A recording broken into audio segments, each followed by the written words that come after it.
Welcome everyone to the 2025 Lancaster Archery Classic here in Manheim, Pennsylvania at the Spooky Nook Sports Complex. And this tournament is getting ready to get underway as we have our first shoot-up match of the tournament. And welcome to an outstanding day of archery. It might be cold outside, but it is perfect weather inside of the Spooky Nook Sports Complex. I'm Greg White, sitting next to me, Dan Yazza, two-time USA Archery National Field Champion. Dan, welcome. And how's the weekend been so far? That's been pretty good. It's a little bit of a not great sitting here because it means I'm not getting ready to shoot tomorrow, but it's a good consolation prize because it's be able to sit here with you and commentate on some of these matches today. Yeah, it can be a little bit weird. Sometimes when archers get knocked out and I see an opportunity to talk to a guy who's as knowledgeable as Dan, I'm like, hey, listen, sorry about you just got knocked out, but you want to come in the booth and hang out with us? But look, we got a lot of archery on deck today, and this is a really fantastic venue and a shoot to come to. A record attendance this season for 2025 in the 21st year of the Lancaster Archery Classic, and the shoot-up format is unique. But before we get into all of that, why don't we take a look at what we have in terms of, we have 4 shooters that have qualified to shoot up. So the top 4 have qualified for this particular class. Now ranks are broken by 11s. We're going to talk about that. It's a bottom-up format. That means that the number 4 qualified shooter is going to shoot up against number 3, and whoever wins that match gets to go face against number 2, and whoever wins that match gets the number 1 qualified shooter. But Dan, let's talk a little bit about scoring and how we score this. Now the target is 18 meters downrange. Tell us about it. Yep, so we've got, looks like a typical Vegas target, but you've got a little white dot underneath. So it's going to score X as 11, 10 for the regular 10 ring, all the way down to 6 out in the blue. But you also have the little white ring down in the bottom in between the 7 and 8 ring, where 1 time per end, the shooter can call that shot and shoot at that to get an extra point. But it's kind of difficult if you want to shoot at that, because if you miss, then you're going to be down at either a 7 or an 8 if you just miss off that. So it's kind of a risk-reward target. If you get behind, it gives you a little bit of a chance to catch up. All right, so that's the big deal, the risk-reward factor, and we saw the game being changed. I believe it's the 3rd season that ring's been available, and last year we saw pros come out and they started to change the game on the strategy. So we'll see if that's bled to these amateur classes that we have coming up. But now it's time to bring the archers to the field of play, and let's welcome Rob Koffel's going to introduce our archers. Ladies and gentlemen, our first division is the Senior Open Division. These guys have been at it for a long time. Our 4th seed is Chris Robinson from Bristol, Indiana. Senior Outdoor Target National Champion. He's been shooting for 30 years. Come on down. All right, welcome. Welcome. Our 3rd place seed is Kent Stegall from Midlothian, Virginia. He's been shooting here for years. He's 2016 Classic Champion. He's been in the shoot-up 3 times. Longtime supporter of the Classic. Welcome, Kent. Come on down.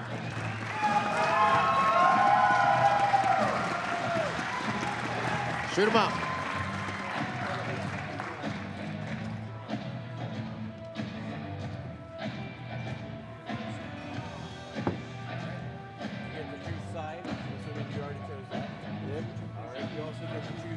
All right, so those 2 archers, Old Kent and Chris, take to the stage, coming off their qualifying and elimination matches. Now, Dan Yazza, this is a very interesting situation. If you are watching the Lancaster Archery Classic, and this is, years that you've been watching, there is a little bit of a pressure, a little change to the stage where the archers are sitting on, or standing on. So basically, if you want to call the 12 ring that you mentioned, now you actually, instead of hitting like a button on the floor and hit it with your feet, you can actually touch a button that's on a stand behind these archers. But with what we saw last year in the pro category, how do you think that this is going to pan out with these elder statesmen here of this amateur class? I don't know. I mean, these guys, I'm sure they've been back there practicing. They've got some lighting conditions back there at the practice range. They're going to be fairly close to what they're shooting in now. But I would probably want to shoot one down there just to double check and make sure your right and lefts are good before I felt like pushing that button to shoot to the 12. All right, so keep in mind, as Dan mentioned, if you are used to your normal target, Vegas target face, normally the X ring counts as the same points as the inner ring 10. But in this particular venue, in this particular shoot, that innermost ring is worth 11 points. That ring down at the bottom there, in the middle of the red, worth 12 points, but you got to call it. Can't be an accident. 9. Yep, so Kent gave a couple points back there to Chris and see if he can nail an 11 here to get back to even with him. 18 meters, a good look at what the archers are looking at. They're on an elevated platform. There's already a crowd forming here. It's a different stage, especially when you have a huge monitor that's just above you and you can see exactly what your target looks like. And I'm sure these guys, we usually don't shoot under spotlights like this, so I remember the first time I made the stage and you got the lights on you, it's like, oh, where am I looking? What am I, something doesn't quite look right, so it takes a little bit of time to get really comfortable and trust that your pin's going to hit the same spot as it did back in the practice range. All right, so even though that 12 is available, we haven't seen any of these archers. You can see that little stand behind him is where that red button is at. 9. Yeah, so Chris led off with 3-9, so I have a feeling the next end there's going to be a 12 button pushed here, so he's got some catching up to do, and looks like Kent has kind of got himself dialed in here. Let's listen to Rob Koffold. He's down there. Looking good, bud. Glad to be here. Thank you. Let's give these guys a hand. Thank you. Another unique thing about the Lancaster Archery Classic has been this talking to the archers between ends situation. And when it happened to you, what did you think? I mean, it's fun. I mean, you get up here, you prepare, and this is the kind of pressure that you want to have. I mean, a lot of guys come in here and nervous, and you're not really knowing what to do, and come up and start talking to you. It's like, this is the pressure that you've been training for. This is the stuff that you want to have happen to you. The other thing that's also cool about coming to this tournament is that the staff at Lancaster Archery Supply do an outstanding job of merch and when we show up, what is going to be the look of this year. And we can see that the hat that I'm wearing and the shirt that one of our shooters has on is the branding for the 2025 Lancaster Archery Classic. And so that's one of those things that you wear out in public, and you never know. You're at an airport somewhere and somebody's like, oh, I was there. Yeah. Or I saw you on YouTube. Yeah. Over 2,100 people converged for this tournament this year. That's not even including the collegiate athletes that have shown up and started shooting there. Good 11 for Kent there. Mm-hmm.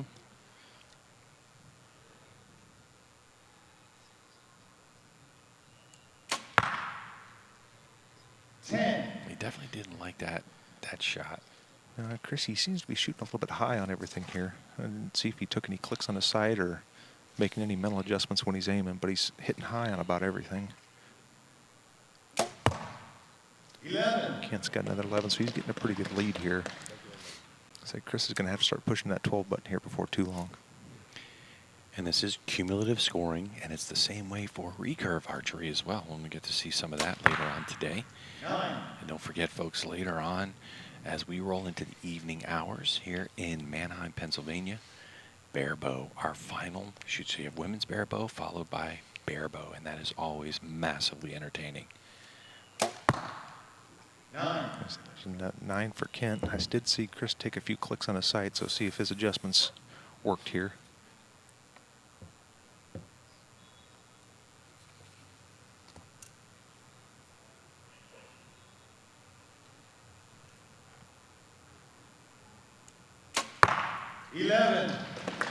There we go. Yeah, you can just tell, too, on that release and that hold. The confidence of that. All right, let's get down to Rob Koffold. Chris, looks like you're starting to feel better up there. A little bit better, a little bit. Marginally. That's great. That's great. You're looking good, man. Kent, you doing good? Oh, yeah, I'm here. I'm standing up. I'm happy. Congratulations to both of you guys. You guys survived this morning's matches.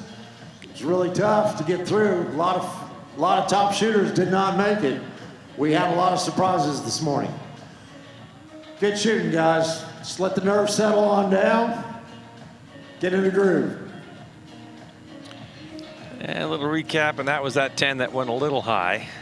You can see Chris was like, oh boy, we've all had those shots. Yeah, But- so seems like you got dialed in there that last shot. See if you can carry that into this next end here. It's like Kent looks fairly solid. He's been up on the stage a few times, so that's probably helping him a little bit. And said, just getting your trust and confidence for Chris to know that your pin's going to hit the same here as it is back in the practice range.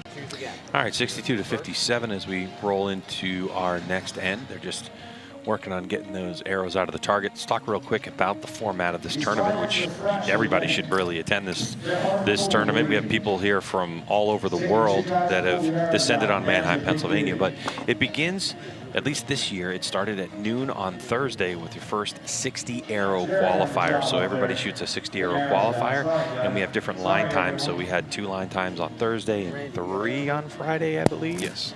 And so then everybody gets ranked based on your score. And also, when you actually score here, it's kind of unique.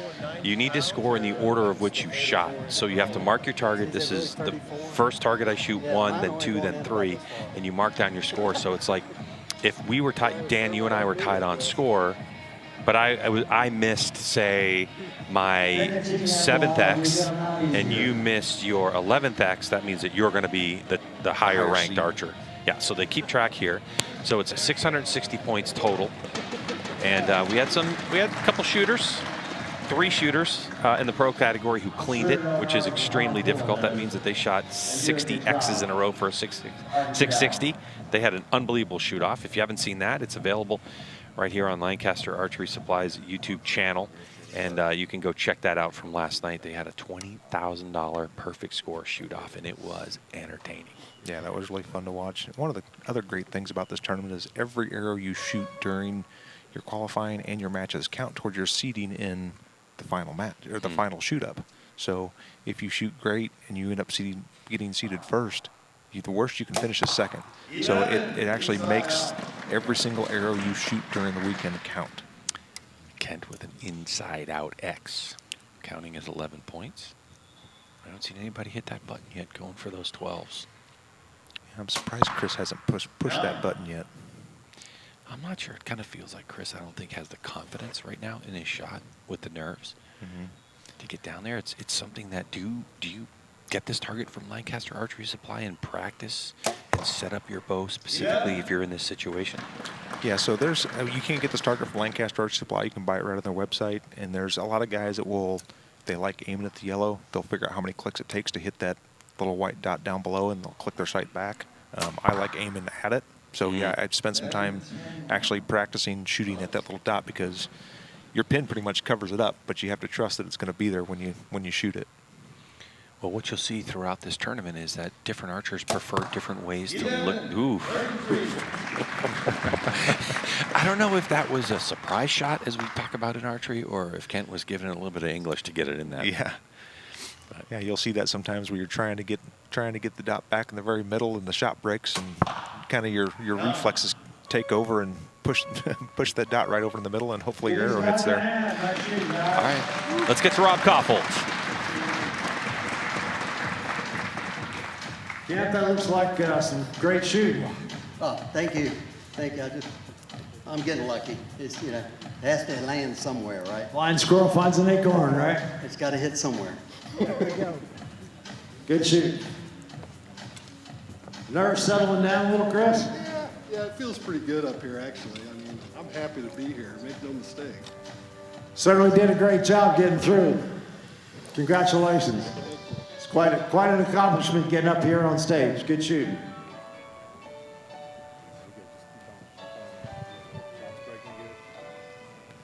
Yeah, you can see that arrow there for Chris. It looks like that's going to score an 11. Why? Tell us why that happens. So on this target, your arrow only has to barely touch the line for it to count for the next higher value. So you don't have to be completely inside out or break the line or anything. It just has to touch the next highest value to score that point. So that's why you'll see most of the guys are shooting either 23 diameter or 27 diameter, which is the max allowed in this tournament. Just so if you're a little close, you got a little bit better chance of catching that line with the bigger arrow. All right, and if you're wondering about the target itself, the American targets, these particular targets have a replaceable core in the middle, and they are woven pretty tight. So sometimes when they're new, you just have a little bit of arrow lube that you can put on your arrow. A lot of shooters keep it in their quiver, or in your case, on your bow occasionally, and that'll help those arrows to get, pulled out of the bail, especially these particular targets, because these haven't been shot for the last couple of days. You know, these are really fresh targets. Yeah, getting these American whitetails that are brand new can be a pain sometimes to pull out of, but they last a really long time because of that. So that one looks like it's just a little bit wide. So Kent's got a 10-point lead going into this last in, so he should feel fairly comfortable, just be able to maybe work on a few things. Maybe if he's pulling a little bit harder or coming off the wall a little bit, trying a couple things to see if maybe he can get that pin to settle down a little bit. Since he's got such a big lead, he can use that for his next match.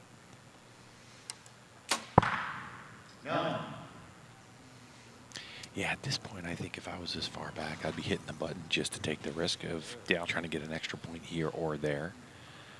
Even if I wasn't feeling confident in my shot, just to put on a little bit of a show for the fans. Yep. Because this is the shoot-up format, so if Kent wins this, as he's continuing to roll on through this match, then he's going to be putting himself in a position to stay on stage and then shoot against the #2 qualifier in this Senior Open category. Yeah, if it would have been me, even for Kent, I probably would have hit the 12 in that last one just to shoot at it once to see what my bow does, That's or a good idea. see what my dot does with it. With a 10+ point lead, like you can give up a few to try something. And Let's go to Rob. Usually holds really well. A little tougher today, but the Shibuya sidebar, true scope, and probably the secret for me is this 20-year-old Cascade release. They don't make them like that anymore. That's right, Sergio Paglia. And what string and knocks? These are first strings, and these are gold tips. Love these arrows. They get stuck in these bales, though. Yeah, we've seen that. Thank you. And Kent, you're set up. I see you're shooting an elite bow. Yeah, I'm shooting elite Kairos. I'm shooting about 56 pounds. Bowfinger scope and the XL Achieve Pro sight with the bee stingers, bars. Got bowfinger weights on the front, Hamsky rest, and a Hamsky peak. And what string and knocks? Oh, my string is the gas strings. I think they're the best in the business. And I'm running the Victory 27 arrows with the AAE knocks. IP knocks. IP, yeah. Okay. Great. Thank you very much. Let's give these guys a hand. Nice shooting. The payout for 4th place for Chris is $500. Let's give Chris a big hand. Good shooting, Chris. All right, so Chris has gone out of this tournament, and now we await your second place shooter. Here's Rob. Second seed is Clint Palm from Duncannon, Pennsylvania. Clint, come on down. Clint's from the Harrisburg area, right near us, not far from Lancaster. Come on down, Clint. Clint and I have known each other a long time. Yeah, probably 40 years. Yeah, we're the same age. Congratulations, Clint. Welcome, Clint, to the stage. All right, Greg White, Dan Yazza here as we get into our second match of our shoot-up Senior Open category at the 21st Lancaster Archery Classic here in Spooky Nook Sports Complex. Dan, what I thought was very interesting, #2 qualifier comes out. Clint Palm, he does not move Kent off of his spot. Is that something that you would have done? Yeah, I mean, you get comfortable in a spot, you want to get somebody off their game a little bit. Just the little bit of change in lighting in here can maybe just make you question things a little bit and make you a little bit uncomfortable. So yeah, I mean, that's another cool thing with this format is as the higher archer comes in, they get to pick which side they want to shoot on, so they can again push someone off the stage who got really comfortable on the end before and make them feel a little bit more uncomfortable coming in. All right, 18 meters from where these archers are standing to their target face. The innermost ring worth 11 points, and then goes 10, 9, 8, 7, 6. There's a little 1.5 millimeter dot down at the bottom, worth 12 points. Kent got that 11. Sure did. Good start. Put a little pressure on Clint starting off here. Now, as we look at Clint, he's not coming in here completely cold, is he? There's an area for these shooters to warm up. And a little low arrow for Clint there. Yeah, it's the practice area. They try to simulate the lighting fairly close to what they're going to see when they come out here to make you kind of get used to it. But there's nothing like being out here on the stage and having the lights on you. You can't replicate it. 10. Kent catching that left side there, the 10. Mm-hmm.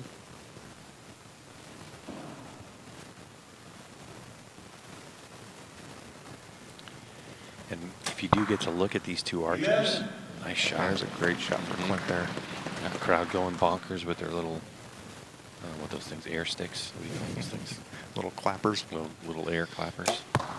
11. Okay. 32. Kent's got some good Bo Kwon Do going on this run. He This does. end. Yeah. Hope he doesn't pull anything. But if you're wondering, you're looking at archery for the first time, and you know these archers have companies that they partner with as sponsors, and you see that Kent's going to run that little victory shirt. But here's Rob Koffel to talk to us more about it, I'm sure. Let's give him a hand. Clint, tell us a little bit about your setup. Hoyt Stratus 40 HBT cams, Freak Show rest, black gold sight, dead center bars and mounts, Easton 2712s, and Stan jet black release. What stringing knob? Factory fused strings, Knox or biter. Great. Thank you. Thank you, Clint. Good shooting to both of you guys. Are we having fun? All right. It's the way Lancaster Archery shows you an archery party. All right, we'll go through that first in here and see some of the arrows that Clint and Kent. I'm going to end up screwing that up one of these times. Clint and Kent are so close to one another. Yeah. But yeah, we're end up tied 32 here after the first in. So we'll see if someone's going to put some pressure on one of the other guys and throw down a 12 here. A couple more ends to go. Cumulative scoring. So every arrow makes a difference in this tournament period. So whether it's compound or recurve. 11. Shot from Kent there.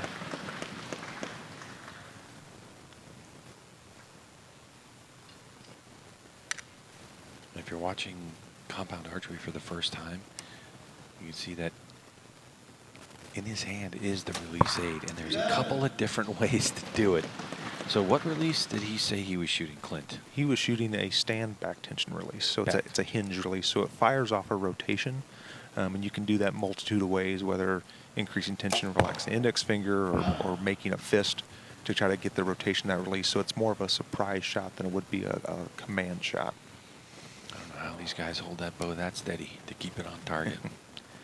Some of us don't at my age. 10. So he just gave up a point there to Clint. So we got a 1-point match right now. So Ken, looks like Ken's shooting a thumb button Yep, release. looks like he's got a stand thumb button in his hand. 10. So if Clint can hit this 11 here, he's going to have a 2-point lead going into the third end.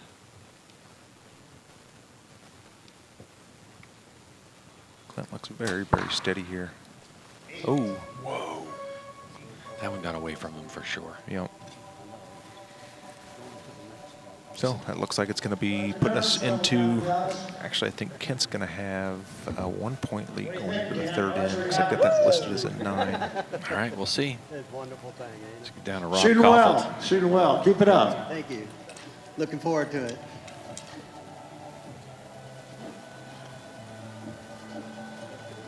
Feeling good, Clint? A little nervous. We put this show on for guys like you, man. Yeah, I mean, sometimes, Dan, you're able to definitely shoot through the nerves, especially if you have that adrenaline and you're shaking. Like anybody who hunts is going to know that feeling, but you can simulate that up here when you're in front of all these people. It's like when you hit that shot, you're like, yeah. But when you don't and you shoot a high left 8 or 9 liner, it's like, oh no, in front of this whole crowd. All right, so the box they're standing on, you can see that, they have a little post there, and it's got that button, that red button on top. That'll illuminate underneath the box they're sitting on. That's new for this year. And then there's also behind the archers and behind the stand where we have the shooters. Yeah, that was uncharacteristically high one, is like a box that says 12 on it. So if anybody calls it, we'll see it. So Kent just gave a couple of points back. Actually, just one. Yeah, just one. So now we're tied up again.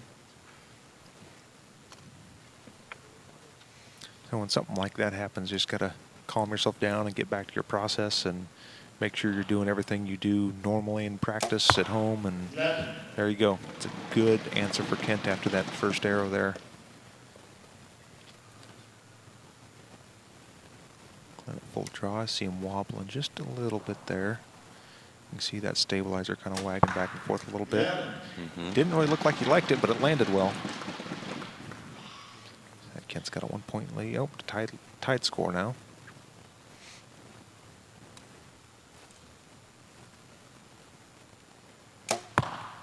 Yeah, I wasn't thrilled with that shot, but the other thing too is I think the advantage of the archers that are higher seed is that if you have the nerves and it doesn't go away, it can wear you out even in, you know, as few arrows as you are shooting. Yeah, it's definitely mentally draining if you can't get the nerve stuff past you. So, like Kent's going to have a 1 point lead going in this last in here if all the scores stand the way they were called. Let's see what Rob Koffeld has to say about this situation. It doesn't get easier, does it? Clint, how are the nerves, buddy? How's the what? How are the nerves? Pretty bad.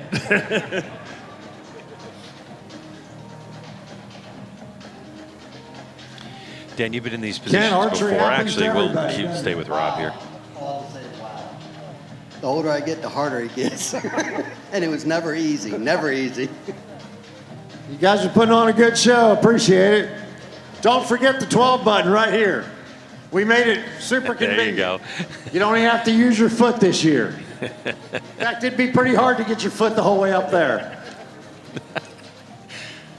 Oh, now that he said that, someone's going to try it. Why do I have a feeling somebody's going to try it?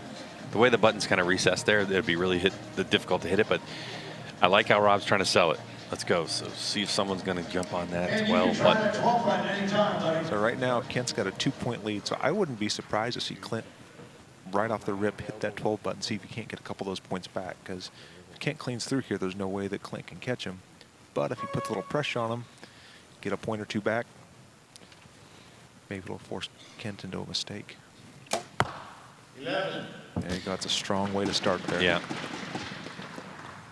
I just think Kent's Mr. Bo Kwando.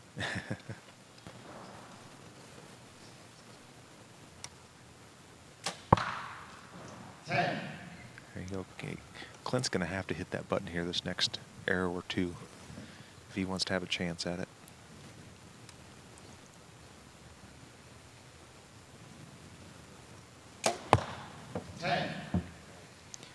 All right, so it's still got a 3 point lead, give or take, after this arrow here. See what Clint hits.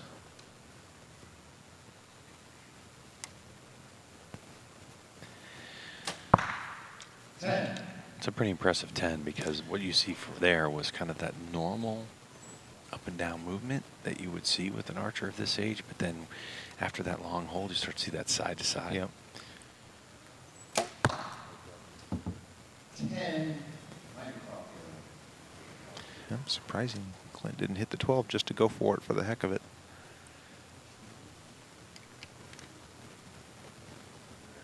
You can start to see that bar wagging a little bit back and forth They there. already guaranteed third place at this point of the tournament, so.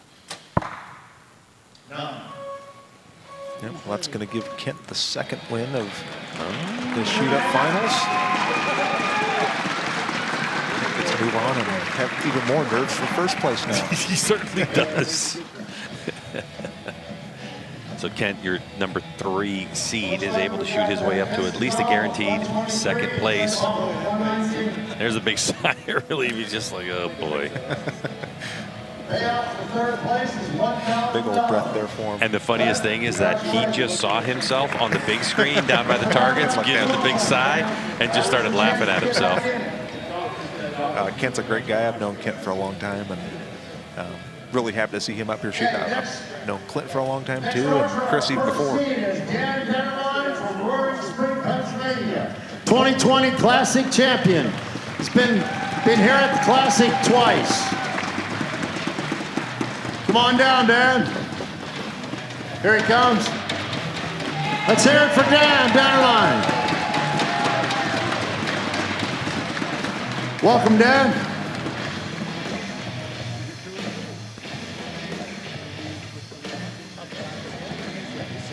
There you go. And we see Dan kick Ken over to the right side of the stage there. Ken's telling me this is a rematch from 2016. Who won that one, Ken? Ken won that one, 2016. It's a rematch. Oh, rematch, 2016 rematch between Kent and Dan. Here we go. See if Dan can get a little redemption here from The 8-year-old 2016 grudge match. Wait a second. If these guys have been shooting Senior Open this long,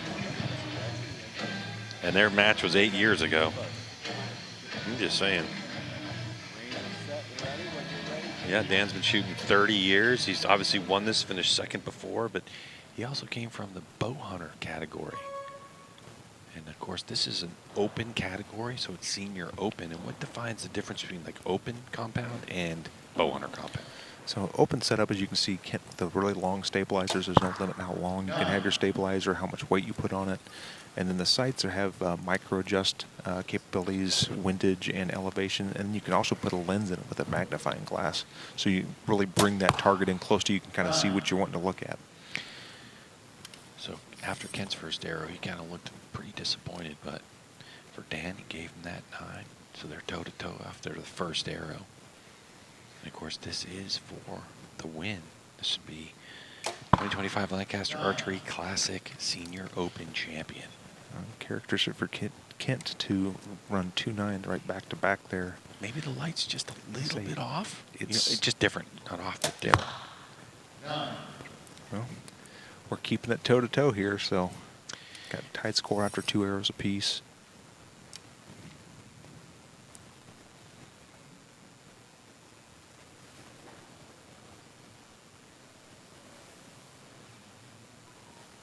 Long shot. Now keep in mind, there is a 30-second shot clock, something we haven't mentioned so far in this match. And so once the arrow impacts, then the shot clock begins for the next archer. It looks like that second arrow for Dan, they listed as an 8. I thought that caught a 9, but we'll see what the judges say after they look at it here. Let's get to Rob. With an older Sherlock sight. Do you like the bow hunter setup? I've shot bow hunter for years, so there's no use changing now. I noticed Dan's on the champions banner on the left. So you've won this before. Nice shooting. Way to go. Way to get through it. Well, I'm sorry, Will. How you feeling up there? Oh, I'm feeling pretty good. I'm just rushing my shots a little bit. So we'll see what happens. Take your time. Let it work itself out. Nice shooting, gentlemen. Let's give them a hand. So yeah, so significantly different setups in terms of their bows. But Dan, we have definitely seen the gap close in the bow hunter category to the open category in the last couple of years. Yeah, I mean, the bows the manufacturers are putting out right now are so good. I mean, if you are a good enough shot, you can take a modern day hunting bow and come in here and compete in these classes too. I mean, that's actually a hunting bow that Elite sells. And there's a look from the 2020 banner that are hanging up, draping this awesome facility here at Spooky Nook Sports Complex in our Champions Hall. See, it looks like in that picture, Dan was shooting a hinge release, and now he's shooting an index finger release. Oh. So not only is he shooting the short stabilizer, no back bar, he's shooting an index finger on this. It looks like with a little 12-inch stabilizer, and I'm assuming he has magnification in his old Sherlock there.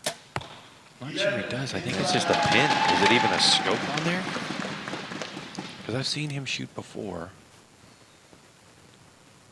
Yeah, grab those binos of yours and take a look. I think he's running just the pin. Yeah, I don't even see a scope on his on his sight there. So he might just be running the straight pin. So it's a really is a true hunting setup. True hunting setup. Throws down 2 11s in a row there, so looks like he's getting that thing dialed in.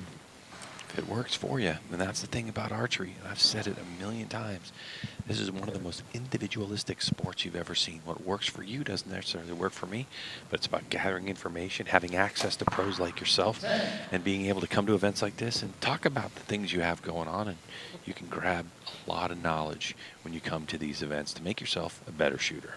Yeah, I mean, there's a reason companies like Stan and True Ball and those guys make all different kinds of releases, because people need something different than the guy that's right down the street from them that's shooting the same bow. Here's Rob Koffelt. You shoot it 3 times, right? Once per end. Once per end. I'm going to give it a go for it. We'll see. I'll hit it. I saw you hit it in practice. So Got it going on, Dan. Good shooting. All right, so one of the things that I want to talk about, because you just mentioned releases, there are a couple things in archery that people tend to be junkies with, and release aids are one of them. You have your 3 types of release. So you're talking about the wrist strap release, you talk about the thumb button and the back tension, and there's a 4th, there's a tension release where you literally just pull and then it's a surprise it go off. But the one thing that I've noticed, Dan Yazza, is that I've run into very few compound archers that have just one or two releases. Why do people get addicted to release aids like that? well, you can have 2 or 3 of the exact same releases and have them set a little bit different, so whenever you're out shooting, you don't actually know exactly which one you're picking up, so you have to use good form, good technique, make sure you're not trying to command the shot and make it a surprise release. All right, so with that 9 points. Say Kent was a couple down going into this end. 9, give 1 back here, see if Dan can capitalize and put 1 in the middle here. Still got a point on him there, so he's going to be 3 up going into the second arrow.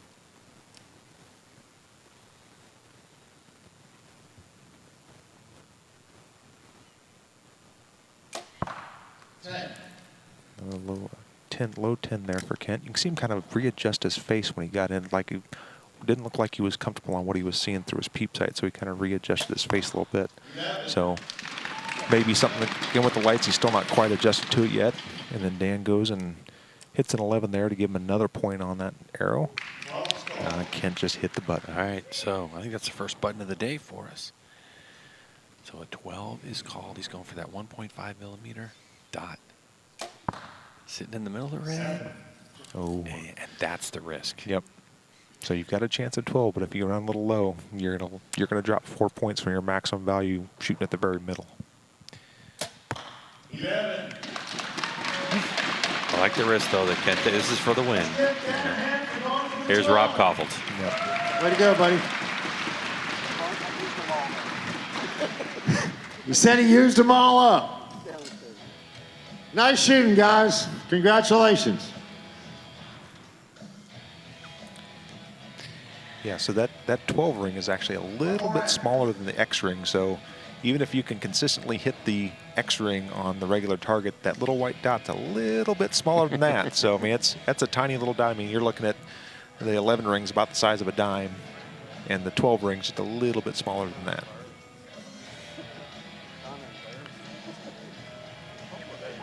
So you just saw the light turn off there, so whenever the archer pushes that, the bottom of the stage lights up, and there's also a 12 sign that lights up back behind the audience that you can't see. So everyone knows when you're going for the 12, you either hit a 12 or the maximum value you can get after that's a 10. All right, last in here. Kent's down by 8. He's going to push the 12 button again just to go for it, I'm sure. Why not? Not this time, though. You can see the shot clock there. So 30 seconds is actually a lot of time to get 1 shot off. Most World Archery events are 20 seconds between arrows. So you can let down with a 30-second shot clock. If things are going south pretty quick, you can let down, reset, and still get drawn back and have plenty of time to get an arrow off. I was actually in Switzerland at the end of 2024 in November shooting the first round of World Archery's indoor. And because of that shot clock, it caught a lot of people out on the first end. That it was only 20 seconds, and even people in Europe, they were like, whoa, I forgot, because most of the time people will shoot at their club level or these local tournaments with that 30-second clock. All right, so Kent trying to claw his way back into it. It's now a 2-point deficit, maybe, depending on what. It'll be a 3-point. So it's going to be a 14-point deficit now. So, or no, sorry, 8-point deficit. Math is hard sometimes. Math is hard. I'll light that 12 up, see if we can't hit one here and get the crowd excited about it. There you go, Nailed it, all Kent. right. And then the crowd responds. Going out in a blaze of glory. At least There you go. hit the big one at the end there. Second place. Oh. Excuse me, 10. Rob got a little excited there. Rob got a little excited. Jumped the gun while still at full draw. But Dan was able to hold on to it and get her done for the big win. Second win at the Classic here. Yeah. And he gets redemption after the 2016 match when Kent beat him. So great to see both those guys out there shooting well and having fun. And let's get to Rob Koffold. First place is $3,000 for Dan Gatterdine.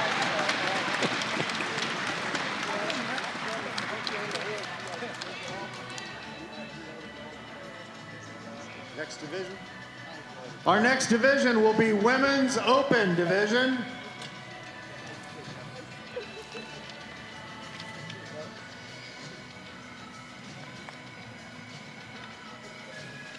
All right, we're going to take a commercial break, All right. and we'll be back with Women's Open.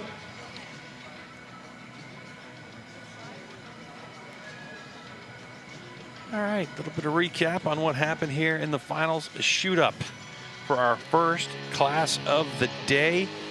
First class of the tournament for the 21st Lancaster Archery Classic, the 2025 edition from the Spooky Nook Sports Complex. And what a match it was. And we had our first 12 called. It was called twice, and we had our first 12 hit. We got a lot more of that coming up from the Spooky Nook Sports Complex here in Manheim, Pennsylvania.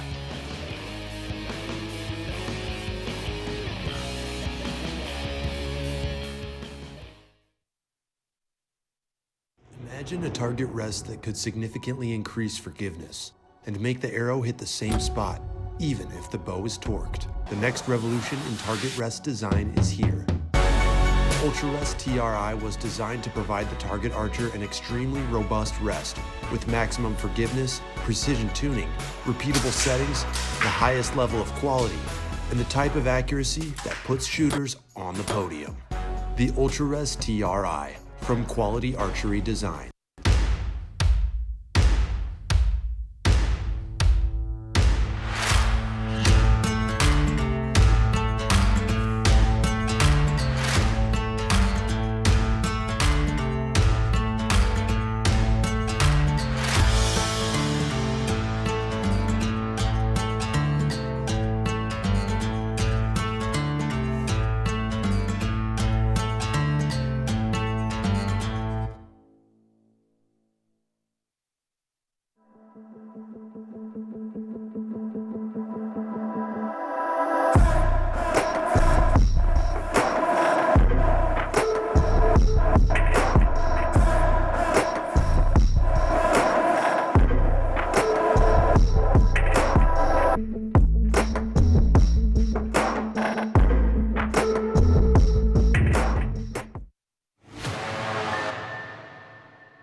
'25 Lancaster Archery Classic from the Spooky Nook Sports Complex in Manheim, Pennsylvania, and it is chilly outside. It's the largest indoor archery tournament on the East Coast.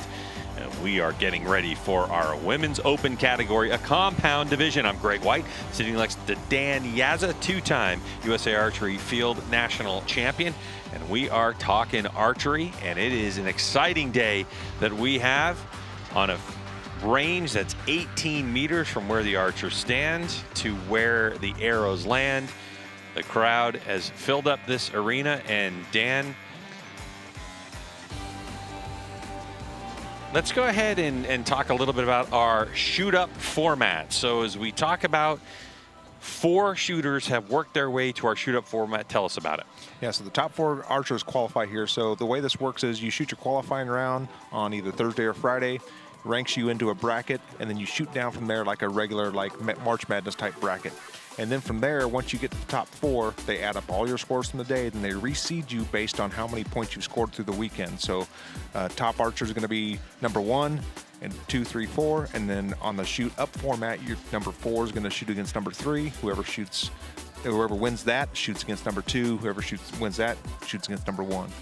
And one of the things we have in these final shoot-ups is a 12 ring. That's a 1.5 centimeter white dot that sits down there, and it's worth 12 points, but you got to call it. The maximum points we can score per these rounds is 136, but you only get 1 chance per end to call those arrows. Now, let's get to introducing our archers to the field of play.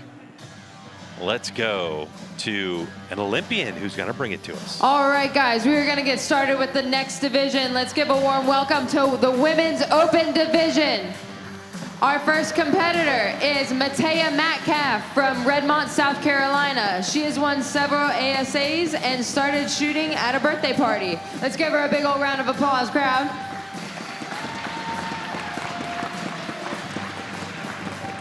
And coming next, we have Jennifer Vinson from Stockholm, Sweden. She holds 12 Swedish national records. Let's give her a big round of applause.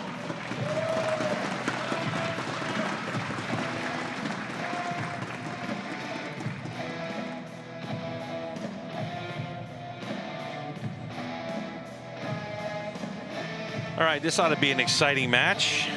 It's good to see Jennifer here. Met her actually a few months ago at the GT Open. And you'll learn that she's shooting with a Matthews. But interestingly enough, being here, they give out prizes, like door prizes. And she actually was able to win herself a brand new Hoyt Concept X. Oh, wow. Yeah, so I believe she's going to be changing bows up here real soon after she takes delivery of that one. But very talented young shooter, only been shooting for about 3.5 years or so. And is traveled all the way over here to check out this tournament. So, yeah, looking at the scores from where they shot in qualifications, Matea shot, let's see, where was she at? She was at a 614, and Jennifer was at a 637 qualifying score. Mm-hmm. And so, like Dan had mentioned, that total accumulation, every single arrow you shoot at this tournament makes a difference if you get to this stage. Shoot up format, there's your number 4 qualifier with the first arrow, and it's a 10. Don't forget that innermost ring is worth 11 points here at the Lancaster Archery Classic. 10. Both start off with a 10 here. If you watch them shooting, Matea's got a command style shot, so she's waiting for that dot to get right in the very middle of the target, and then she's pushing the button. And Jennifer's shooting a hinge release, so she's got more of a surprise release where she just rotates that release or pulls into it until the sear goes past the hook and it lets the string go. So 2 completely different styles of shooting the release. 10. Got a couple pair of 10s here to start off with. Mm-hmm. This is Women's Open. It's an amateur division. You can choose to shoot in the pro category if you get here. But this is a perfect place to start. And for Jennifer to be here after only shooting for 3.5 years is quite an accomplishment. Mm-hmm. And she ties it up with another 11 there, so we got 31 points for each of them. Let's go to Casey. Tell me a little bit about your setup. What are you shooting today? So I have my Matthews Titles 36. I'm running my Excel sight, a Trinity Rest, my Conquest stabilizers. And how about arrows, string, and nocks? My strings are from a guy back home. My arrows are PS23 Black Eagle. Very nice. Well, you're shooting it well. Congratulations on making it to the stage. And Jennifer, how are you doing today? I'm doing very good, thank you. Tell me a little bit about what you're shooting here. I'm shooting a Matthews TRX 40 with some Bee Stinger stabilizers and a Shibuya sight. Yeah, a gold tip arrows too. And my string is from Flex. Don't change it. Okay, and is this your first time at the Classic? Yeah, this is my first time. Well, welcome. Congratulations on making it to the stage. All right, after the first end, we have a tie game, 31-31. Let's give these ladies a round of applause. When I talked to Jennifer before the match, she said, I think I'm going to be more nervous just speaking, like getting the interview, than I am about shooting, but maybe Casey can touch on that one. All right, so they're just kind of running through the rules on who gets to shoot first. So it's tied up at 31 apiece. So that means that Metcalf should be shooting first. So Mattia, you see she turned on a light on her sight. So with this format, you're allowed to run a light. So if you're running a fiber optic sight, you can turn a light and make the pin light up. Jennifer, coming from overseas, most of the World Archery stuff, you're not allowed to shoot with any kind of electronics on it. So she's probably shooting a dot or a fiber with no light in it. So yeah, makes a lot of sense. When I met her at the GT Open, it was the second round of the World Archery's indoor. 11.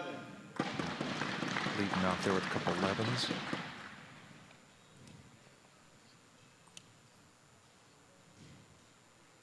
Now it's quiet enough here, you can actually hear her release click. So on a hinge release, you've got a couple different options where you can have a smooth sear where you could just roll it, it falls off the edge of the sear with no noise, or you can have a click on it, which kind of gives you a reference point to get to every single time whenever you go to shoot, pull into the click, and then you can execute your shot. So yeah, it's quiet enough you can actually hear it click. All right, just a little bit with the clock. And Jennifer, actually, with her World Archery experience, knows enough not to get after it, is going to wait for those buzzers to go. You can see that 30 seconds. There we go. Yep. Now it's green, she can shoot. Now if you listen real close, hear that click. That click right there, yeah.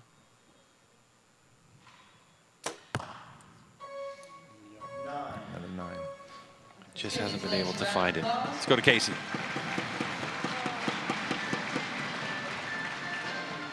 How's it feel being up on the stage here? Feels very good, a bit nervous, but it's fine. Now, for something like this, you know, there's a big crowd, you got the lights, you got the cameras, everything. How do you prepare for it? I don't. I just go up and do it. Sometimes you just gotta throw yourself in there. I get it.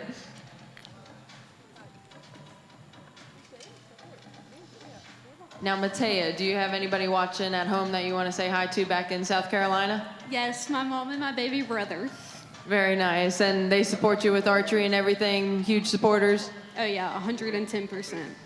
Awesome. Well, let's see. After the second end, we have Jennifer with 60 and Matea at 64. I love the fact that she started shooting at a birthday party. Now, you know, it was 10 years ago, so that would make a lot of sense. But if you're watching this and you want to add some comments to the comment section, tell us, where did you first shoot a bow? Was it a birthday party? Was it camp? Was it, you know, maybe at a local shop? Where'd you first shoot a bow? I actually first shot a bow when I was 12 years old in California at a shop. 11. I wanted to get involved in shooting sports, and my parents felt that archery was a good way to do it.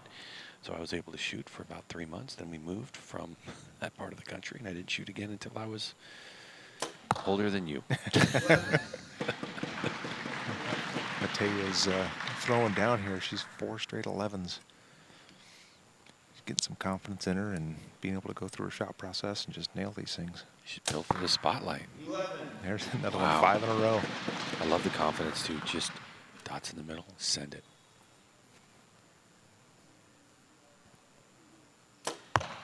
11. Jennifer's got like the classic European style form where you get set, you get hard into it, and you just push, pull, the whole thing goes off. Great follow through on the shot. You know, the other thing I noticed shooting in Europe as well is that Unbelievable shooting. Oh, 12 is called. Jennifer called it 12. But is the arrow wrap. It's something that we don't see a ton in the U.S., but Euros absolutely love it. So it's that little bit of wrap that's between the veins. It helps those veins to stick, and it's something that's very popular. Oh, just low. Low. Like the risk, though. Now she was getting far enough behind to catch up, and Matea's, she's just rolling right now, so she had to try to make up some ground on her, and that's really the only way you can do it. And it's kind of fun in this format, being able to have a way to catch up to someone if they're getting on a roll, and maybe put some pressure on them, get a couple points back, and maybe make them make a mistake. Yep. Let's get to Casey. I like the challenge, and like you can make a mistake and you can make a mistake, shoot a 8, shoot a 5, then recover with a 12, which is kind of why I like Lancaster. You can make a 9, fix it with an 11. Or a 12. We had Miss Jennifer go for the 12 over here. What made you decide to do that on the third end? Sometimes people wait till the fourth, but you went in for it on the third. I felt I had some points to catch up on, so I thought, why not give it a try? Didn't go so well. Hey, that's okay. Sometimes you got to be gutsy. All right. After 3 ends, we have Jennifer 89 and Matea 97. We're going into the last. And what's interesting is you have these two archers that have two completely different goals, right? Matea is all about that 3D archery. She likes that risk reward. Jennifer, that we're looking at right here, is more along, even the form that you mentioned, is more along that traditional European line. Although, you know, what we're seeing lately is 3D archery is starting to make its way into Europe. It's very interesting, and you know, there might be some more tournaments popping up in Europe with 3D archery, but right now still target dominates. Well, and you're starting to see a lot of more European people come over and shoot ASAs and things like that over here too. So. 9. Ooh, that's a first miscue, big one that we've seen. It doesn't really open the door necessarily, but 11 here is going to do a lot. 11. Okay, she's got 2 points back now, so it's a 6 point difference here. All right, let's see how Metcalf deals with that 9. She just kind of told us about it too. I can make it up with an 11. 9. Deep breath time. Jennifer can shoot an 11 here, get back 2 more points. It's going to put it within reach if she can hit a 12. And Matea shoots another 9. So 11. there we go. 4-point swing and 2 arrows. Does Jennifer hit the 12 button? That's the question. 10. All right, so that's basically going to put this out of reach. Yeah, even if she hits a 12, she's going to be down by 1. So Yeah, that's right. They just finished strong.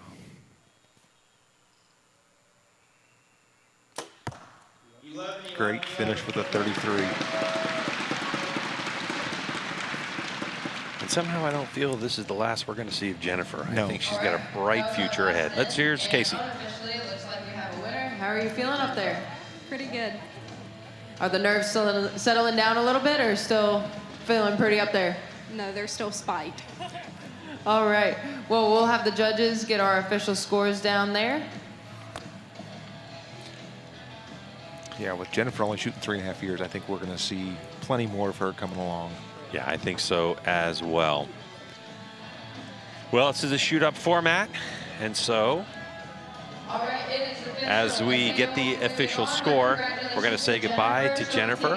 She'll be taking $500 home with her and a 4th place finish, even though she was our 3rd place qualifier.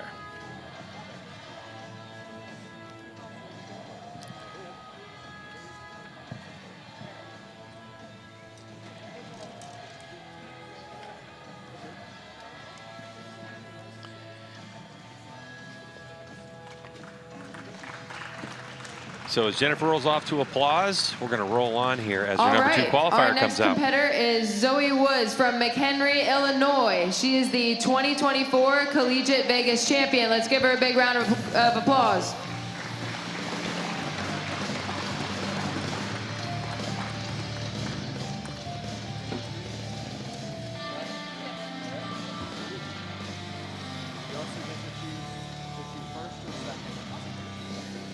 That's quite a resume.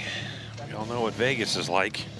big tournament, which in years past, this tournament's been very close, sometimes back to back. All right, apparently they know each other. They know each other a little bit. A little bit. Something tells me they've shot in a 3D course or time or two together. That would be the guess.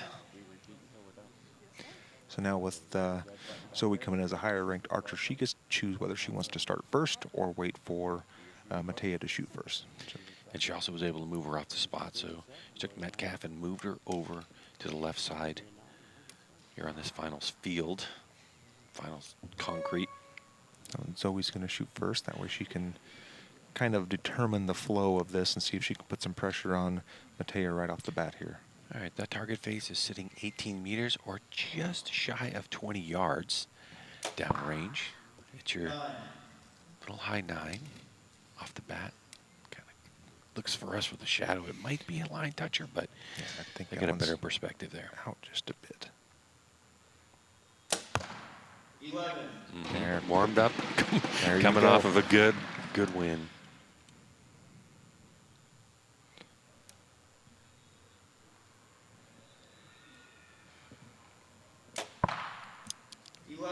There we go. Good answer back there.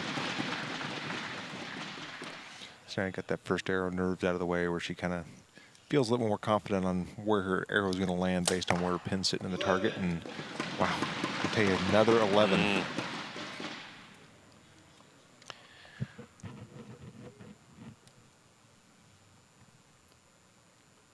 Rocking that University of Rio Grande Red Storm jersey. 10.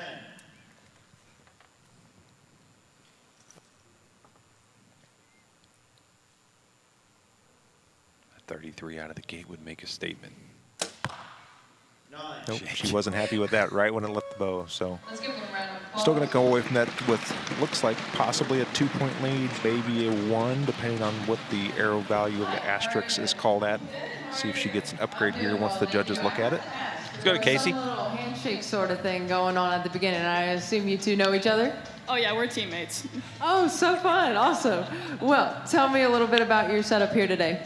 I got an elite verdict. I'm shooting some Excel bars, Excel sight, ultra view scope. I got an ultra view release, and then some super drive 27s.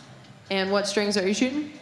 Just some factory ones for right now, but we'll get some gas ones on there soon. Very nice. So, y'all are teammates. I assume you shoot against each other pretty often, but nothing like this, right? This is the first time it's been like this competitive. Well, it looks like y'all are having fun. All right, after the first end, we have a 1-point difference. Matea has 31 and Zoe has 30. Ladies and gentlemen, tune in to find out if this friendship makes it or not after this tournament. Yeah, it looks like they're having a good time. I'm sure they've had some head-to-head matches just for fun in the club range there at the school where they're shooting at. It's kind of funny they're both teammates. Yeah, Get to go shoot against each other. What a program they have going on. All right, of course, Zoe Woods, your collegiate Vegas champion from last year. And it shows that Woods can do it under pressure. Yeah, it looks like they upgraded Zoe's that one arrow to an 11, so it's a 1-point match right now. Zoe shot a 644 qualifying score, which is pretty solid. And she nails down an 11 there.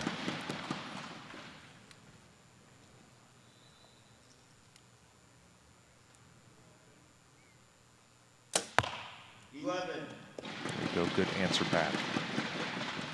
Keeping that 1-point lead.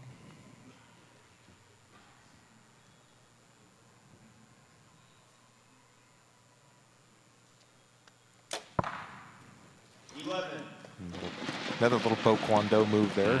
Got her an 11 right on the edge.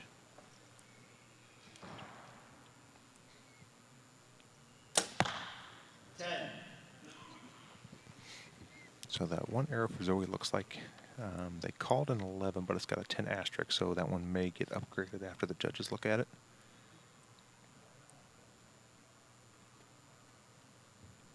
A little wobble there in Zoe's bow. A little long haul. She still is able to come away with an 11 there. Yeah, that one's for sure. I think that was too on the back of a really strong bow arm on the release. Hold that bow right where it needed to be. And a 10. Let's give these ladies a hand. All right, let's go to Casey.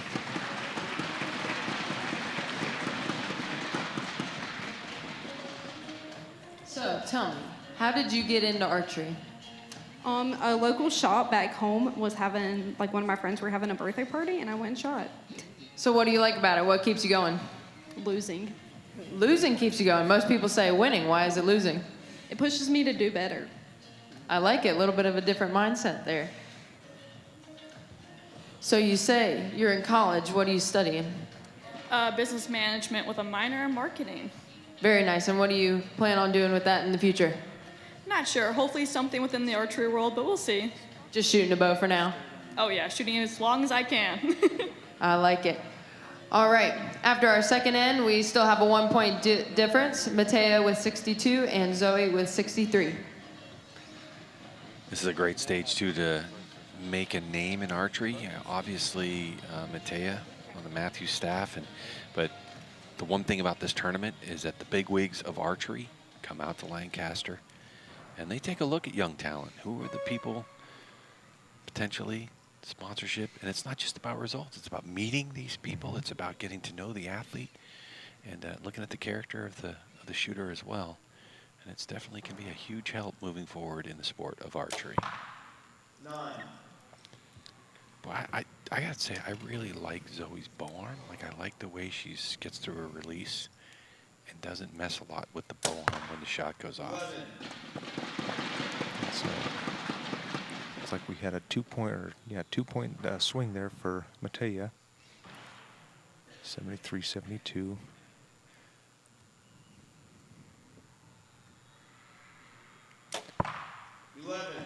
Good comeback there. You saw her hand there. Shot was running a little bit long. You start seeing her fingers extend a little bit, getting a little bit of tension in there. You see she's starting really pushing through that bow arm. Ooh, so after getting a couple of points back, gave them away. Now we're back right to where we were when we started this end. So we up by 1.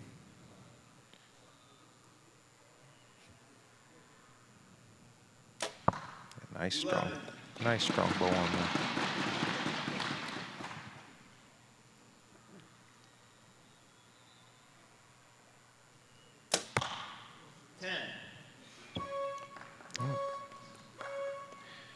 Let's give these ladies a round of applause. Casey Koffel calling for a round of applause as she gets ready to talk to Zoe. You want to say hi to? I'll say hi to all my family and friends. I know they're watching. Not here, but I know they're watching. Well, good. How are you feeling up on the stage? Are the nerves settling out a little bit? Oh yeah, it's nice here. Good lighting, actually. Well, good. That's good to hear. Now tell me, who do you have standing in your coach's box today? That is my coach back home. It's a little awkward because my coach at school and my coach back home are right here. Gotcha. Well, how do you think this match is going so far, sir? She's doing really well. Really proud of her. Awesome. Well, we have one end left to go. Matea 92, Zoe 94. Remember that 12 button is there for you. Friends, teammates, the friendship teetering on a win or a loss. Metcalf saying that losing motivates her. 2021 Lancaster Archery Classic here at the Women's Open compound. Final end, 2-point lead for Zoe. Winner of this match guaranteeing themselves a second place in this tournament.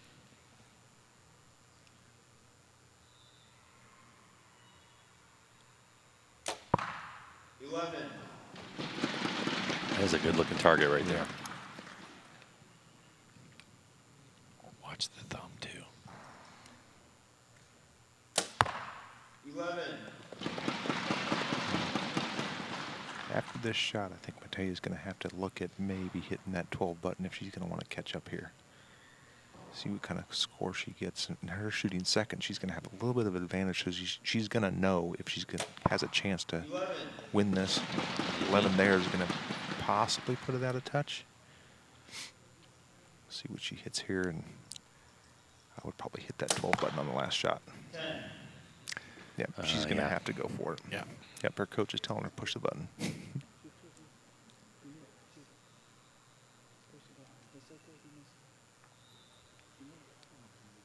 Big arrow here.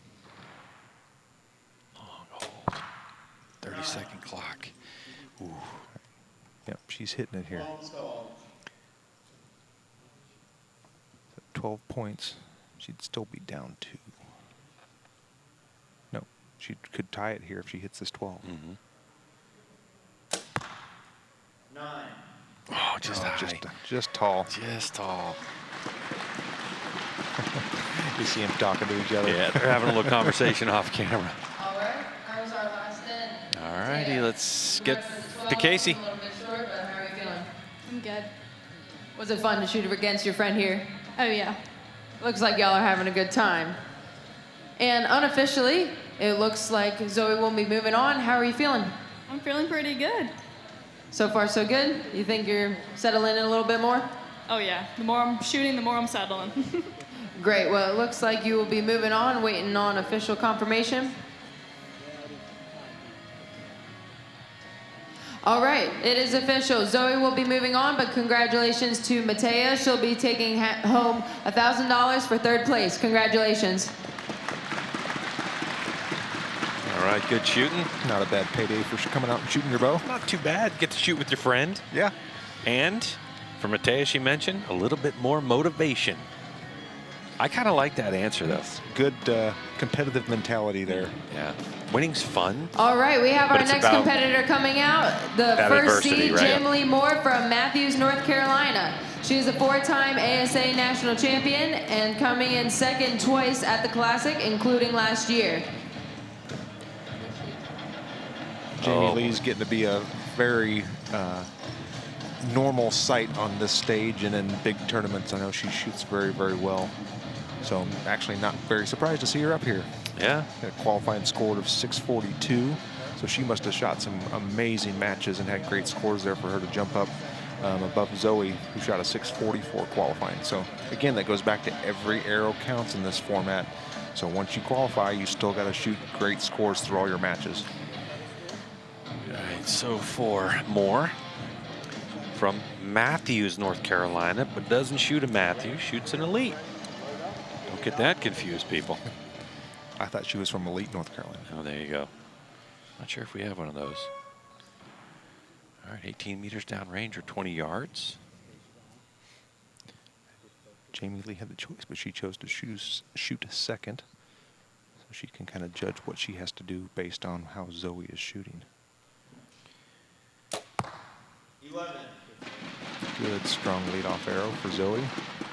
Changing the platforms didn't affect her at all. Mm-mm.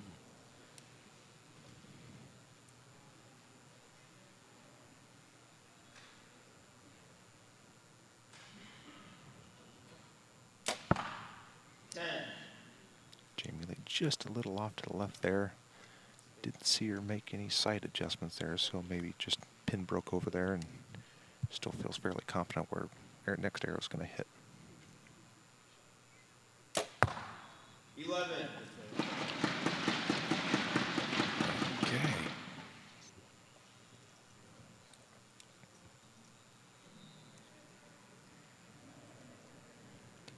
From our perspective, it's a 10 asterisk.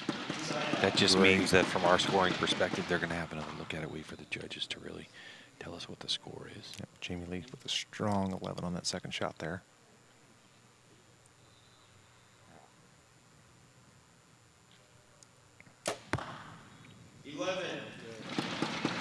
That one looks a little closer than the last one. I can kind of see the line being pushed in there a little bit. So that one's solid 11. Jamie Lee with her 3rd arrow of this end.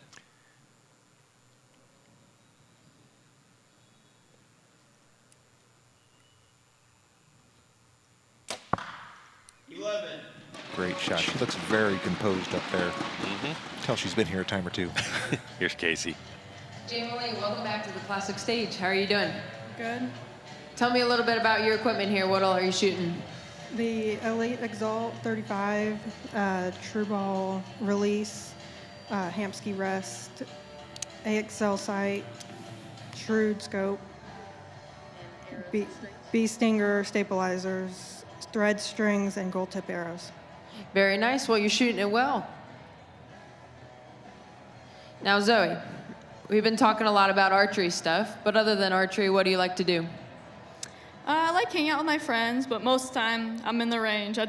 I love it. It's just so much fun. Well, that's good. That's why you're here, spending a lot of time in the range. Yeah. All right. After our first end, we have a 1-point lead for Zoe, 33, and Jamie Lee, 32.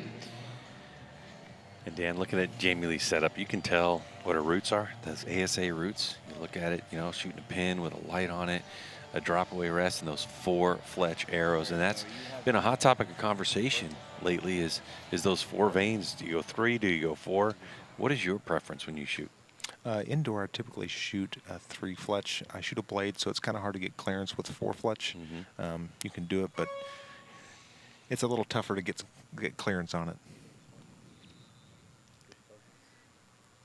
All right, second end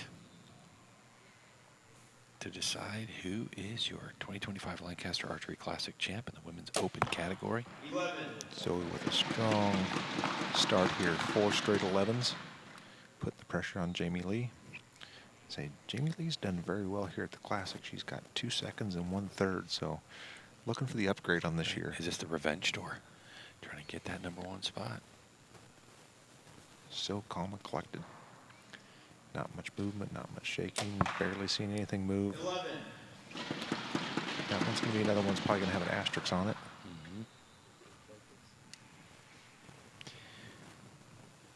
So yeah, it looks like she's shooting a little smaller arrow. She might be shooting a 23 and Zoe's shooting a 27. So you don't have quite as much forgiveness as far as where the arrow lands. You got to be a little bit closer to the middle to hit the X, but the 27s can be a little bit tougher to tune. Yeah, definitely. 11. There's a good solid 11. That's always a good debate, Dan. You know, when people are looking at it, it's like, we've heard it before. It's like, oh, I'm shooting 23s and I'm shooting 27s. Like, but 23s shoot better with the 27s in diameter. It's just kind of a mental thing you've got to deal with. Yeah, and you've got to look at draw weight, draw length, things like that. Sometimes with your lighter pounded, shorter draw length or longer draw length, sometimes you can get those 27s to tune a little bit easier if you've got a little bit higher draw weight and draw length. All right, so what's clean so far after 2 ends? Perfect score. If you're just joining us, it's 21st Lancaster Archery Classic. 11s all around. Great shooting, ladies. So it looks like we've got perfect score, so possibly a 1-point difference as Casey Koffel takes over.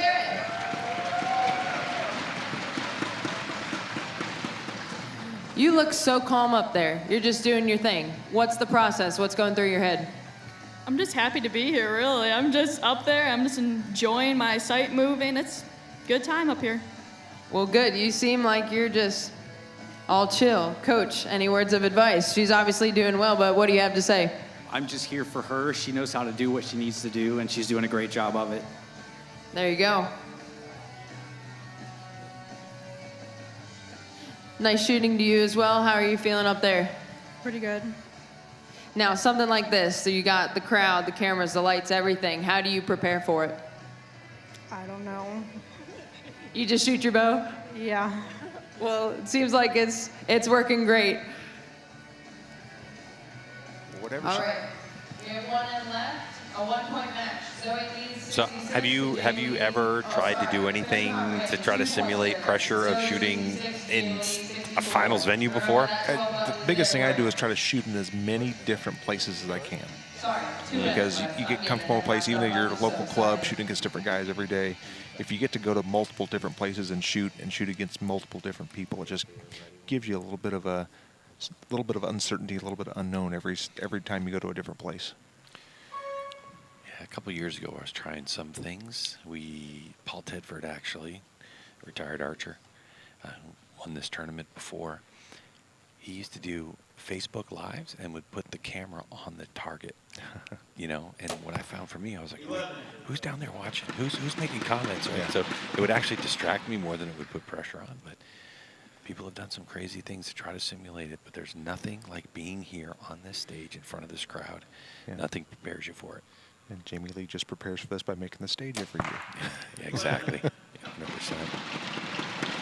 It actually looks like that 111 we had last in for Jamie Lee Moore got downgraded to a 10. So we've got a 2-point lead for Zoe, who started off this end very well with another 11, and Jamie Lee started off with an 11. 11. Saw a little bit of movement on that bow arm. Yep. Just kind of broke maybe a little low. You can see that right after the shot broke, her bow went up a little bit, and it hit a little bit low in the 11, but it was still solid.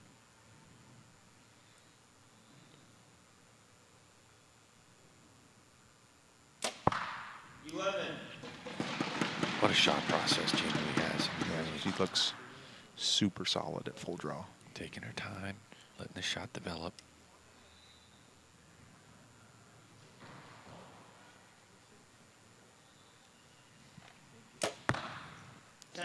There's another one you saw her bow go up. Didn't quite catch that one there, so see if Jamie Lee can take advantage and get another point back on her here.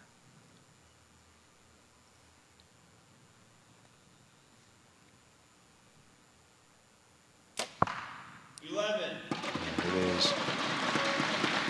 And those are all solid. There won't be any downgrades on this end. Here's Casey. All right, that's some great shooting. Now, this is your third time on the classic stage, correct? Third or fourth, yes.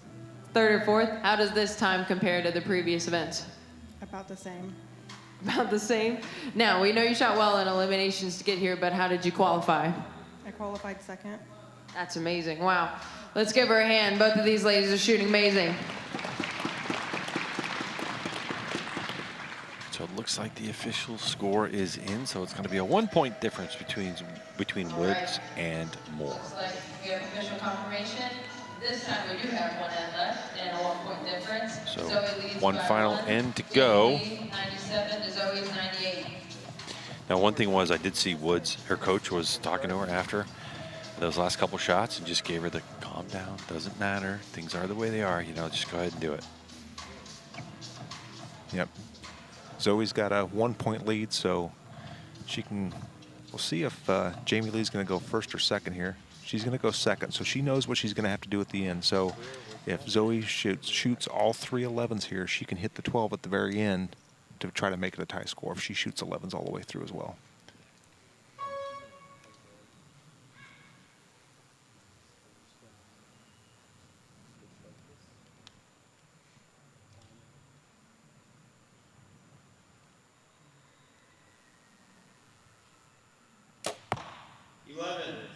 Nice recovery after that last 10. And you just saw it come off the bow and just looked perfect. Yep. Didn't it? Jamie Lee here going to try to keep the pressure on her.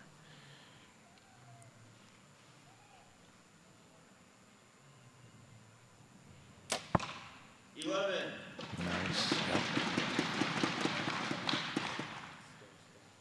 And now Zoe Woods got to keep the pressure on.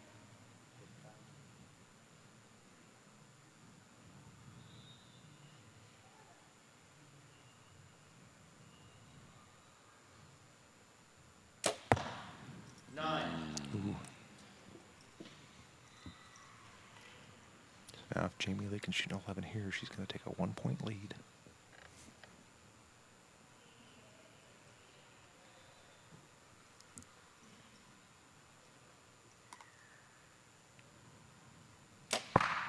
Nice, so she now takes the lead, so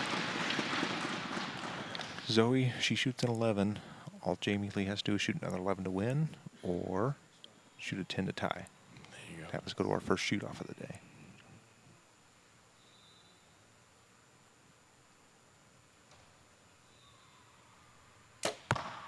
There we go. All that time in the range paying off. Jamie Lee needs an 11 to win, 10 to tie.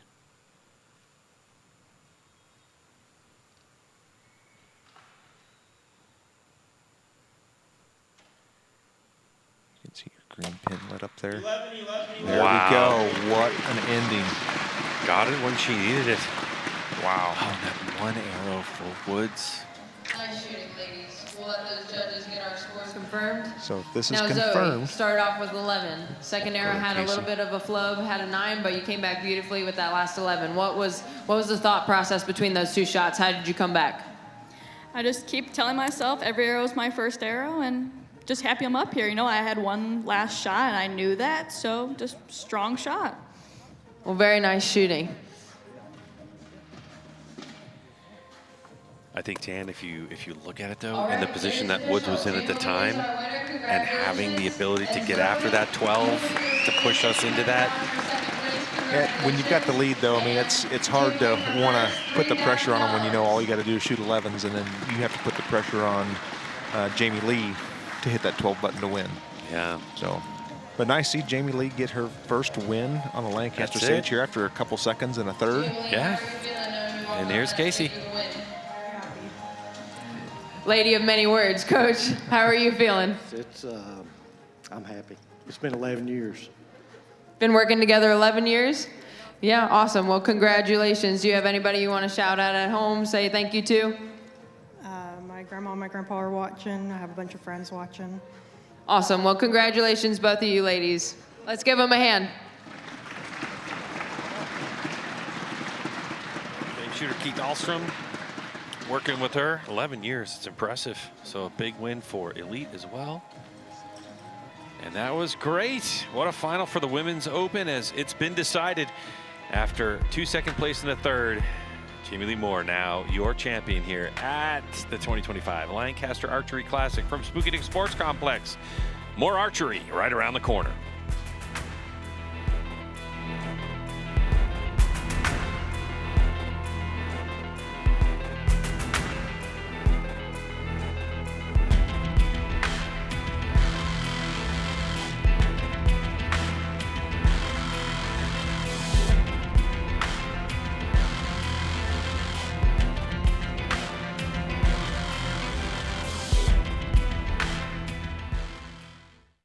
In the past 20 years, LCA has been a game changer. We shoot a lot different style bows now than we did 10 years ago, even 5 years ago. Because they're archery people, they make products that we actually need, and it's not just a bunch of fluff and trash that sounds cool, but you don't really need. The innovation of Last Chance Archery products has been incredible. Everything that a pro shop owner or a serious competitor or a serious bow hunter would want, Last Chance Archery has been there for them.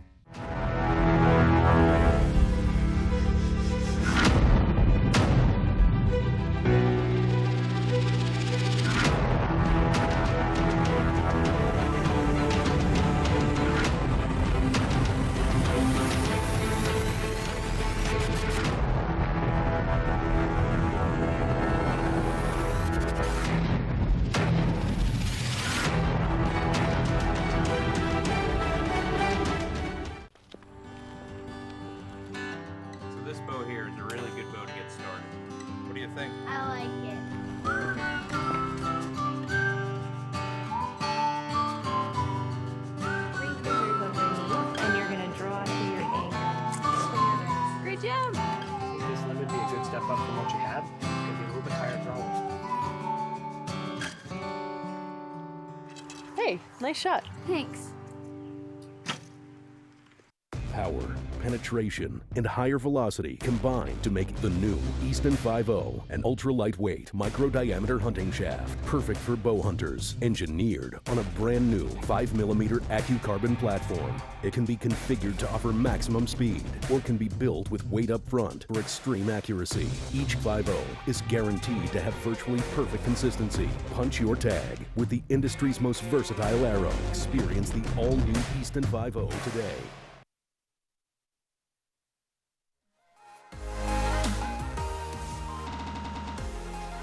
Welcome to the 21st Lancaster Archery Classic, the 2025 edition from Spooky Dick Sports Complex in Manheim, Pennsylvania. It's shoot-up finals time at the largest indoor archery tournament on the East Coast. And the Masters Open category is coming up real soon. I'm Craig White, and sitting alongside me is Dan Yazza, the two-time USA Archery National Field Champ. And so far, we've been treated to some outstanding archery, haven't we, Dan? Yeah, the last match was awesome. Came down to the very last arrow, having to hit that 11 to win it. It was great to see those guys shoot. This is the pressure-filled venue, and we have our shoot-up format. What does that mean? First time? We'll take a look at this. Pretty easy. The top four have qualified after You had qualification rounds and then elimination matches earlier, and those ties are broken by 11s. It's a top-up format. That means the number 4 shooter is going to be shooting against number 3. The winner advances to face number 2, and the winner of that goes to face number 1. But Dan, let's talk about the scoring. So this is a standard 40-centimeter Vegas face style target, but with an additional 12 ring down in the 7-8 area that's 1.5 centimeters wide. So max points for this, if you shot the 12 every end, is 136 points, and you can only call it once an end, and it has to be called. And with that, we're ready to get things rolling for this Masters Open category. And that means it is time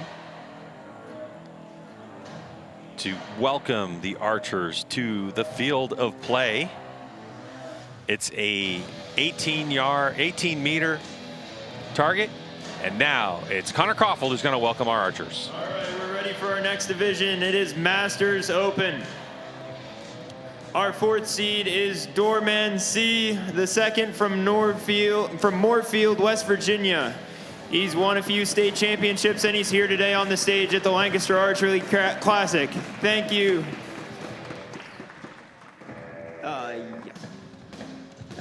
And our number 3 seed is Ken Brunco from Peoria, Arizona. He is the Pan Am Masters Gold winner at USAT number 1 for Masters, and he is here at the Classic. Everyone welcome Ken and Dorman.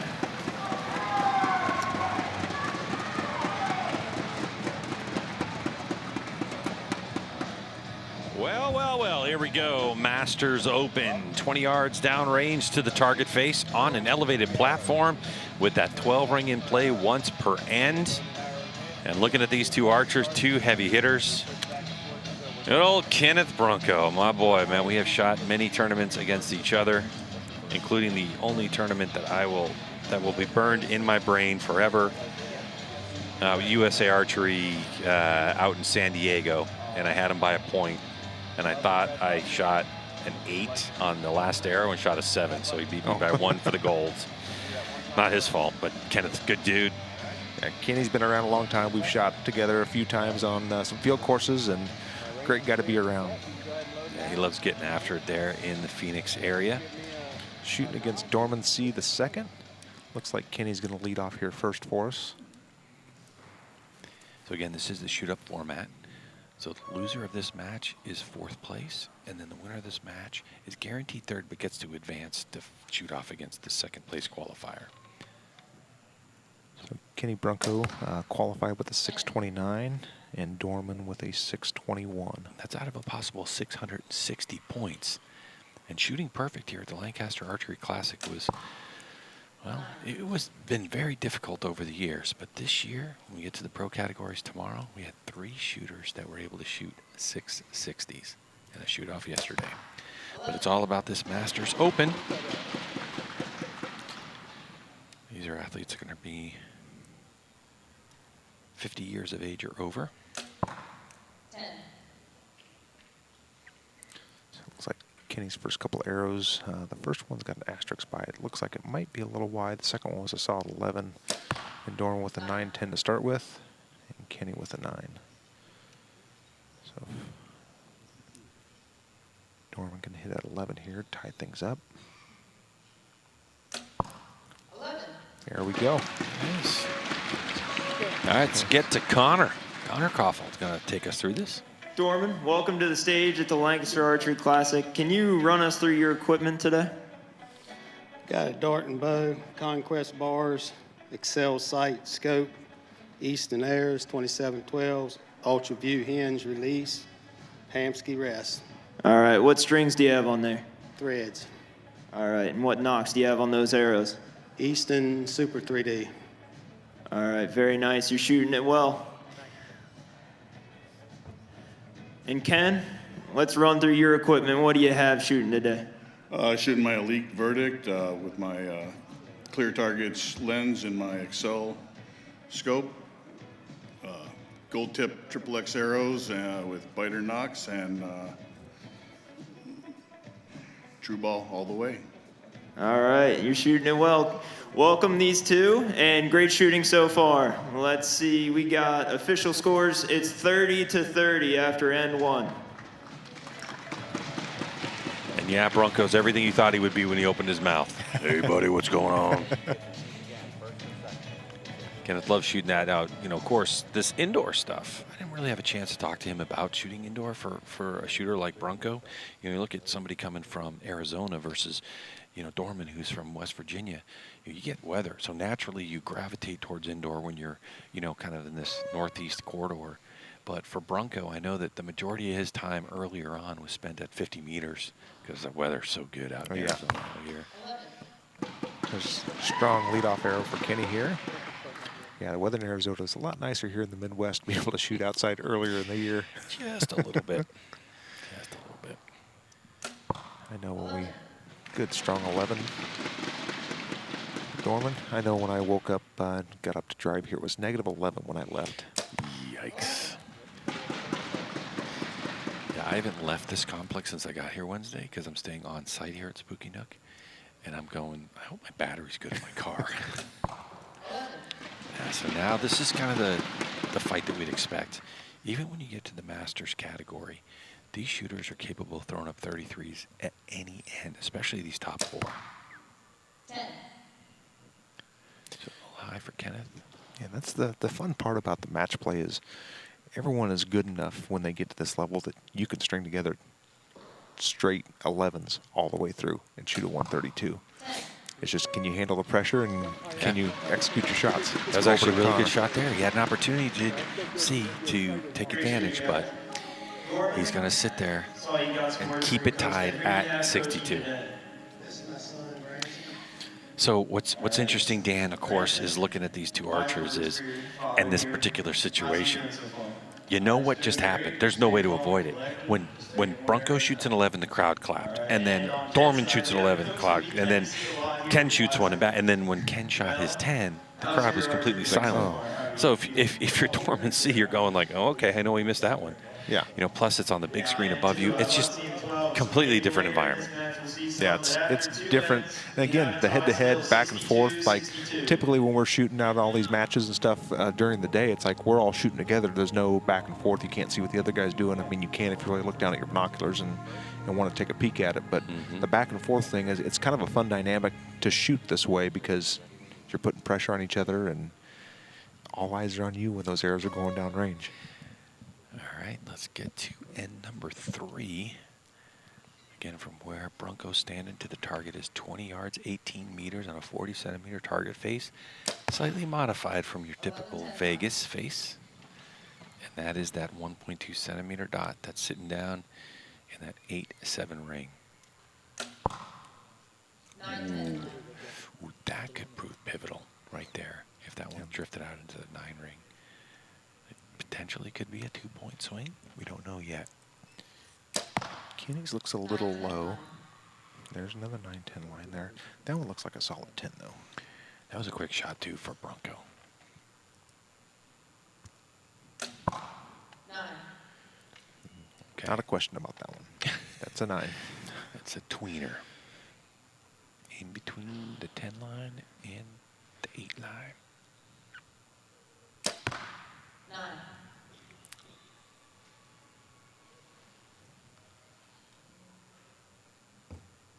A little loose this end for these guys.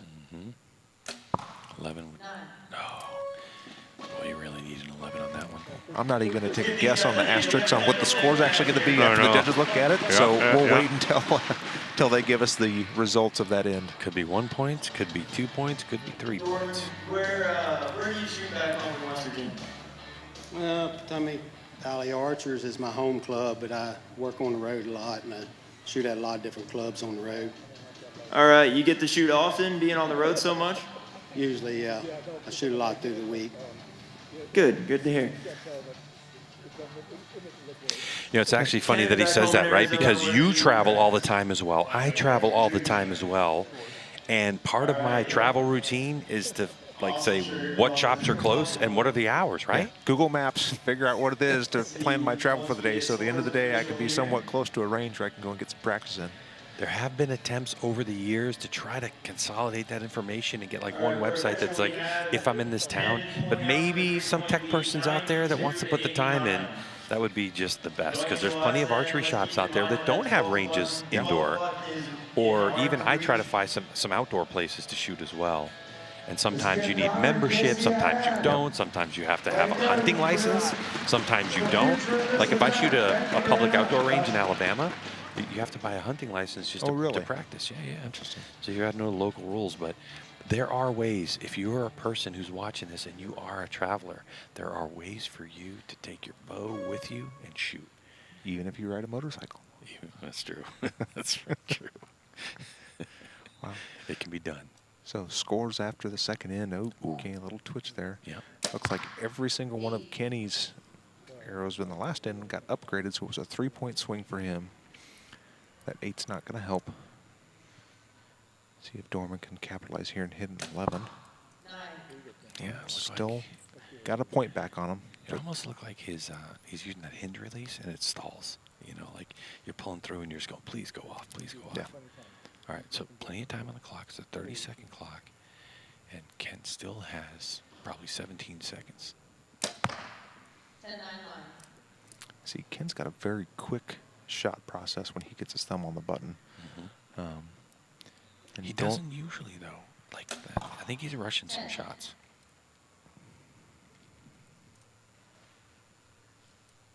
That 9 asterisks on there. It could be a 1-point lead, or it could be a 2-point lead after that one. 11. I see him look up there right when he shot it. And it's like, where did it land? Yeah. And I know that Bronco has gone back and forth over the years between a hinge release and a button release, depending on what part of the training he's in. 11-10 line. It's right on the edge, too. Right on the edge, too, yeah. Yep. Ken, that was a great comeback with that 8 to start, and then that little flinch on the second arrow, coming back with an 11 to finish off this match here. How was it feeling up there? I like turtles. There you go. He's probably been wanting to say that since a year ago. You did great. Great recovery. Great recovery. And if any of you at home don't know what we're talking about, just go on YouTube and type in "I like turtles," and you'll find out what Kenny was. Yeah, what he's talking Kenny was about. doing. And by the way, Kenneth Bronco, works with one of the renowned coaches, I guess you can say, in the United States, Mel Nichols, and that team Pineapple or whatever that team is. You can see Mel, of course, originally being from Hawaii and down in the Phoenix area, and Mel has a nice facility at his house that you can shoot up to 70 meters, 50 meters, close if you want to, blank bail. Wow, so Bronco was able to hold on to it. 8, 10, 11 for 29 is going to give him a 2-point W. So for Dorman C, get 4th place and move on. So Bronco gets to hang out in his area, and we'll see with this number 2 qualifier coming on. Here's Connor. Kelly Weathersby from Altoona, Pennsylvania.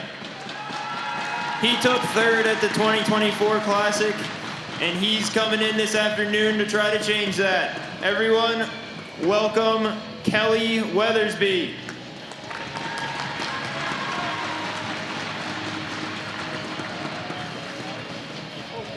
Kelly Weathersby is an NFA Indoor National Championship, and looks like 2024 he was 3rd here at the Lancaster Classic, and he qualified with a score of 633. Looks like he bumped Kenny over to the other platform. Give him a fresh look with new lighting angles. I just think that's the move. I always do, unless you've seen some trends, where, and believe me, archers are back in the practice area and they're watching to see what happens. So there has been instances in venues like this, and even here at the Lancaster Archery Classic, where it seems like the lighting you have in the practice area favors one lane or the other. And so we see people that would constantly be like, okay, I'm going to lane 1 because lane 1 seems to be hitting that way as they're looking at their competition before them. And you've seen different companies that are developing peeps to try to mitigate that, so you're not seeing the same shadow, or you're seeing the same picture every time, no matter where the sun or lighting or whatever it is, to mitigate the shadows in the peep. 10.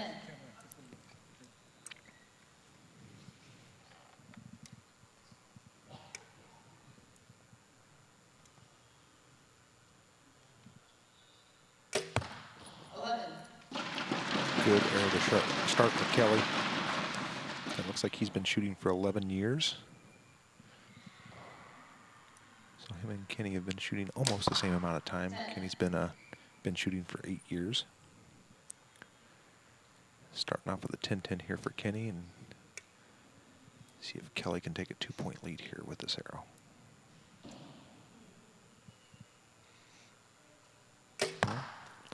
A little shaky there right at the end before the shot broke. Mm-hmm. And Weathersby able to make that transition from hunting to competitive archery. And he just likes it because he just wants to keep improving. 11-10 line. That one looks like it caught the 11. I don't know. It's pretty close. You want to put a nickel on it? Sure. I don't have a nickel. I do right here. Oh, yeah, you do. Yeah, we got change on the... Yeah. 11. No question about that one. So it's either going to be a 2 or 1 point lead for Kelly after that first end. Kelly, welcome back to the classic stage. Thank you. What do you got in your hand today shooting? Same thing I had last year. I got the Bowtech Reckoning Gen 2. Shooting a CBE Vertex sight with scope. The AE, what is it? Blade Rest. Yeah, Pro Blade, and then what release you got? I'm shooting the, whatchamacallit? Executive. All right, True Law Executive, and then what arrows? I see some Black Eagle PS 27s. What strings you got on that bow? Obviously, Beeline bowstrings. All right.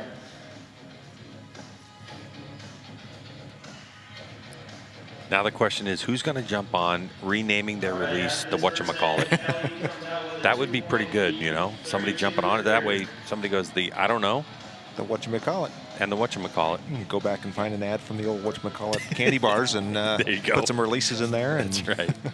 Use that same colorway and same theme and you're good to go.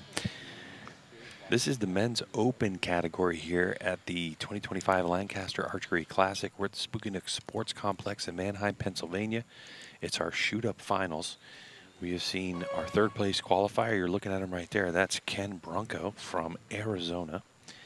Is now shooting up against the number 2 qualifier. And the archer who wins this match guarantees a crack at the number 1 spot and a chance to be called Masters Open champion. We're in our second end of 4. The innermost ring is counting as 11 points. That 1.5 centimeter dot you see nestled in the 8-7 line is worth 12 points, but you got to call it. And you can only do it once per end. We haven't seen a lot being called so far today in the matches we've had here. Weathersby and Bronco getting after it. 11. Good shots there from Kelly. Bronco needs to tighten up here. Get back in the 11 ring. 9. That's not going to help. I got a feeling we're going to see a 12 called by Bronco at some point.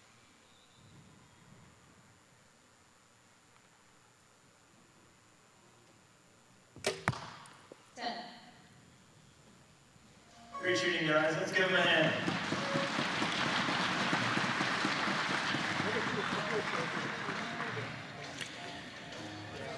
All right, so looking at this, we're looking at either what, 4 points or potentially 5? It's 2 or 3. So at 31-29 as it's listed. We'll see what Kelly's arrow gets called. That gets upgraded, so we're at a 3-point advantage here for Kelly. Kenny went 10-10-9 that end. Yeah, so it looks like it's going to be 64-59. Sorry, 3 points on that end. Yeah, 3 points on that end, yeah. We all knew what you were talking about, because math is hard. It is hard. Yeah. So yes, I have a sneaky suspicion there will be 12s called on this end. Remember that 12 buttons out there. And Connor taking Croft them on a little just bit. selling it, just letting everybody know what's up. 12 still available. Yeah, I'm looking over from my commentating position, looking at Coach for Bronco, and we're kind of making like the gesture, like, get him hit the 12 button. I have said this before, and I want to say it again. I would love to see you have an accumulation of 12, so with four opportunities. But if you wanted to, you could save them up and then just call 3 12s like in the final end.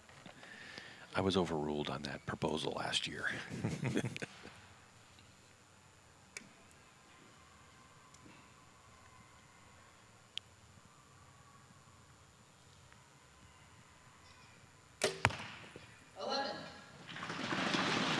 Another point for Kelly there.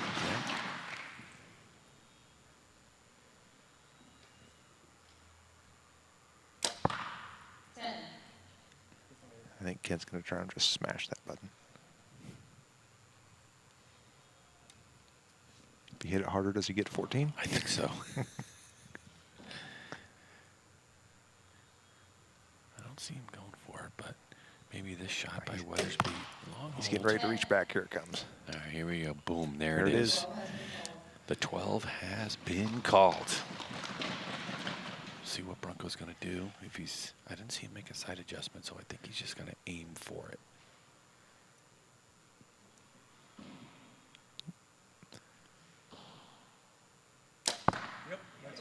Nice, he got it. As soon as it hit, Mel said, yep. The flinch and swoosh. And Weathersby heard that. But he's also going to know he's got a comfortable lead even with that 12. 11-10 line. Okay. Still going to have a 4-point lead even if it is a 10 going into the last end. 10, what a shot. Hitting that 12. I saw another little bobble in there, but you brought it back and hit that 12. How'd it feel? You know, it feels great when, it's a tough thing to try and go for that, so. Yeah, it's in an odd spot, the spot you're normally, trying to be anywhere near, but you got down there and you hit it. Congratulations, great shot. We'll see. Is Kenny just going to leave that light on and shoot for the next 12? Yeah, maybe. Be like, well, it's only one. It's the last end. Am I just going to just gun for the 12s? 4-point difference. This will be the last end. How do you feel the pressure right now? Is it on Weathersby? Is it on Bronco? I think Kelly's going to be fairly confident, even if he shoots 3 10s. And Kenny hits a 12, and I mean, it could go back, but I don't see it happening. Stranger things have happened, though. Yeah. I mean, both shooters, obviously, with tons of experience. Weathersby, of course, like you mentioned, NFA Indoor National Champ and has been up on the stage at this shoot last year. And Bronco, goes down to the Pan American Games and wins that. And he's also been a Masters champion in USA Archery on the national team for the last couple of years for USA Archery. Kenny Bronco loves that 50-meter outdoor stuff.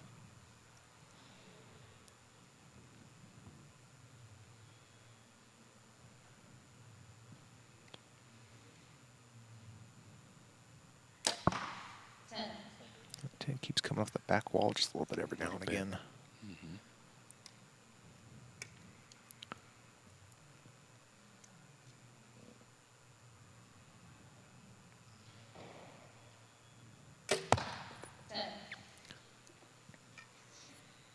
Still a 4-point lead here. See if Bronco's able to continue to pull through the shot. One of the biggest flinchers we've ever seen in archery is in the #1 spot tomorrow. I'm not going to mention any names. But it's spectacular when it happens. Kelly with a great answer there. 12 called. Put another couple points on him, so why not last arrow? Throw one down there at the 12 ring again. All right, can Bronco go 2 for 2?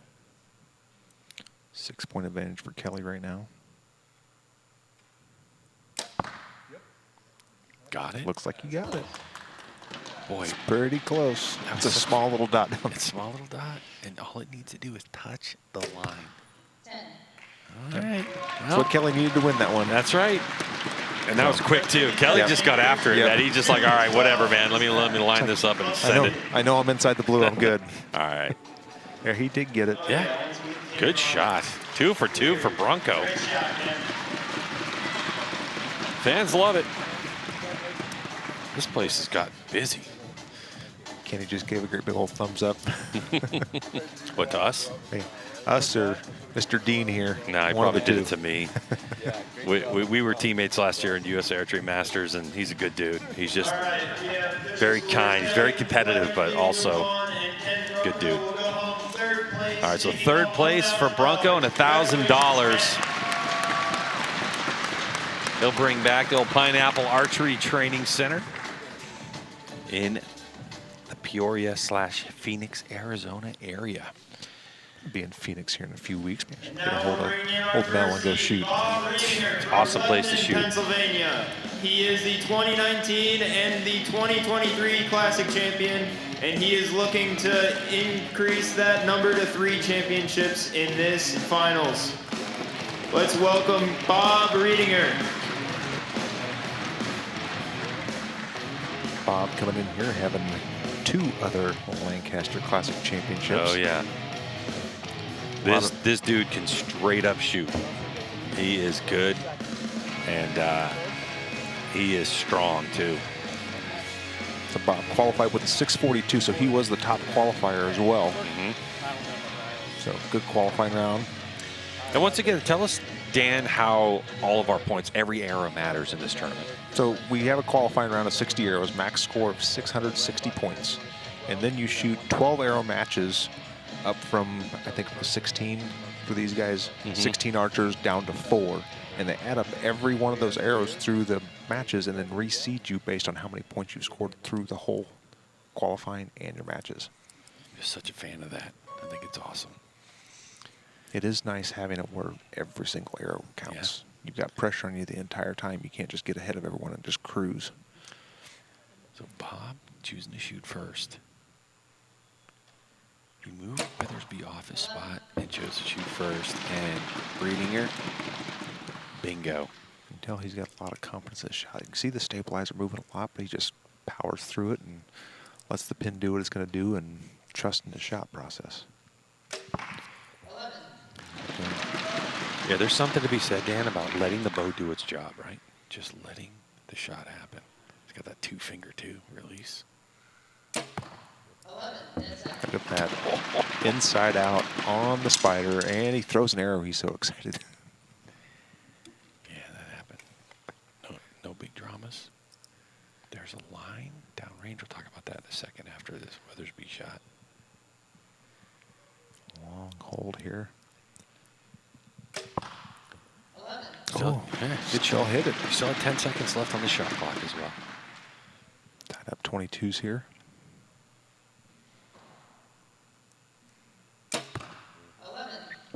Nice and smooth.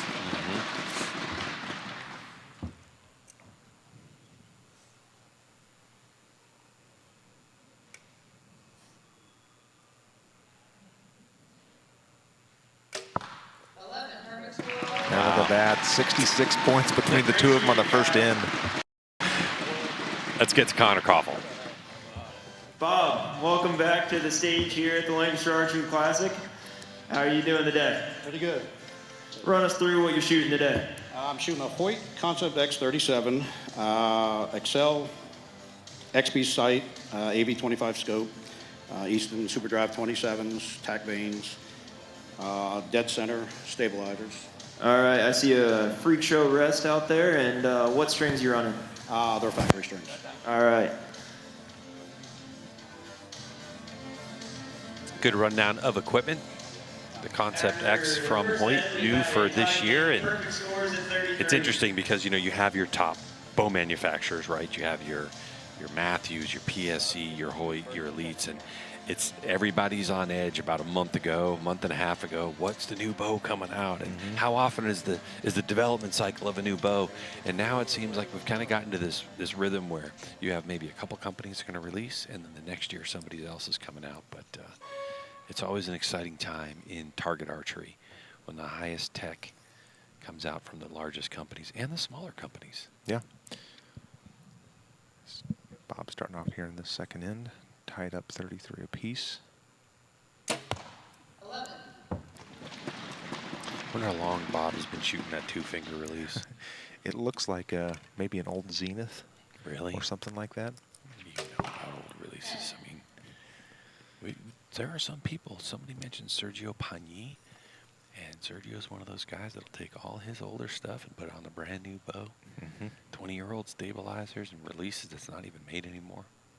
If it works for you, it works for you. There's the first 10 for Bob. With that 9 asterisk from Kelly, could still have a 1-point lead.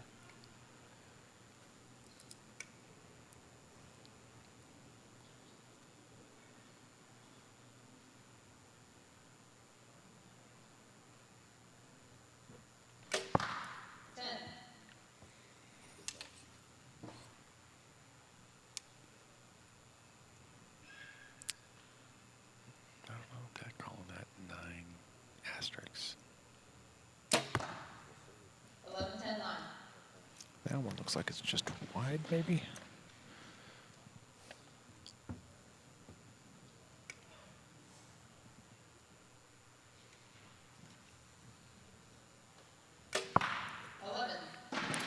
So strong finish there for Kelly on that second end.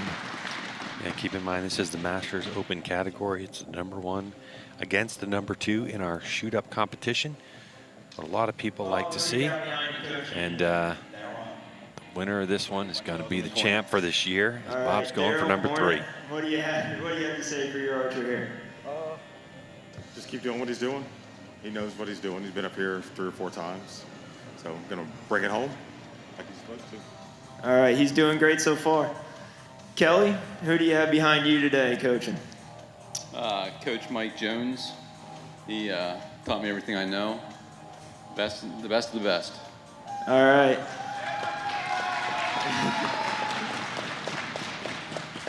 Great shooting so far, guys. We have a tie game. I mean, you know, 64. he's a PA guy. You would expect that he had a little bit of fan club here, right? Yeah. After all those asterisks are cleared, we're back tied up, 64-64. So 2 wins in a row. We're going back to even. Whole new ball game. Looks like Bob's going to lead off again. That might be an old stand. Really? You see the two holes on the top of the, because he used to have a string that came off that bail that would wrap around it before the D loop. Ain't that old? Wasn't it like the dinosaurs? Then that release was created. Something like that. Okay. 11. Well, Kelly takes a 1-point lead here.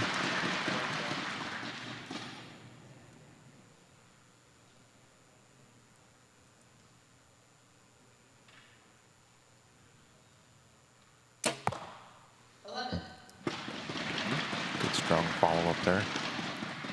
That was nearly dead center. See what I did there with this sponsor? Oh, I did see that. Oh, yeah, it's funny. Thanks. 11. Good answer for Kelly. Keeping that 1-point advantage.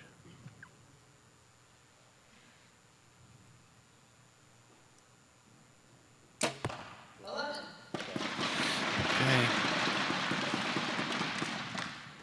I think Bob is holding on to that 12 when he needs it.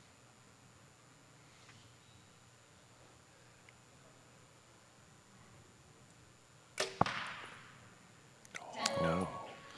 Gave him a couple points there. It's got an asterisk on it, so it's either going to be a 1-point advantage or tied up again for the 3rd inning in a row. That looks like it may be a 10. I think you're right. I think we're going to have a tied score here for the 3rd inning in a row. It's really hard, you know, when you're a judge looking at that, because you have the hole is definitely cutting the line, but it's actually not the hole. It's where the arrow is at rest. Yeah. So if you look at the rules, it's if the line is displaced, you have to basically draw an imaginary line of where it would go and if the arrow would touch. And if you can't say for sure it's out, the score goes to the archer. So they'll get down with the light, get rid of some of those shadows, be able to look at that line and see if it's going to intersect where that arrow would actually touch it. Yeah. So we have Judge down there looking close with the magnifying glass. Getting that radioed in, see if that gets to be a 10. And it does. Okay. So we're back. All right, it's been upgraded to a 10. To single points, 95, 96. Weathersby 96. Keep in mind that 12 bucks right there for you. Reedinger has the 12 at his disposal, but he's only got one. So now Kelly's going to have the chance to pick whether he wants to go first or second. So it looks like he's going to go first to put the pressure on Bob. But Bob's going to have the opportunity to see what Kelly's going to do and if he wants to go for that 12. Oh, Bob's going first. Oh.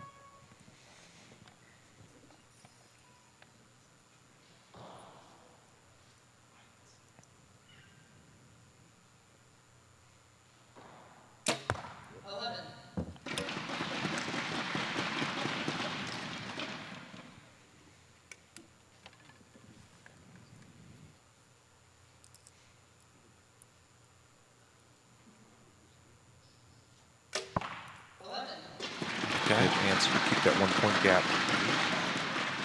Definitely liking that top target too.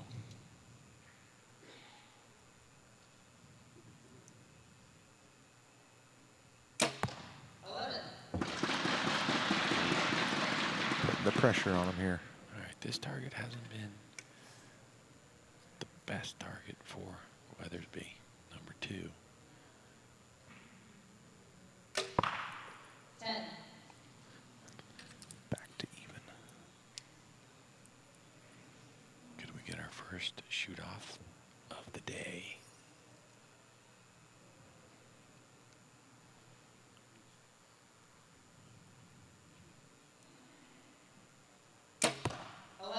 All right, good strong shot. And here we go. 11 to tie, then we go to a shoot off.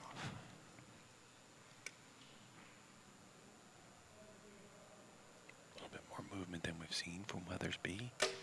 11. There we go. Shoot off time. Awesome shooting, guys. Little fist bump there between the two of them. Now, we got to wait for everything for the official, but it looks like we'll have a shoot-off in this one. Our first shoot-off of the 2025 Lancaster Archery Classic.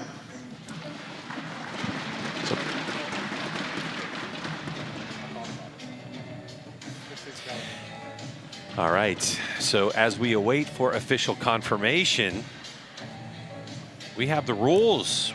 How do we determine a tiebreaker? Here it is, Dan. Sudden death, higher score wins. 12 ring is in play for the first 2 arrows. Archers must call the 12 ring if a 3rd arrow is needed. Closest to the center wins. And we do have a shoot-off. So if it were you, yes, mash the 12 right away, and just go for the just dub. go for it, or do you prolong the agony and shoot an 11 and hope the other guy doesn't shoot a 12? If I'm Bob, the fresher shooter, it doesn't seem as much, like nerves and stuff. I'm going for it. If I'm Kelly at this point, I'm going no. I'm going to let it see how it plays out. We'll see if Bob's going to hold on to the same strategy, which is Bob going to want to shoot first like he did when he came on stage. They're having that discussion right now. All right, so Bob is going to shoot first. I don't know. I thought he was going to reach for it. It's such a risk. Like, let me just shoot an 11 and see, put the pressure on my opponent and see how this whole thing's going to play out. Or take control of it and just mash that 12. So, and keep in mind, even if he hit the 12 by accident, it doesn't count. You have to call it. Yep.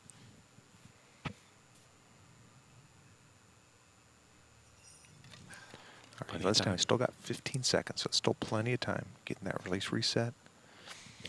Gonna feel a little bit of pressure. Is it 7?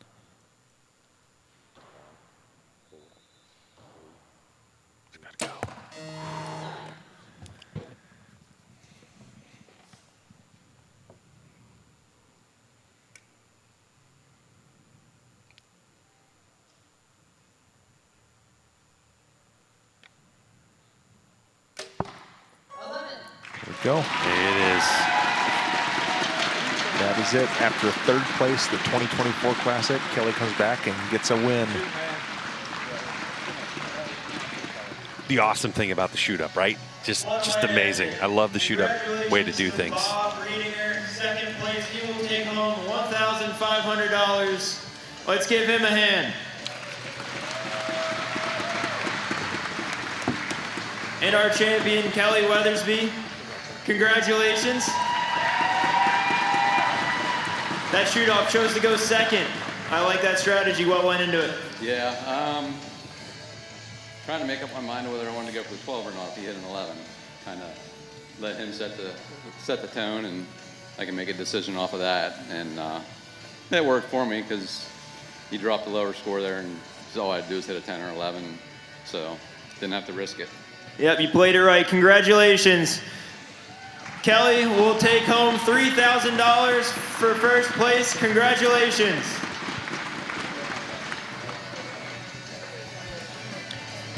Well, our first shoot-off of the tournament, certainly entertaining. We thought maybe someone was going to get after that 12, but hasn't happened yet. But there's still so much archery to come. Congratulations to our champ. And as we step away, you don't want to go anywhere, because when we come back, it is going to be the Women's Masters Open coming at you.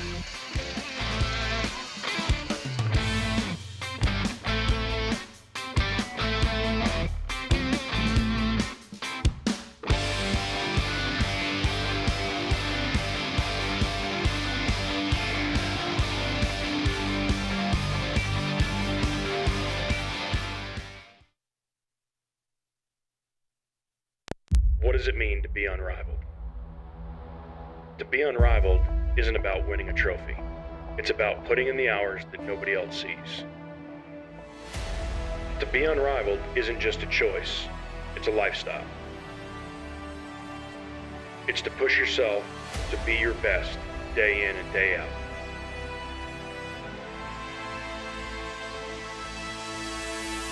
Gas Bowstrings.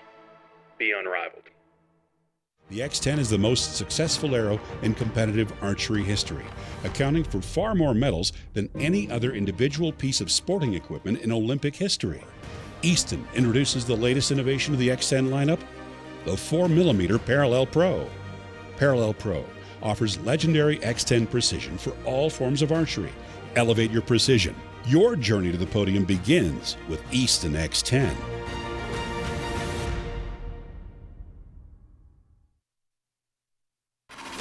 And our champion, Tanya Galantine.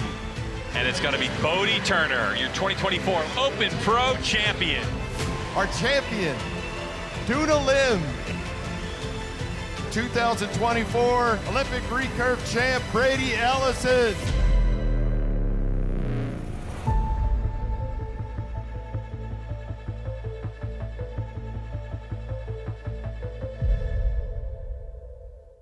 As the most trusted name in releases, Scott Archery has been proudly made in America for over 40 years. High-quality materials, target-inspired design, and tight tolerances allows you to release with confidence with Scott Archery. I have to shoot the best or there's just no point in doing it. I'm blown away at just how easy each arrow tunes right out of the box. Ultra Arrows, the pinnacle of precision and performance.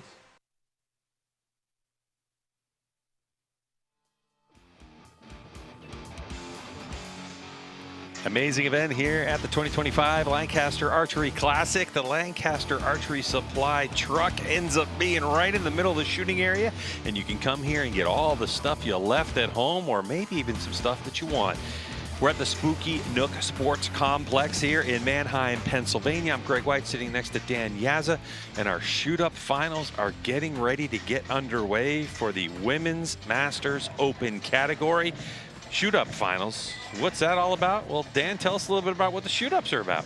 All right, so we start the week with a 60 arrow qualifying match, and then we go into eliminations where you're going to shoot 12 arrows against an opponent, which brings you to the shoot-up. They rank you based on your total cumulative arrow count.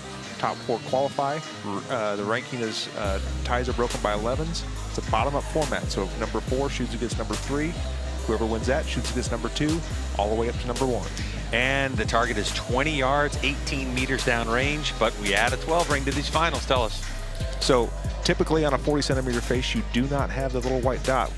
Lancaster Archery Supply is thrown in a little white 1.5-centimeter dot. It's worth 12 points. You get to shoot that once per end, and you have to call it. And we have an exciting matchup for you. The top 4 have qualified, and now let's get to Casey Koffel, who's going to introduce our archers to the field of play. All right, crowd, our next division is Women's Masters Open. We have our 4th seed coming in, Lori Irvine from Tyrone, PA, and she is the PA State Champion. Let's give her a big round of applause.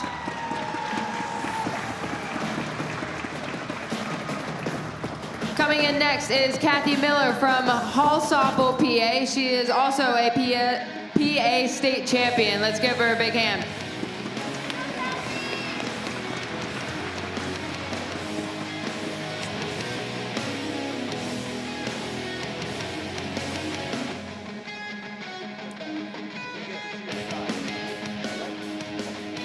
Well, Dan, I think you'd be shocked to find out that the #1 state in terms of registration is Pennsylvania. I can't even imagine why. I know. I think number 2 is New York, but of course it's going to be from this region. It's easy to get to, and it's a good central location here on the East Coast, as we had plenty of people come from all over the United States and Europe and beyond. Yeah, so we're looking here. Lori qualified with a 6:09 and Kathy qualified with a 6:01. But as we were talking about before, with the way this format works, every arrow you shoot counts for something. So even though Kathy shot a 6:01, 8 points behind Lori, she is the higher seeded archer because she shot better during the elimination matches. Gotcha. All right, here we go. We're getting right to it. Number 4 versus number 3 to shoot up, to shoot against number 2. 4 ends cumulative scoring. Every point matters. What a Great start. Didn't see any nerves there in that first shot. Absolutely not. Just get after it.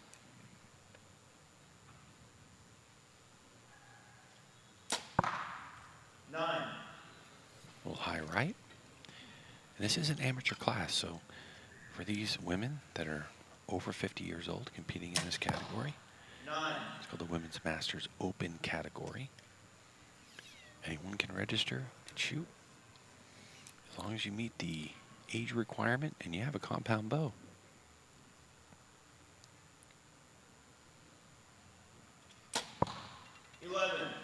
Nice shot there. Looking at their resumes here, both of them are from Pennsylvania, and both of them are PSAA state champions. I wonder how long these two have been shooting against one another. Yeah, really.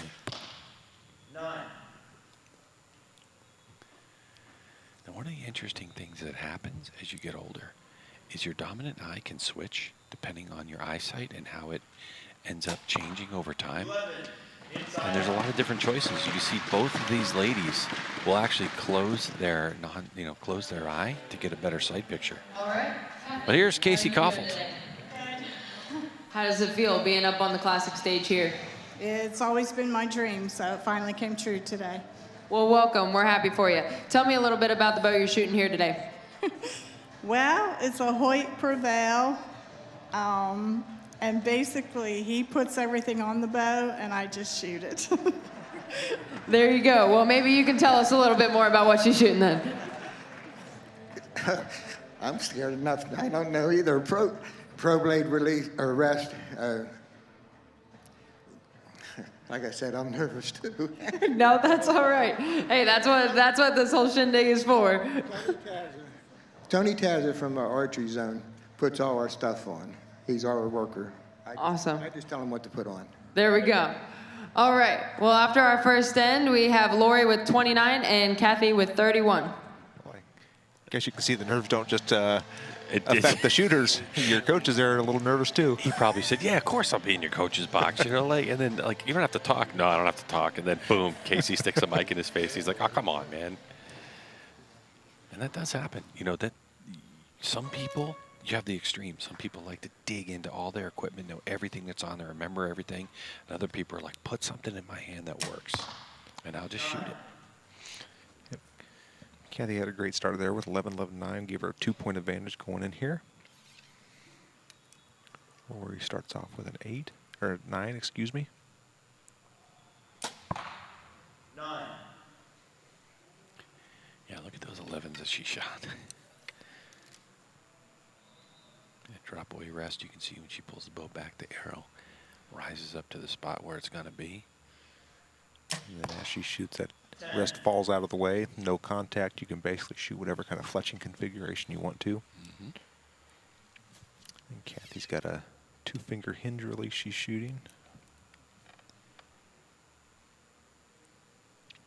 Little shaky there. 11. And she still hits at 11. Nice recovery there. Yeah. The crowd's watching the big screen too, and they saw that happen. Great recovery. Got a 4 fingers. Is the first 4-finger we've seen? I think so. 9. So it gives her 28 points for this end. 10. 10, give it a 3, give it a 2-point advantage on this end, and we're at 4 points total. Back down to Casey. Lori, how are you doing today? Good. Is this your first time on the classic stage? Yes. Well, welcome. Tell me a little bit about your bow here. I have a Hoyt Stratus with a Conquest stabilizer, B-line strings, and archery double vision sight. And how about your arrows and strings? B-line strings and Easton arrows. Very nice. Well, you're shooting it well. Now, you said it's always been a dream of yours to be on the stage at the Classic, but how many Classics have you been to? I was here the last 3 years, and then I shot a long time ago. Very nice. Well, congratulations on making it to the stage. After 2 ends, we have Lori with 57 points and Kathy with 61.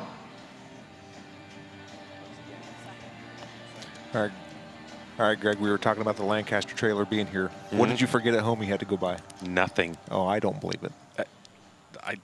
Nothing. Oh, my gosh. There's a couple new things I want to get. But this is probably the first time in a long time, because normally I just leave, I purposefully leave stuff at home so I can go hang out at the trailer. There you go. And spend dough. But, you know, tip of the cap to my mom. I got a lot of Lancaster Archery Supply gift cards for Christmas. So it's burning a hole in my pocket. If you're just tuning in, especially to archery for the first time, and you're looking at that score, why is there an asterisk next to that number? That is just our crew that spots it. It's not the official score. So if there's a score in question, they'll actually put the lower value, and the asterisk means that it's probably the higher value. And we'll know once the judges get downrange and have a real good look at it. So Kathy coming on strong here to start of the second end with an 11. And another 11. She's in the groove right now. Our volunteers, what happens is, obviously you got to show up here with at least 6 arrows in your quiver. You shoot those arrows, they get pulled, and then our runners volunteer, and they're able to bring those arrows back to those archers. Great shot. Good answer for Lori there back in the 11 ring.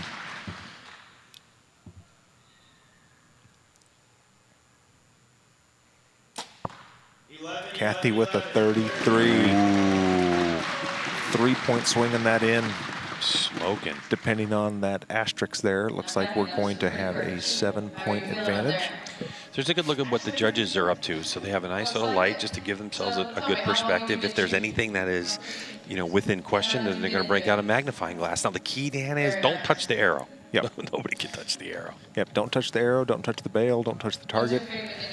We're dealing with fractions of a millimeter on some of these arrows here, and want to make sure you get the right call. Plus, there's a lot at stake. You know, you're hearing about the money, and that's great. Obviously, that's great. But I think more impactful for a lot of people is when you come into this hall and you see your face on one of these big banners that's hanging on either side, just off the middle of the shooting range.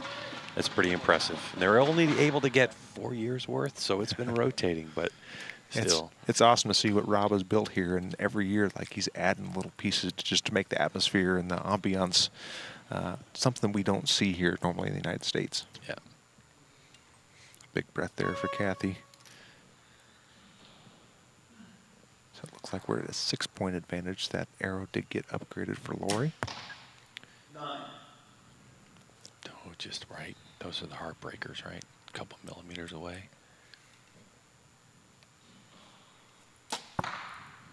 9.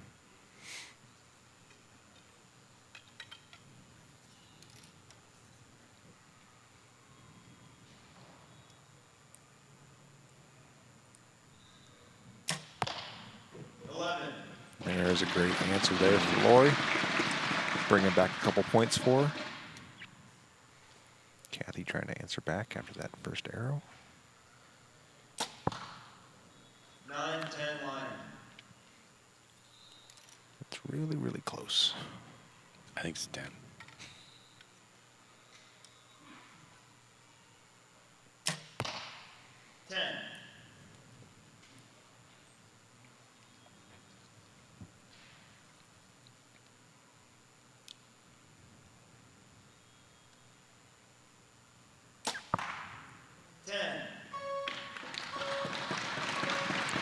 All right, so currently, before we get the official scoring, it looks like it is a 4-point advantage, and that could move to a 5-point advantage. Here's Casey. It'll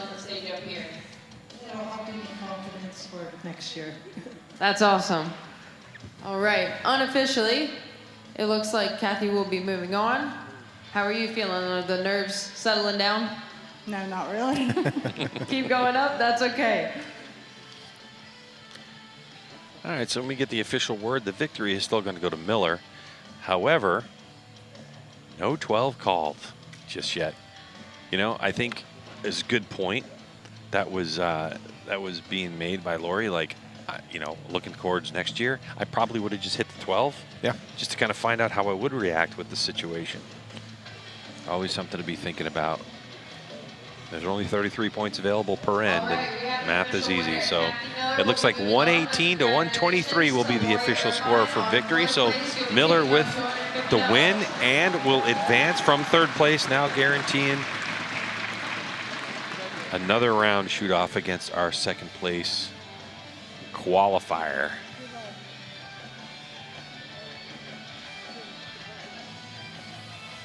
This is the Women's Masters Open Division. It's an amateur class. There are pro designations that'll be coming up tomorrow. All right, But our next here competitor coming is- in is Sharon Totten from Stafford, Virginia. She made the USAC team and is our second seed. Let's give her a big round of applause. Sharon Totten coming in here. She shot a 607 in qualifying. And then total for her during the entire shoot-ups was 848 with 33 11s. And of course, making that USA Archery team is a big deal for us master shooters. It's a good accomplishment, especially when you get to run the stars and stripes. So what does it take to make the USAT team, Greg? Shoot. Basically, the way it works for USA Archery is, first and foremost, you have to be able to compete and do well at the nationals. If you're not there at nationals, then you're ineligible to be on the team. And then you shoot another couple of events, whether it's more of the, like 2 more of the outdoors, or you can shoot the USA Archery indoor and an outdoor. And the way it works is simple. You have your qualifying position, let's say 3rd, and your finishing position 1st. They add them together, divide by 2. And then for your qualifications, the lowest scores, like the lowest numbers accumulated, are the ones that are on the team. And in Masters, it's the top 3 in the nation. So it's an accomplishment. It's quite an accomplishment for Sharon to be on the USAT team. Looks like she's going to shoot second here. Since she's the higher seed, she gets to pick which platform she shoots from and which position she shoots in, first or second. And Kathy leads off with a 10.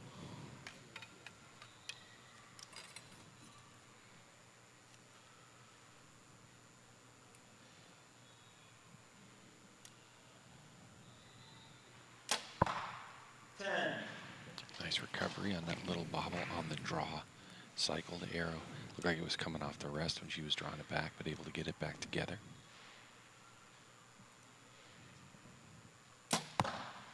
9. 9 for Kathy. And looking here at Sharon's card, it looks like she's been shooting for 6 years, so really not all that long. And to be able to make the USAT team after only shooting for 6 years, that's quite an accomplishment. Dan, you bring up a good point. Even though we're looking at Masters Women's Open, you can be any age. And when I mean any age, I think maybe over the age of 4. But pretty much after that, any age to pick up archery. And people do. And that's one of the great things. It's a lifetime sport. You can start young. You can shoot it until you can't stand up anymore. Yep. Oh. Throwing down the 11 there at the end for Sharon. Let's get to Casey.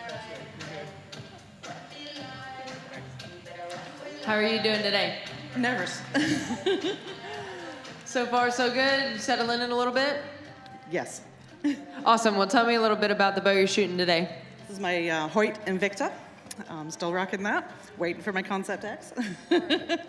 And XL stabilizers. Strings are gas. Arrows are Easton 2712s. Very nice. Well, you're shooting it well. I see Mr. Mel, you're back up here. How is she doing so far? She's doing good. We're just warming up her finger for that red button. Oh, I see. Mel wants to see some 12s out here. All right. All right. After the first end, we have Kathy with 28, and Sharon is leading by 2 with 30. I think Mel's getting an itchy trigger finger. I think he wants to push the button. I think he does too. He's just going to lean over and be like, by the way, you're shooting at 12. We know the crowd loves it, that's for sure. We're getting side eyes right now. All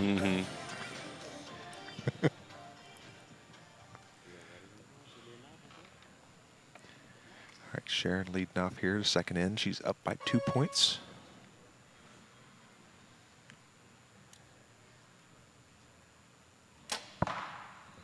Didn't really like that one. Mel giving a little bit of coaching there between arrows. 11. Kathy capitalizes and bringing it back to even. There we go. That's the best thing about this tournament, isn't it? The swings are real with that extra point available and that extra 2 points. If you call it 12. 10.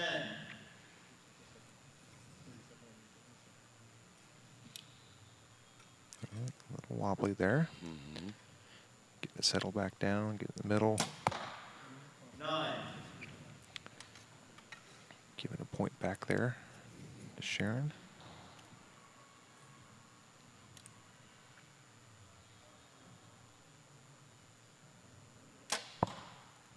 There we go, back in the middle. Let's see if Kathy can answer.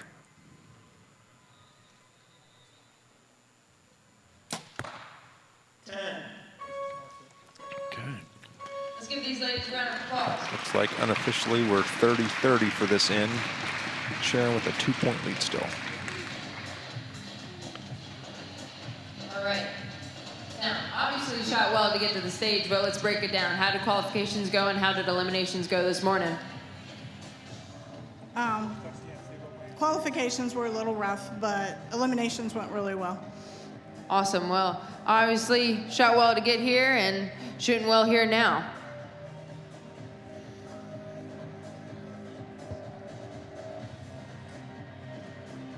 All right, after 2 ends, we still have a 2-point gap. Kathy with 58 and Sharon with 60.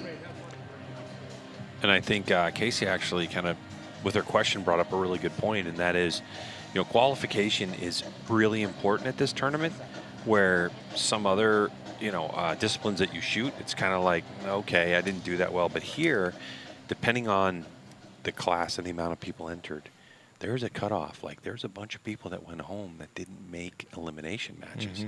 So qualification, if it doesn't go well, but you're still in the elimination matches, that is like accomplishment number 1. Yeah, and if you look at the scores here, I mean, she was third after after qualifications, and she bumped herself up to second seeding because she shot so well in the elimination matches. So I mean, it could be a few $100 just coming in here and automatically being in that third is the worst you can do, as opposed to fourth is the best you can do, or the worst you can do. So Kathy starts off with 11 and Sharon with a 9, so we're tied up at 69 points. 9.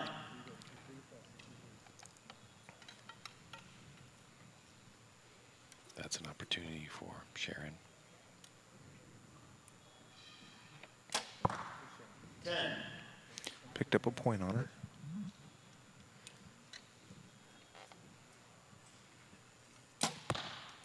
9. It's interesting to see that both these ladies are shooting feathers. Oh, yeah. Sharon looks like she's got a little floral design on her feathers there. 9. All right, so Dan, let's talk about that for a second. As we look at talking about feathers versus, vein, which tend to be plastic. Why don't more people shoot feathers? Or why would you shoot feathers? I think feathers will provide a little bit more steering, but they're easier to get damaged because they're so soft. Feather or veins, plastic veins, will provide good steering, but they're a little bit tougher. So with as much traveling as we do and bow cases getting gone through by TSA or whatever, I think most people these days tend to go with the plastic veins. Yeah, I think too. Some people that might have, that's There's a really a full cool looking design. pattern. Yeah, it's a feather design. Yeah, like a peacock feather. Also, I think sometimes people have clearance issues, depending on especially on maybe the recurve side of things, barebow side of things. But feathers will move out of the way easier than a plastic vein will, but that'll also tear them up a little bit more too. Yeah, it will. That's really, I think, the big deal is the durability when you're traveling. Even putting those things in and out of like an arrow tube, if you just let it flop to the bottom and hits the edge, it's like, oh, great, I just lost a vein. Okay, so we're getting to it. Sharon's got a 1-point lead now.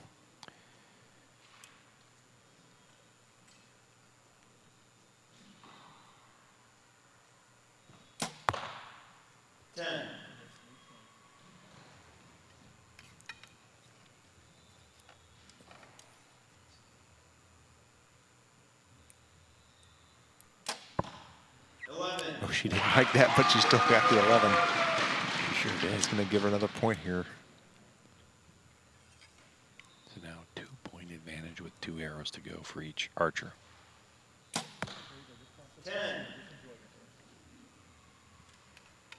You get down here to these last arrows and they start creeping in a little bit. You know you got an advantage. 10. All right, so we got... Kathy's was a 10-9 liner. That looks pretty solid.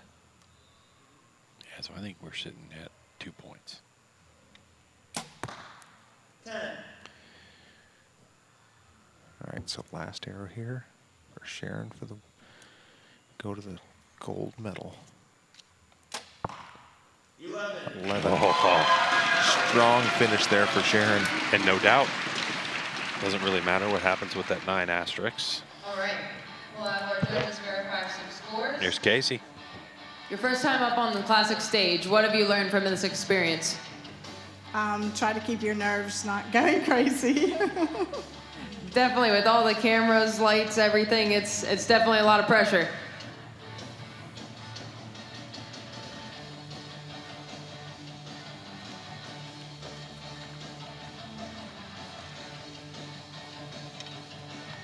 We're waiting for those official scores to come in. All right, Sharon will be moving on. Congratulations. And also congratulations to Kathy Miller for 3rd place. She'll be taking home $350. Congratulations. And Greg, she was talking about nerves. How do you handle your nerves when you're shooting in high pressure situations like this? I don't think about it. You? I'm just trying to live in the moment. You know you're going to be nervous when you're going into these things, and try to use that extra energy to your advantage instead of trying to suppress it. I think the biggest thing too when you're in these situations, and it really touches on some of the things that some of these archers have said even today, is that the first time I was in a real situation where my nerves were crushing me, once I did it, I knew I could do it again. She has won a bunch of big tournaments like Vegas, Reading, and NFAA Fields.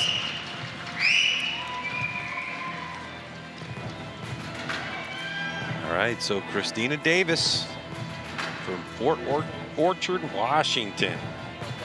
That's the state. Coming to here, she's moving Sharon over to the other stage. Got her coach Joel Turner in her box behind her. NFA field champion, Reading champion, Vegas senior women's champion, just a versatile archer. And looking at her qualifying score, 631. It's a monster score she threw up. Yeah. And I mean, nobody was even in her draft. Yeah, not even close. And then an 880 total, and the next closest was 848. So she was the class of the field. But in this format, it's 12 arrows. 12 arrows. Anything can happen. That's Anybody can string together 12 really, really good arrows. So even though you've shot and been heads and tails above everybody the whole time, it just comes down to these 12 arrows at the end. That's right. And you think that Sharon Taunton is now relaxed. The nerves are starting to get out of her system. And anything can happen. But brace yourself. This could be quite the show put on by Christina Davis. And she will shoot first.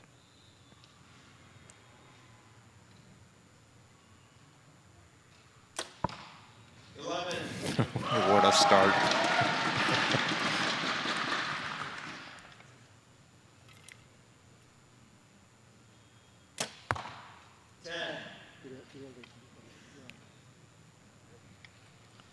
I just saw Christina just take a deep breath and let it out.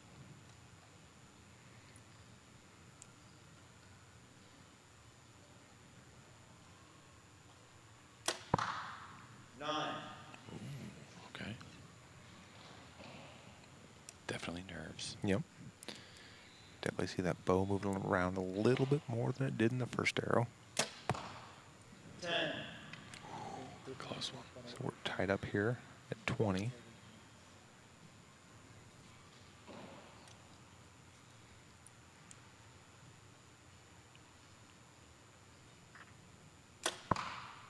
There, she's back inside out.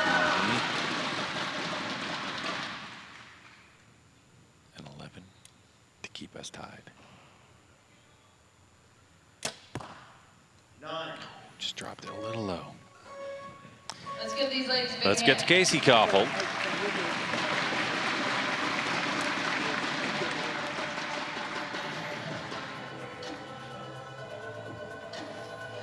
Hi, Christina. How are you doing? Good. How are you?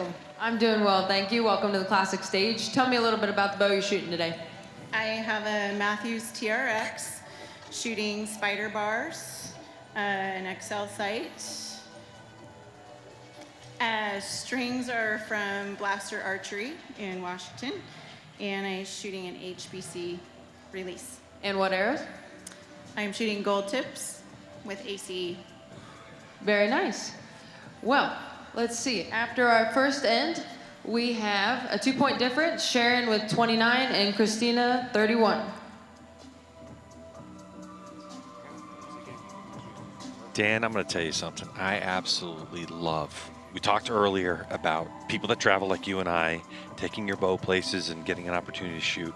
And when I travel to Washington, I make sure every time I have my bow because it is one of my favorite states to shoot in. Yeah, they've got some amazing field courses there. And if you guys haven't shot field before, you need to do yourself a favor and go out and shoot some field when it's nice and warm out outside. Totally agree.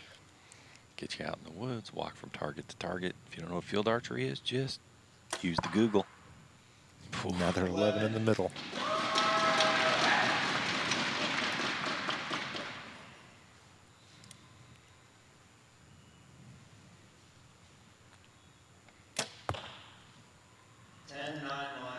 Seen Christina take a great big deep breath after that last arrow. Calming those nerves, slowing the heart rate down a little bit.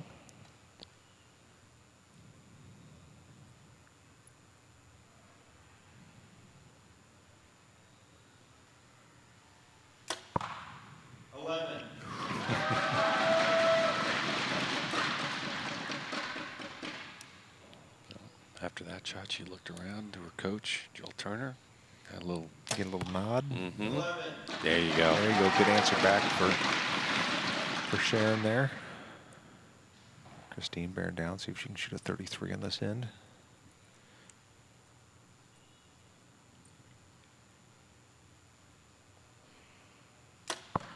Eleven, 33, perfect end for her. Wow.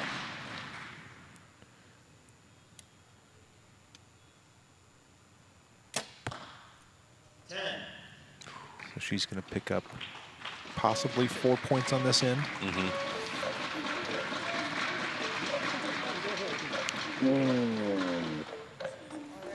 that looks like at ref. Oh, that's too hard to call. See how the line's bent there, so that's where the judge has got to make that. They can't look at where the line sits. They have to look at where the line's supposed to be. So they're taking a good look at it. Look at it 3 angles. You look at it straight down the shaft, and you look at it from each side at 90 degrees to see if you think it's going to touch the line. And if you cannot 100% sure say it's out, they have to call it in. Yep.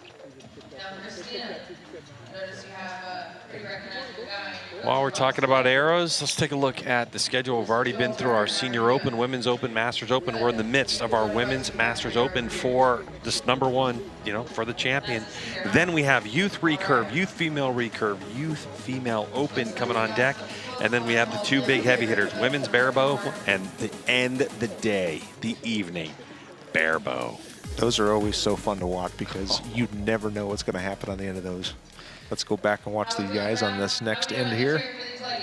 Yeah, but I will say this with Barebow, especially when a 12's in play, and yes, last year someone hit a 12 in Barebow, and this place went bonkers. And keep in mind, if you're in the area, come on out and watch this thing. There is a bar in the back room, or the back of the room. So, yeah, it's warm in here in the Spooky Nook Sports Complex. It is free to walk in the door and come in this area and cheer on your favorite archer. And if you don't know a ton about archery, you can still come in here and watch and just start asking people. Everyone in archery loves to have new people come into it. Oh, yeah. So you're never going to find some place where you're not going to be able to find out what's going on with an archery tournament. All right, our 3rd end of 4 for Women's Master Open, the big title, to be 2025 Lancaster Archery Classic champion. Christina Davis here leading off with a 5-point lead going into the 3rd end. 10. Hits a 10.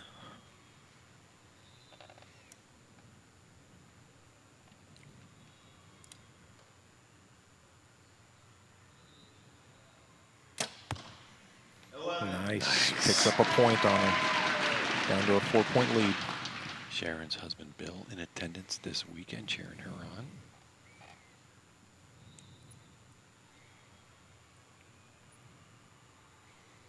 Again, you talk about classic looking form. Christine's got very, very elegant looking stance, and her release and everything looks very, very good. Another 10 there for her. 11. And Sharon picks up another point. Starting to creep back into this a little bit. Sure is. Now a 3-point gap. If you're Mel, her coach, are you telling her to think about that 12 yet? 11. Ooh, that was good. You could see it come off the bow like it was going right where she wanted it to go. Great shot by our crew to bring you that one. More movement. 11, 10 wide. That's close. She said she shoot 27s.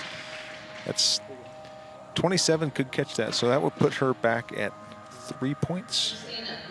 Ooh, but it broke the outside line a little bit. Yeah, 27, you can break the entire outside line and still catch. Yeah, especially if it's kicked down just a smidge. That's a technical term. That's close. Oh. See what they give her here. They keep you going. Awesome. Taking a close look. Now, Those look Joel, pretty I wanna shout pretty you out a solid little bit. there. I hear you're Oh, doing they a got it. seminar the Monday after the Classic. What do people attending that seminar expect to see, expect to hear? Life-changing information. You hear that, folks? Oh, I'm excited about it. I might sign up last minute. Who knows? So you're saying that got upgraded to an 11, Yeah. huh? Yep, so pulled back 2 points there. So Okay. it's back within reach now. Going into the last end, 3 points. Plus she just showed Christina what she's got too. All right. 3 So- points, 3 arrows. So now I think it's Sharon who can put some pressure on. I mean, you're talking about a 32-point difference. When you added up all the points that were done in qualification and elimination matches, Christina Davis had 32 points more accumulated over Sharon Taunton. But this is what these final matches are all about. you're looking at 95 to 92, and you may think that's a huge gap, but in the Women's Masters Open category, anything's possible with the 11 ring in play, and then you add the possibility of the 12. So here we go. Is anybody going to go for the 12 ring? We don't know yet, but Dave is going to kick us off.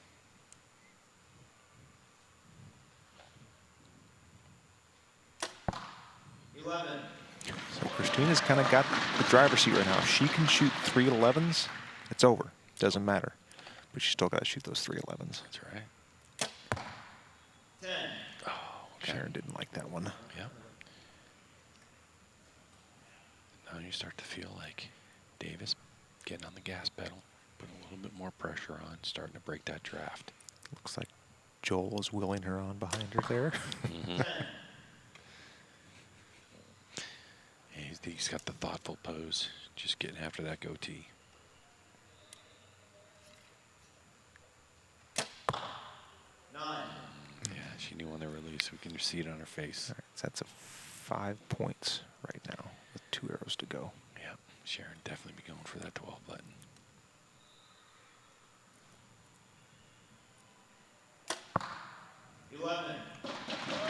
There she hits it.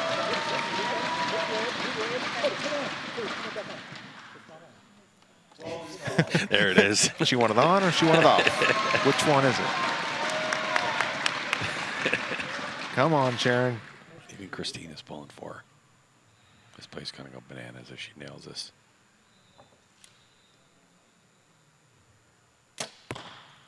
9. Still a good laugh. She was going for it. That was great to see those guys up there. Let's go over to Casey and see what she has to say.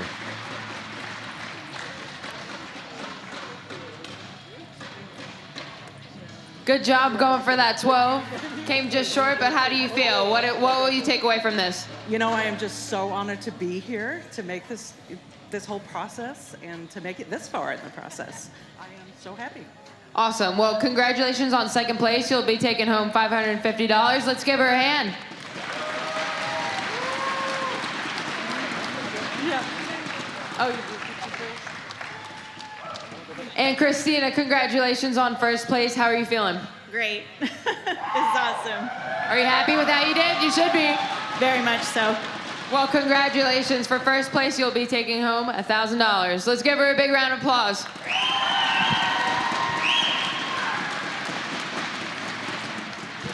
Well, Greg, Vegas senior champion, Reading champion, NFA field champion. Now she gets to add Lancaster Classic champion. Unbelievable shooting. What a match we have had. The 2025 Lancaster Archery Classic here from the spooky Nook Sports Complex in Manheim, Pennsylvania. The shoot-up finals continue as we take a look at spectacular matches we've had so far. Plenty on deck coming after this.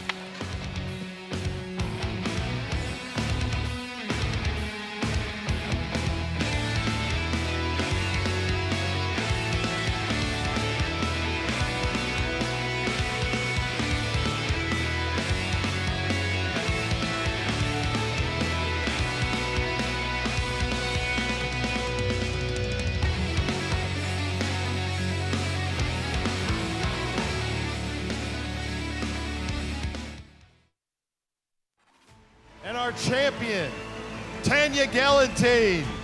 And it's going to be Bodie Turner, your 2024 Open Pro champion. Our champion, Duna Lim. 2024 Olympic recurve champ, Brady Ellison.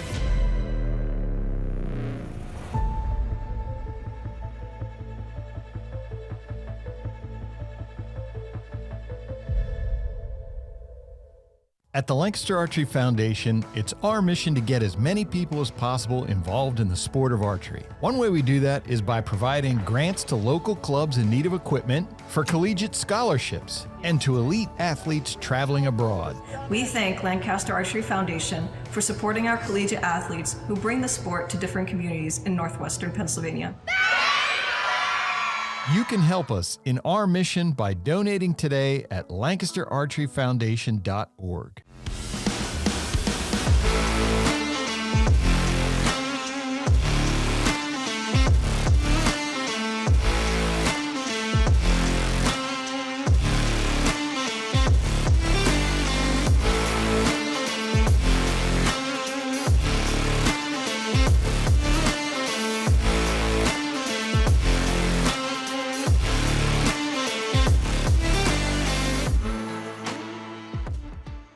How do you take archery's flagship arrow to a whole new level? Introducing the all-new Easton 5mm FMJ Max. It allows faster speeds to your target and features a seamless AccuCarbon core fused with a precision aluminum jacket overlay, delivering higher energy at impact and increased momentum, making it the ultimate shaft for taking down big game. FMJ Max, the go-to arrow for today's most serious bow hunters. To learn more, visit your Easton dealer now or go to eastonarchery.com.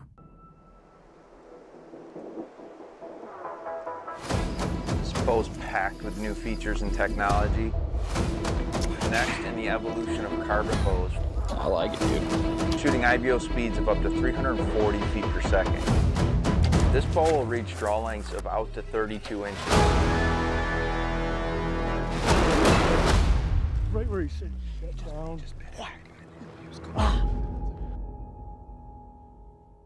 What does it mean to be unrivaled? To be unrivaled isn't about winning a trophy. It's about putting in the hours that nobody else sees. To be unrivaled isn't just a choice, it's a lifestyle. It's to push yourself to be your best day in and day out.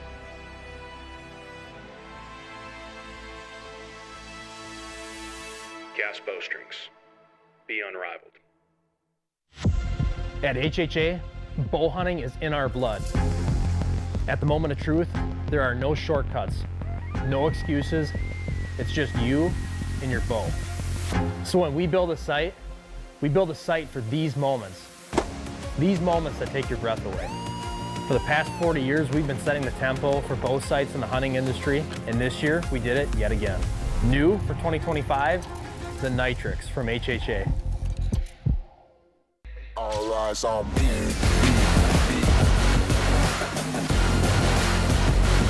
All eyes on me. All eyes on me. All eyes on me.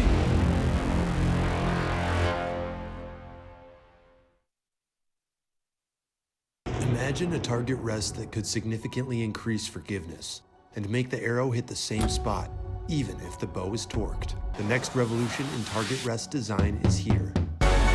Ultra Rest TRI was designed to provide the target archer an extremely robust rest with maximum forgiveness, precision tuning, repeatable settings, the highest level of quality, and the type of accuracy that puts shooters on the podium. The Ultra Rest TRI from Quality Archery Design.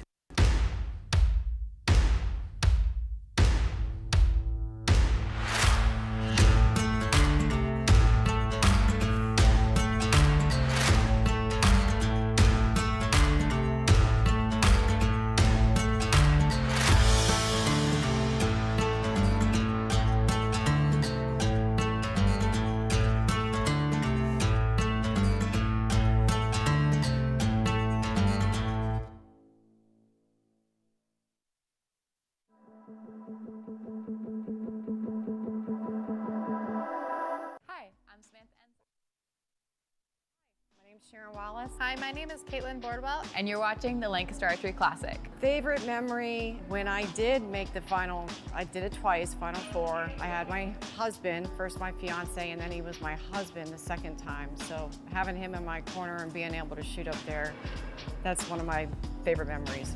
The Classic is special to me because this is the first tournament of the year and I get to see all my archery friends that I haven't seen for months, so it's an exciting tournament for me to show up to.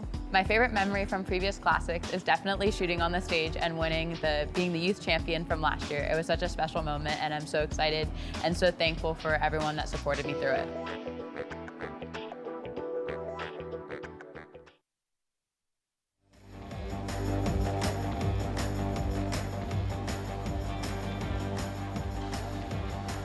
Welcome back, everyone, to the 2025 Lancaster Archery Classic. There you are looking at the snowy fields of Lancaster County outside the Spooky Nook Sports Complex. And there is a look at our finals stage. Obviously, you hear a new voice. I am PJ Riley, sitting alongside Casey Kaufhold, U.S. Olympian, bronze medal. Casey, it's been a busy weekend. It has, and it's just getting better and better as we go. So we have youth recurve coming up here. We have both divisions there, male and female. Yeah. Give us a rundown of what that's like when you're that age. That's under 17 and under. What's that like to come out into this environment? It's a lot for sure. I mean, it's hard. You know, some of these kids don't have an experience like this. So for them, it's a lot. It's a big learning experience. Super exciting.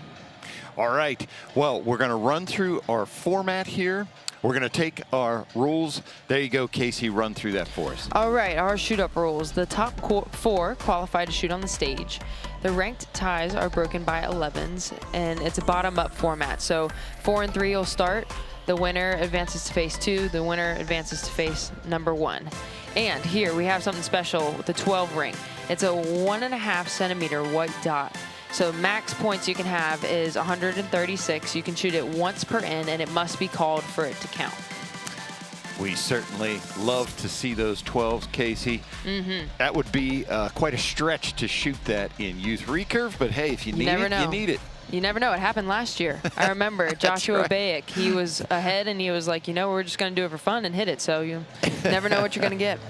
All right, Casey. Well, we want to get to the action, so we are going to go out to the floor to Connor Koffel. We're ready for our next division. It is youth male recurve.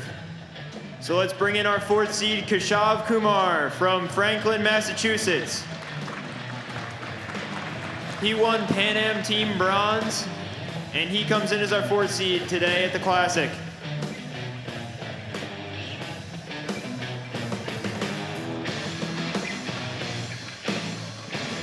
And let's bring out our 3rd seed, Matthew Tuttle from Arlington, Massachusetts.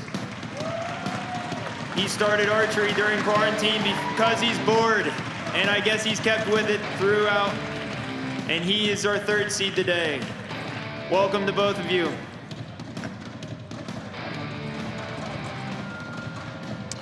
All right, Casey, I love this. Keshav got into archery because he was watching The Green Arrow. Oh, there you go. And Matthew got into it because he was bored during quarantine. I mean, that's what I love about archery, is that there's so many different stories, and rarely people have 2 of the same. You know, like if you ask a kid like, oh, how'd you get into basketball? Like, it's like, oh, you know, I was on the high school team. But something like this, you know, everybody has a different story of how they got into archery, and I find it so fun. That's great. I love it. All right, our director of judges, Frank Heverin, is giving them the rundown. We're going to get to the action here. All right, let's see. Looks like Matthew's going to shoot first. He's hitting the 12 button right away. Wow. Casey. Okay, this is new. This is new for sure. 12 out of the gate. 9. Oh. I guess maybe the strategy is, you know, you never know if you're just going to have a fluke thing that goes low. So, I mean, no hurt in calling it. Good point. That's right. I know that's a Barebow strategy, so interesting to see it here in recurve. Strong start. Wow.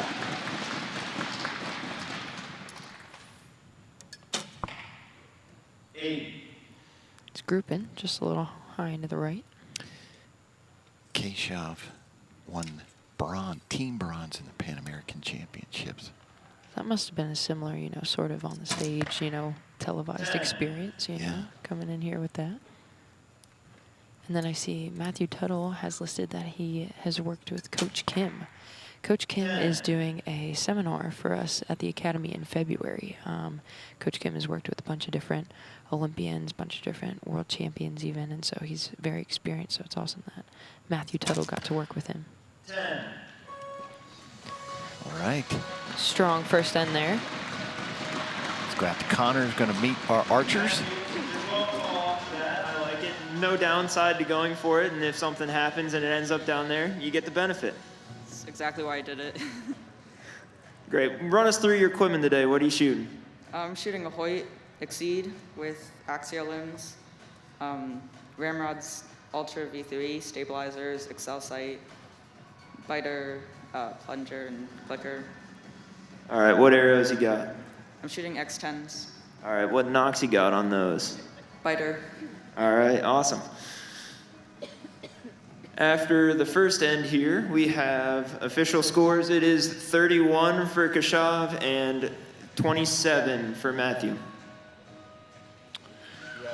All right, so Casey, in watching these guys shoot, what are you seeing? So far, they look very confident. It's good to see. You know, Kashav started off with an 11 right off the bat. We like to see him, you know, just go in there and do their thing. You know, I think a lot of kids, you know, they might try a little too hard, but these guys look confident. You know, they're just shooting their shot. They're both really tall archers, which I'm guessing they're probably shooting 66-inch bows. Yeah, maybe even longer, 68 maybe, yeah. That's good for draw length, you know, longer draw length, you have more speed you get out of it.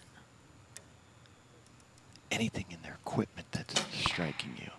I'm seeing the stabilizers look shorter than I see like you and Brady shoot. Yeah, their maybe, side rods. Yeah, maybe a little different, maybe some, you know, 10 or 12 inch instead of, I know Brady shoots 14s, so yeah, a little bit of a different setup. Oh, look at that, arrows whacking together. That's great. But overall, it looks like a very normal, you know, similar setup to what a pro archer would have. Yeah. A little bit of nerves there. Plenty of time. Nice thing about the Classic is we run a 30-second clock. A lot of times in a shoot down like this, it'll be 20 seconds, and that just doesn't give you much room to let down. You know, here that might give you a little more time to start over if you need.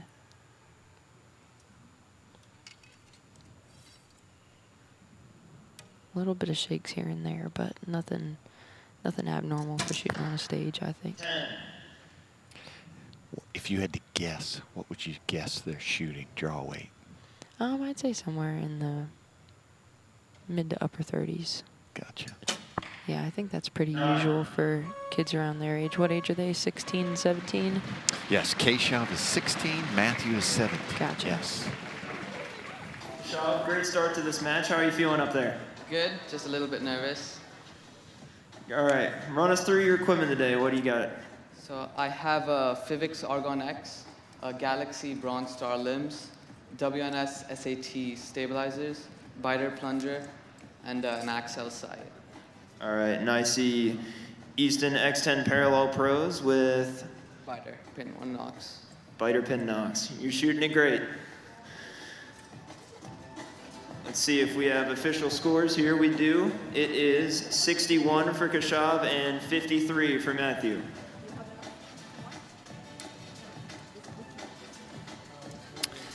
All right, Casey, Galaxy limbs out there. How about that on the big stage? That's something I didn't notice at first. From all the way back here, I thought they were win-win. And so it's cool to see somebody shooting, you know, Galaxy on the stage. Good representation there. And he's shooting it well. You know, that's definitely not what you usually see in a pro division. Yeah. But again, this is the youth division. So for folks at home, Galaxy's a brand started by your dad because he saw that there's high end and there's low end, and he wanted something in the middle. Yeah, so that is why we started Galaxy. You know, risers, limbs, give kids who are maybe just, you know, taking a step up a different option for their equipment. It's tournament grade, obviously, because here he is shooting it. So good for him. Maybe take a look at Matthew. Looks like he's settling in a little bit more. Got a 7-point difference at this point. Matthew, both of these kids are from Massachusetts.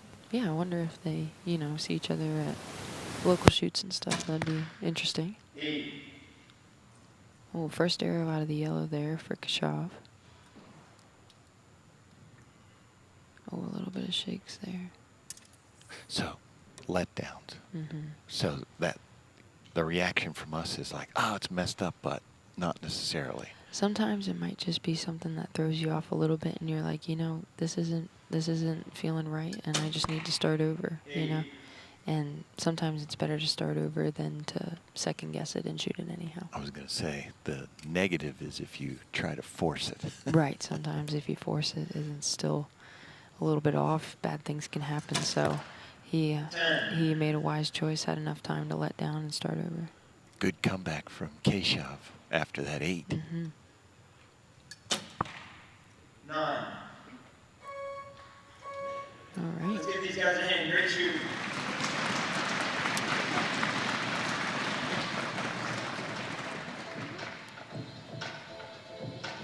Matthew, I saw you started archery because you were bored during COVID. How's it been going for you? I wasn't born during COVID, but it's been pretty good. Good. Good. Where do you shoot back home? I shoot at Woburn Sportsman Association and Ipswich Fish and Game. All right. I see that you and Kashav are both from Massachusetts. Have you guys shot against each other before? Yeah, he actually just moved here, and I met him in a competition in Ohio, and then we started training together during the summer. Awesome. So you guys get to shoot matches like this often? We haven't actually done any matches. All right. Well, first of many then. First of many. After 3 ends here, we have 88 for Kashav and 80 for Matthew. This will be the last end, so keep in mind that 12 buttons right there. So, in Casey, we look at Matthew's coach there, is a familiar guy to us. Yeah, that's Mr. Brian Brady. He is a coach at the Lancaster Archery Academy, has been with us for, I'd say it's got to be close to 10 years now. I believe it is. Yeah, and so super experienced. Nice to see him up on the stage there. Now we have an 8-point difference. Yeah. What do you think? We might see some 12s. I mean, he was pretty confident hitting that 12 to start. That was a quick shot. Can he hit it when he needs to?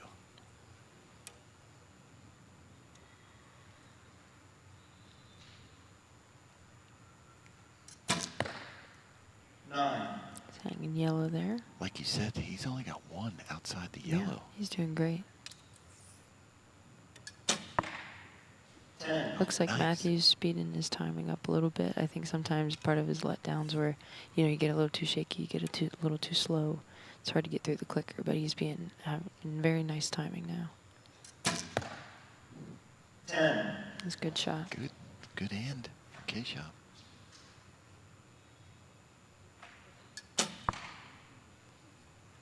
I think it's 9. That's going to go to Keshav. That match. Nice shooting to both of them.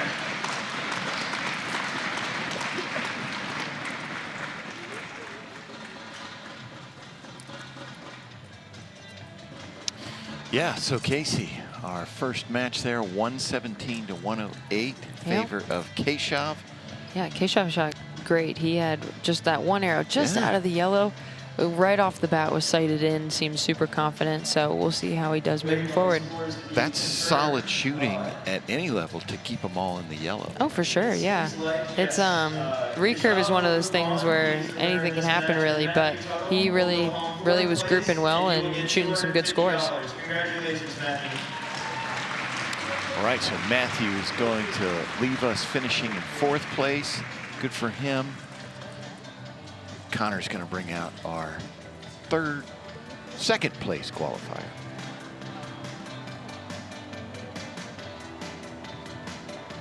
It's time to bring in our 2nd seed. It is Chris Ree from McLean, Virginia. He's won multiple national medals, and he's looking to add the classic to his resume. Everybody welcome Chris Ree.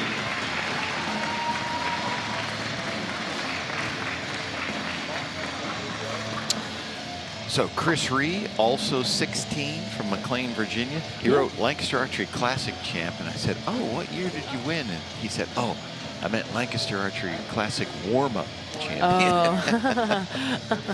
That's A little funny. different. Yes, I remember I actually qualified on a target with him, and he did very well, so I'm excited to see how he does today. Yes. So he does archery, he says, for college and / Olympics. Oh, okay, so wants to go to the Olympics someday. Awesome. That's right. Somewhere down the line, you folks may be teammates. Yeah, we will see.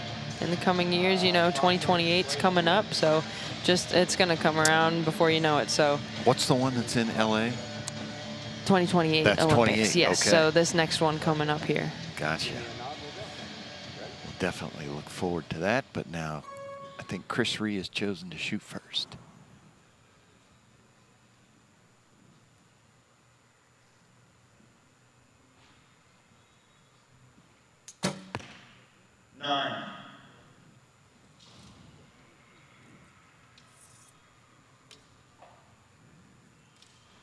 So lighting, Casey, is this is different lighting with spotlights and things. You know, folks can see it's dark around. Yes. Is that something that, like Chris, he's just coming in? Is he trying to figure that out? So I guess the biggest thing with recurve and lighting is string alignment. So depending on how much light you have on you, depends on how you see the string. Sometimes it can look wider or it can look skinny, and it might be harder to line it up with whatever reference you use on your bow. So that could definitely change things left and right. As far as up and downs, lighting usually doesn't make too big of a difference. But the biggest thing is just making sure you can see that string alignment as best as possible. All right, after this end, I want to get into how they're aiming. We'll talk about that, but let's finish out this end here. Hey, still pretty solid, all three in the goal. Good start for sure.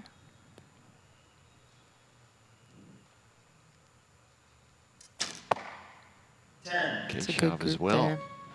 All right, let's go out to Connor and meet Chris Reed.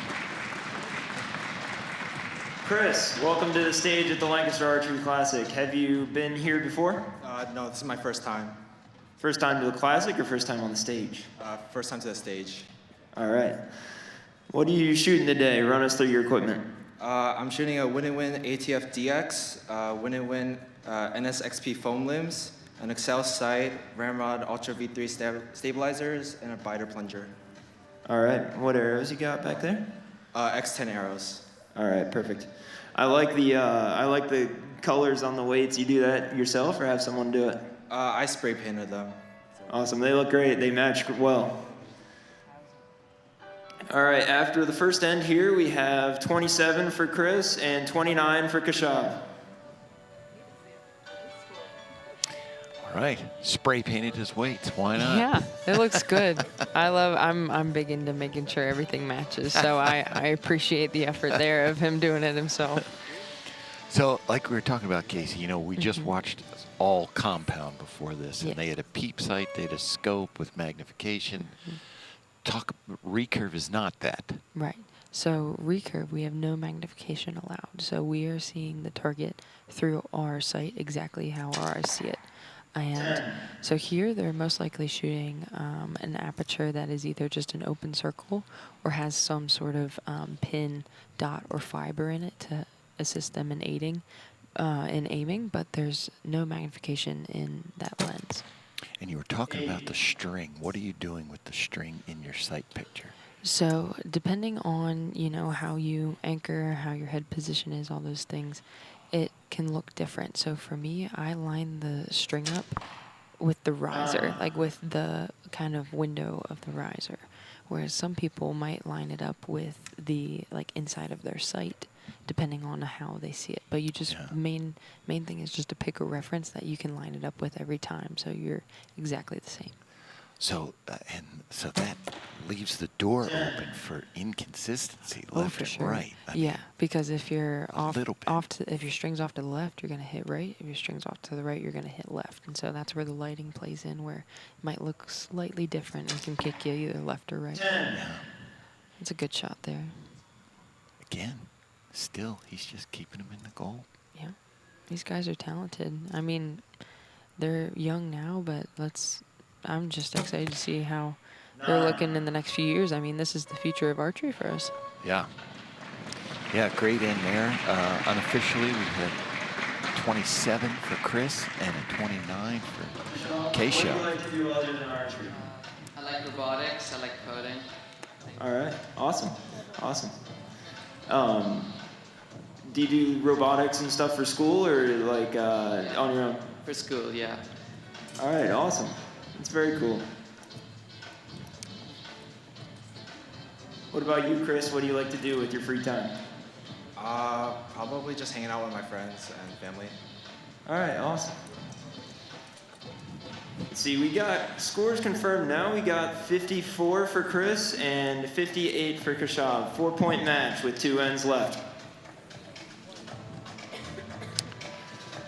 All right. I was not expecting robotics as an answer. Yeah, I don't believe I've ever heard that one before. Yeah, that was different. It's good to know, you know, what they get into other than archery. Exactly. Yeah. I wouldn't have answered that at 16, but No. he's probably going to be much more successful than I am. So, smart kid. Oh, yeah. Looks like we got a 4-point difference here. 9.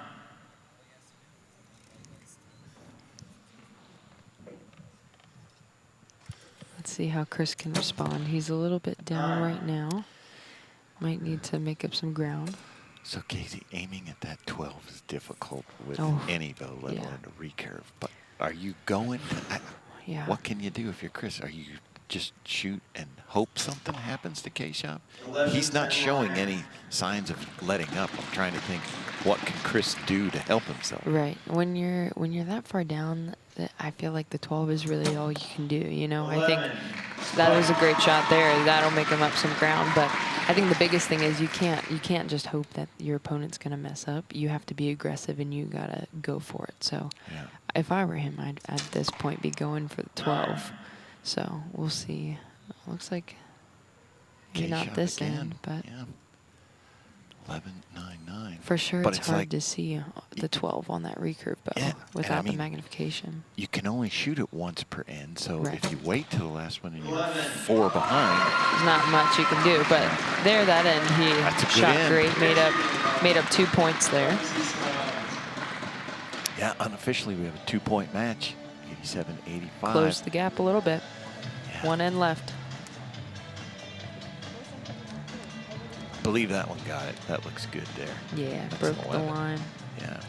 So different than what we've been seeing with the compound folks is we're shooting very skinny arrows here. Yes, so a lot of times recurve archers like to shoot the skinny arrows. One, because it's easy to move from indoor to outdoor, just have a very similar setup, but also depending on your draw length and your draw weight, something like a 23 can be hard to tune.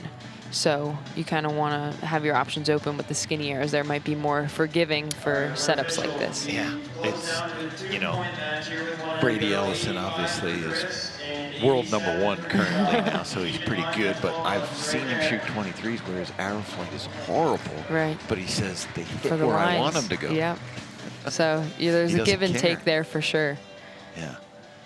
And he catches those lines. Yep, lots of 11s.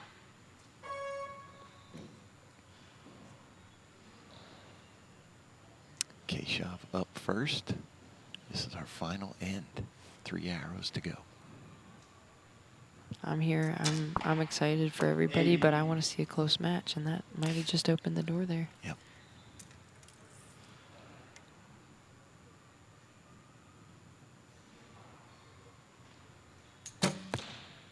Great response. 10, 9 liner. I think it's a 9. The lead may have changed.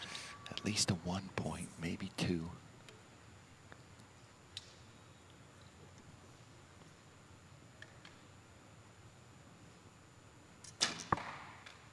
Oh, just out.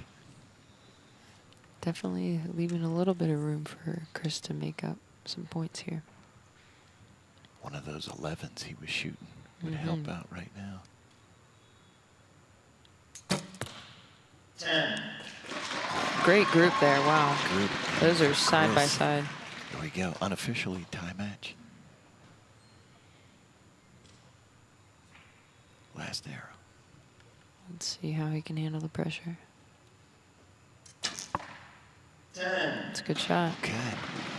It's Chris going to be Reed, close. here we There's go. going to be some line calls here. Unofficially, it looks like an 11 would take it. There it is. Oh, we got it! Wow, what a comeback. We'll have to see officially from the judges where those arrows lie, but it's looking good. Might have a shoot-off or even a lead change and a win. We've got a few line calls to figure out, but what a finish to this match. Yeah.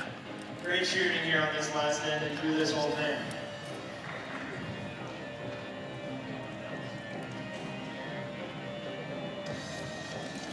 Pressure shooting there, Casey. Yeah, oh my goodness, wow. That was an amazing response. Knowing you needed most likely an 11 to, you know, either tie or win on that last end and getting up there and nailing it. I mean, that's awesome. You know, he stuck to his game plan, I'm sure, and executed some good shots. What's your heart rate doing? Last Ooh. arrow, you need an 11. Yeah, definitely a lot of nerves going through. Heart rate's probably spiking a little bit, and he's looking cool and calm, though. I mean, look at him go. That's official, Casey. All right. He got that 11, so it is 115 to 114. Yeah, look at him. He did the opposite of my strategy. Apparently, I don't know much because he just stuck to his game. No 12s. He just did his own thing, and unfortunately, the other archer had some slip-ups. Takes it on the last arrow. All right, Connor's going to bring out our top seed. Now it's time to bring in our first seed, Jackson Miller from Phoenix, Arizona. He took second last year at the Classic, and he's back again this year to go for first. Everybody, welcome Jackson Miller.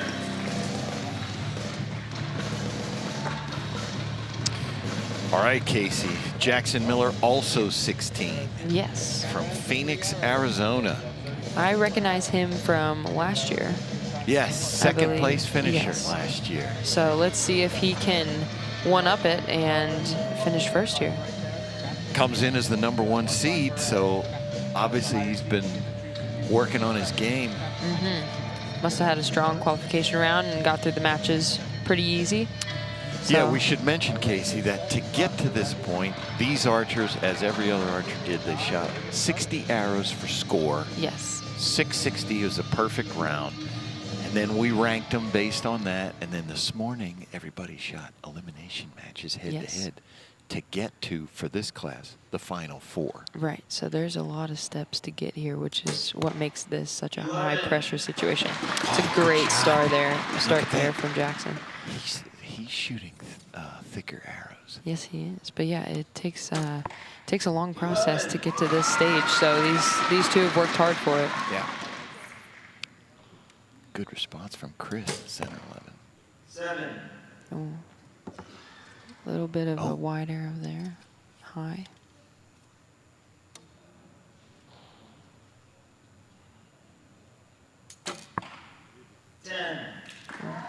Great left and right. Man, that just looks like one arrow on the TV there. Yeah.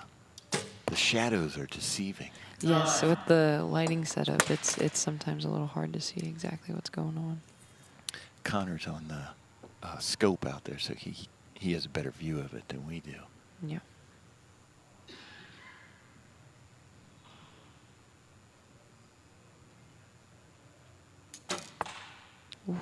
Wow, look at that group. That's amazing. Kids should be shooting a 3-spot. Gonna have to be buying some new Nooks.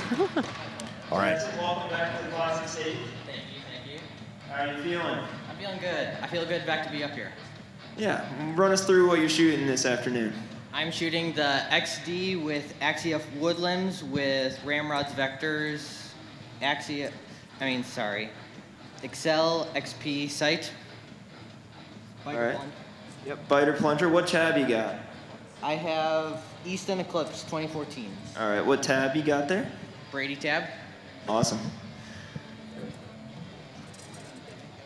Shooting it well, Jackson. We got, after one end, we got Jackson Miller, 27, and Chris Ree, 32. All right. 32-27 there, Casey. Yeah, that was a strong start from Chris.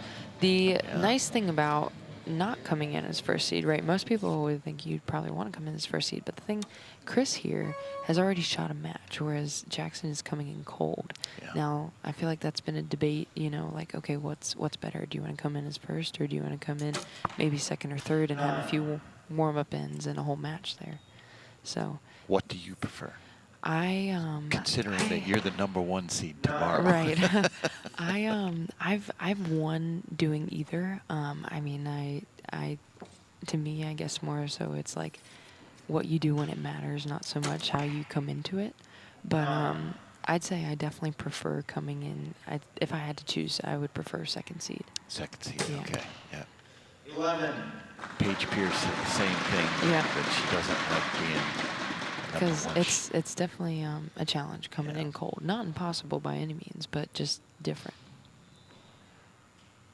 Figuring out that lighting, especially for you folks. Yeah. Recurve. Yeah. Compound more so. There's not usually much a gap in score, at least Recurve. It's not all the time that somebody's perfect. Might have a little more leeway. A little bit of wiggle room there. Yeah. Oh, we might see a lead change here. Jackson. Jackson's figuring it out. Good response there from him, going to the second end, unofficially 58-56. Okay, so Chris still ahead. But definitely made up some ground for Jackson. So that's the arrow we were looking at, and that's a 9. That did make it. Does that bump him up to 999? We'll have to see. This is Chris that they're looking at now. Yeah, that's. Oh yeah, way that's good. A 9. Yeah. Yeah, so the rule is that it just has to break the line, or if the line is punched out from a previous arrow, the recreation of the line, like the arrow has to cut through what would be the recreation of the line. So there, that would score higher as a 9. And so one of the things about the Classic, Casey, that's unique in that ranking is that every arrow counts towards your ranking. So everything they did today, you know, obviously they had to win their matches, but even still, it adds every arrow to they the shot. qualification. Yeah. So say if, you know, somebody might not have qualified super well, but made it through the matches, shot really well in those matches, you get those scores added to your qualification score. So somebody can bump up instead of being 4th seed, they might be 3rd or 2nd, which is, you know, a nice perk. 10. It's a good shot there. So in Jackson's shot there, we're looking at him right there. What do you see? Looks pretty strong. He looks strong for sure. Just there, I noticed his eyes are darting a little bit left and right. I like to stay fully focused on the target. My eyes never leave the target. Let's see if we can see it again on this next shot. I find that you see his eyes come slightly off the middle. Yeah. I find that super interesting. Might be looking at his clicker or timer, I'm not sure, but it's just interesting. His eyes aren't always staying in the middle. That's interesting. You noticed that. I didn't see that. Oh, that's something I always focus on, where people's eyes are, how much they blink. I find that super fascinating. I'm at full draw. Eyes stay on the target, and I don't blink. If I blink, something's going wrong. And so I just find it super interesting to see what other people do. Look at that group. It's nice. Solid. Look at that. #1 seed there. He's proven why he got that position. So whatever was happening, he figured out. Let's go to Connor. Not much other than archery. It's mostly archery, so I play a few games here and there, but. All right, he's dedicated. Shooting great, Jackson. Who do you got behind you coaching today? Judy Adams. She's my coach. Judy, good to see you. How are you feeling about your archer here? He's pretty amazing. He works really, really hard, and it's kind of fun to see him up here. Yeah, it's awesome to have him back and shooting again up here this year. Waiting on scores to be confirmed, but we have what looks like to be a 5-point game, 84-89 in Chris's favor, and that is confirmed. Yes, 5 points difference, 84-89. Remember that 12 buttons up there, guys. So Casey, 2 years in a row, 2nd place. If that's you and that's happening, is that just like more fire? Yeah, for sure. Second's always hard. You know, you're on the podium, you're doing well, obviously, but just the difference between 2nd and 1st feels like a lot. It feels more than just one placement, you know. Yeah. So I know that both of these guys are up there super hungry to get that win. And I was talking about 2nd place already, but that first arrow from Chris opened the door. A little bit, yeah. Every point matters here. You never know what can happen. Went from 5 points down to 4-point lead. We still got 2 arrows to go. Longer hold there. 10. Kept it in there.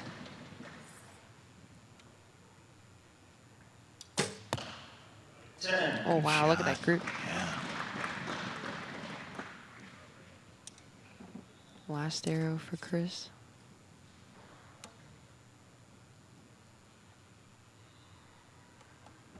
First time at the Classic. We have Jackson calling the 12. 9.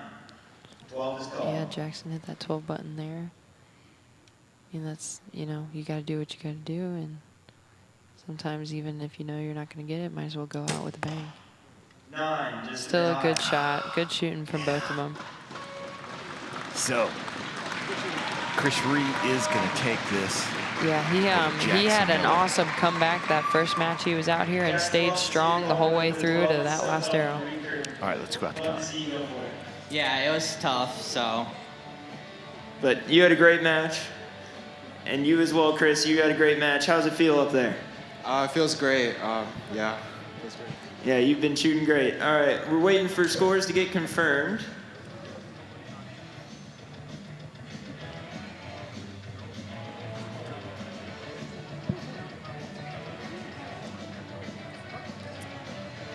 So we're waiting for scores here, Casey, but I think we know what the result is going to be. Chris Ree is going to be our youth recurve champion.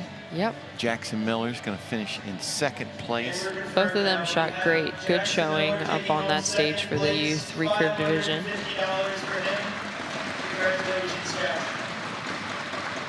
And we have our champion, Chris Ree. $1,000 for him. He looked being classic champion in youth recurve male. It feels great. I was excited to be here, and I'm glad I finished out strong. You did awesome. Congratulations. Everybody, let's give him a hand. Chris Ree and Jackson Miller. Great shooting, both of you. All right, Casey, great match there in youth recurve. Sure. Here we got a little bit of a recap. Great match. Love to see those. I'm just amazed. Every one of those kids was like 6 feet tall. Maybe it's just because of the stage. I don't know, but good shooting from our archers here in youth recurve. We're going to be back in a couple minutes, and we're going to have youth female recurve here at the 2025 Lancaster Archery Classic. Folks, don't go anywhere. We'll be right back.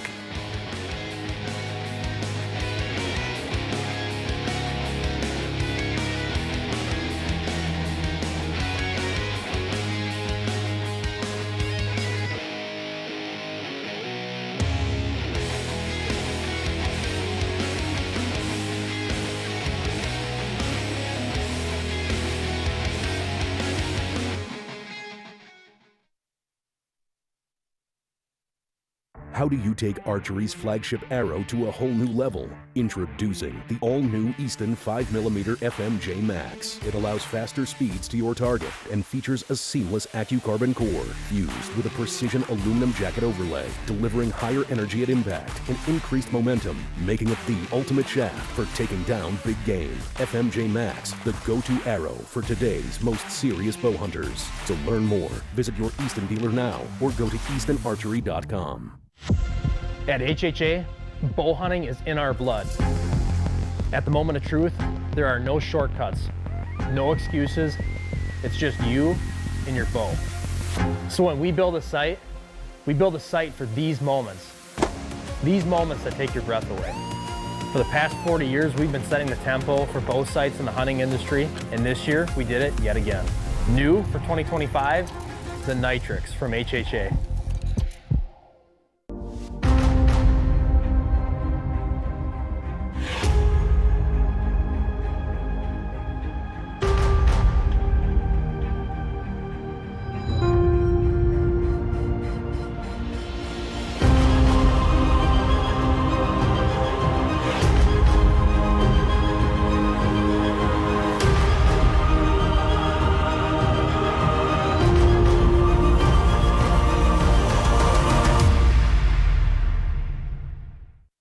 At the Lancaster Archery Foundation, it's our mission to get as many people as possible involved in the sport of archery. One way we do that is by providing grants to local clubs in need of equipment, for collegiate scholarships, and to elite athletes traveling abroad.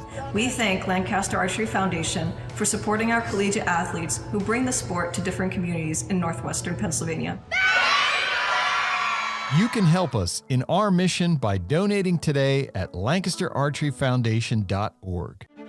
Every innovation is grounded in the belief that shortcuts have no place in true perfection.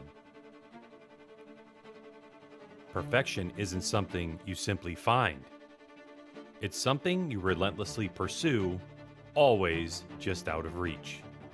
A lifetime of dedication can be defined in a fraction of a second. These moments demand perfection.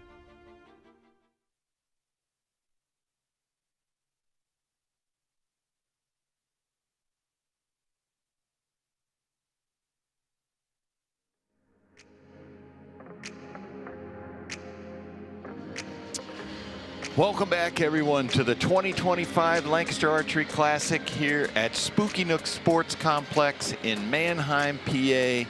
PJ Riley sitting alongside Casey Caulfield. Casey, we've got youth female recurve coming up. Yes, sir. Did you ever shoot that, or did you go right to? So, funny story. When I first started shooting the Classic, I think my first year was 2015. There was no youth division. Oh, okay. It was not quite big enough, you know, there weren't enough youth archers yet to make a whole division for it. So I shot senior. So this is something totally different than, I can't believe I'm about to say this at 20 years old, back in the day when I first started. All right, well, our shoot-up rules, Casey, we've got the top 4 qualify for this division. Rank ties broken by 11s. We got a bottom-up format, which means we're going to start out number 4 versus number 3, advances to number 2, and then number 1 they're going to take on there. So we have our 12 wing. We have our 12 ring. It is a 1.5 centimeter white dot that we're going to see right between the 7 and 8 line. So the max points, you can only call it once per end. Max points is 136. You must call it for it to count. Yeah. So that 12 ring is definitely can be a game changer. But hey, let's get to the action. We're going to go out to Connor Caulfield right now. All right, we're back and we're ready for our next division. It is youth female recurve. They pointed.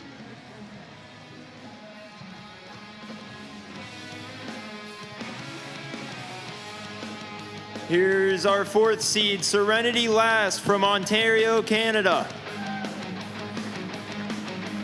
She is the Canadian Indoor Nationals champion, and she comes in today as our 4th seed. Everyone, let's welcome Serenity.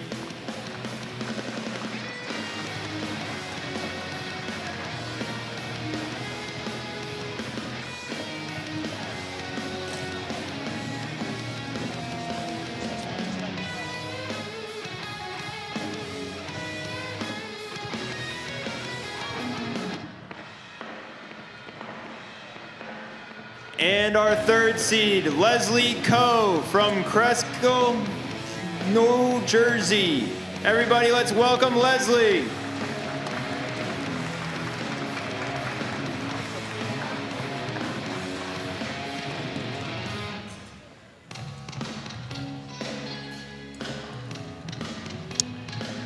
All right, so here we go, Casey's. Serenity Last. Leslie Coe, we're going to take a look at some. There's our banners, Casey, which show previous champions there. Yeah. Something new we started doing. So what we're looking at on the right side, well, there you go. You can see the years. So we kind of start with last year's closest to the TV and then move out. Yeah. And we have 17 divisions, which is why there's 2 banners for each year. It's hard to fit everybody on one. That'd have to be a really big banner. We want to see their faces up there while we're shooting. So that's a new goal for folks to get on the banner. Yeah. All right, so it looks like Leslie Coe is going to shoot first.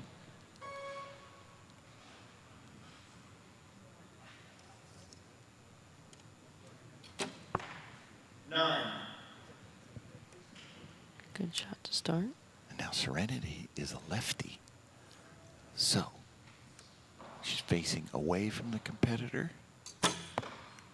Any difference there for you? You're a lefty. I'm actually pretty used to looking at people now because there's so many righties, and so I'm just used to, you know, facing somebody. Yeah. Whereas there, she's facing the crowd, so that might be a little different. Good start for Leslie. 9.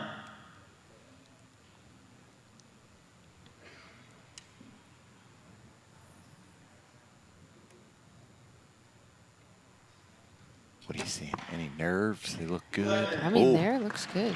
good Yeah, shot. I'm watching them. There's a good smile from Leslie there, so it's looking like everybody's settled in. All right, we're going to go out to Connor, and we're going to meet our archers, maybe one or both.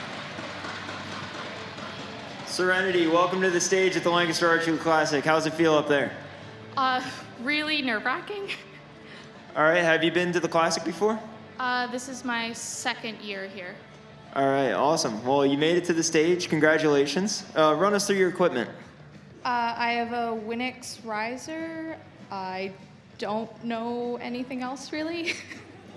All right, I can do my best here. We got a Shibuya sight. We got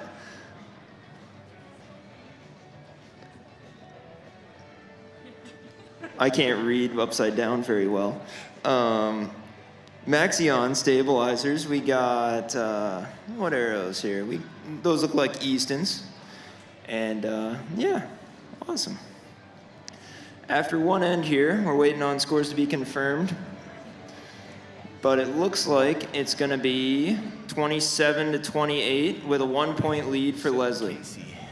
Serenity coming down from Canada. Yeah. I should mention both our archers are 16 here. But we had over 100 archers come down from Canada this year. That's awesome. That's great. It's really good to see, higher participation with our international archers. That's what we want to see. We try to put on a big event and entice anybody to come shoot. So it's awesome that we have people from other countries attending. We have 21 countries represented at the Classic. That's awesome. 3,014 archers. First time over 3,000 participants. So it keeps growing every year.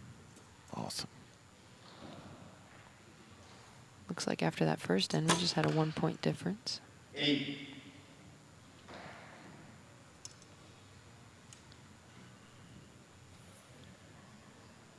Just sitting here, Leslie looks fairly comfortable. Serenity looks like you can see the nerves a little bit. Yeah.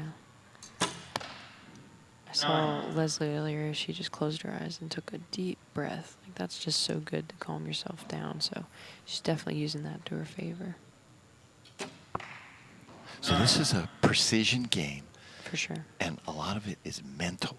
So what they're trying to do up there, control their bodies and just keep their minds. Right. Controlling your mind way harder than controlling your body. So I give them credit to how calm they look up there. Leslie, welcome to the shoot up stage of the Lancaster Archery Classic.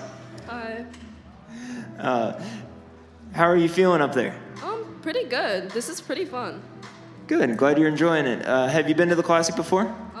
I came here last year, but I didn't make it to the finals. All right, first time to the finals. Awesome.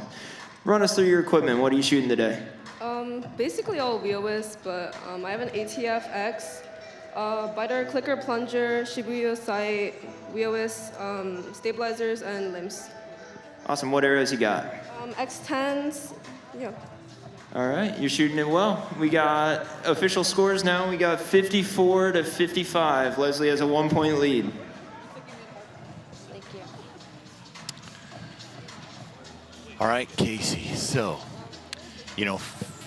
one of the reasons that we ask for all this equipment is because, well, actually, a main reason is we'll get a bunch of questions. What bow was that person shooting? Right. What arrows? What? So we're might just as well have answering them it say up it front. first, yeah. But then also, what I like is, otherwise, you never hear these people talk. Yeah, that's true. You never get to see their personality. You get a little window into who they are. For sure. And definitely as an archer as well, being up there, it is kind of nice just having somebody to talk to.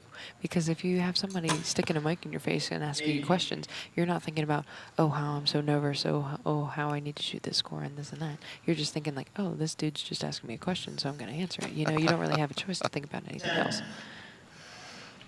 Good shooting here from our archers. I'm glad you answered that because you've been there, because everyone says that it's disruptive and all that, but No, archers it's- I've talked to said, It's I great. like it. Yeah, it's nice to definitely think about something other than exactly what you're doing. Just have a conversation with somebody is a lot more relaxing than thinking about all the archery and everything happening.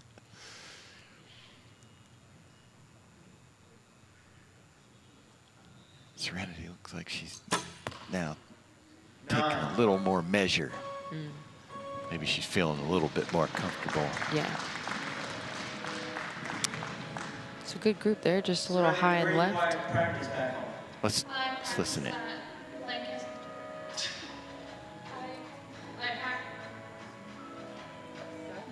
I practice at South Nation Archery Supply in Winchester, Ontario. All right, great. Do you want to give a shout out to anyone back home who may be watching? I want to say thank you to Kathy and Larry for teaching me. All right. Awesome. We have confirmed scores after 3 ends. It's a 4-point game, 79 for Serenity and 83 for Leslie. Remember All right. that 12 on 4-point game, Casey. Looking like we might need some 12s in here. You never know. Yeah, with 2 ends to go. Yeah, that's 4 points. You know, anything can happen. So, you know, if one of them shoots a few 9s, one of them shoots a few 11s, that could definitely change. 9. It might not be as, I mean, yeah, that looks like, yeah, I was going to say that's an 8 there. So, yeah, that, just as we were saying, Yeah, maybe that might not open hit the door. that 12 button just yet. 11. Oh, well, there we go. 3-point swing right there. So now it's just a 1-point match. I feel like every time I mention something about the 12, something happens where you don't need it anymore. Maybe I'm jinxing it. I'll stop talking about it. So good comeback there for Leslie to bring it back to a 10. 10. Wow, There we great go. group there. Looks like she's settling in. That was my impression, just looking at her. She was getting more comfortable after that first end. Nerves, you know. 9. Opens the door a little bit. Let's see what Serenity does. If she can put one right with those others, we could have a tie or even a 1-point lead. 9. 1 point short. Let's get these girls in. Great shooting. Wow. I don't know if we have any liners, but the judges will confirm. Yeah. Those look all pretty clear cut. Leslie, where do you practice back home? I practice at Shooting Zone, which is like 20 minutes away from me. Okay, awesome.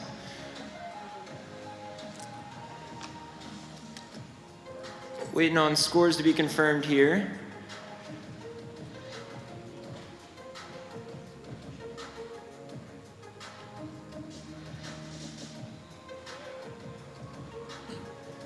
And we have confirmed scores now.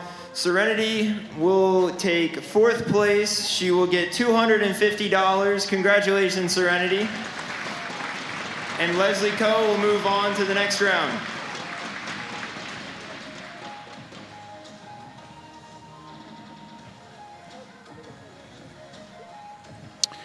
All right, so Leslie Coe wins the first match of youth female recurve.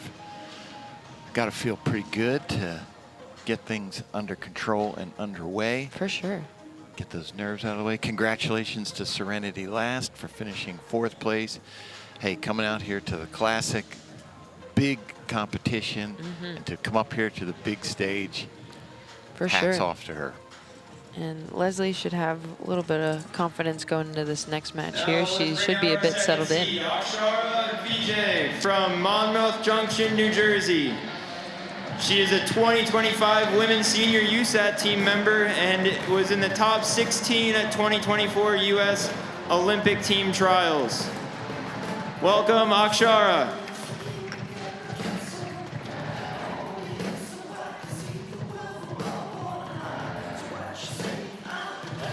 All right, Casey, we know Akshara well. Yeah, familiar face. Yeah, she trains with the Lancaster Archery Joad and with Heather File standing up there in her coach's box. And so she is no stranger to the Classic stage. She was there for sure last year and I believe the year before as well. Yes. So we will see how these two get us started off. Akshara also 16, but it feels like I've been watching her up here for many years. True, yeah. So a lot of experience even at a young age.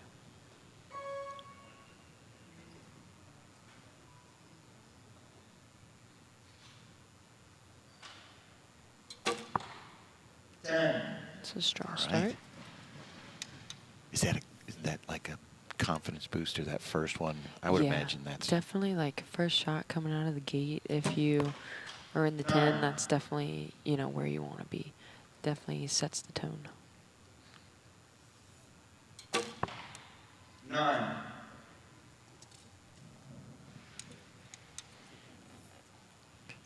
Akshara did make Leslie move off the stage she was on. Little gamesmanship there. Yeah. Don't want her to get too comfortable. It might knock her off her rhythm a little bit. So you've been up there. Is the lighting different from one platform to the next? I haven't noticed really a difference between the two platforms. I guess it's more so just like you get comfortable being one certain way and you just switch it up, moving left to right, right to left. Yeah. All right, Connor's going to introduce us to Akshara. Akshara, welcome back to the LAS Classic stage. Thank you. How's it feel to be up here again? It feels good. Good. Run us through your equipment today. What are you shooting?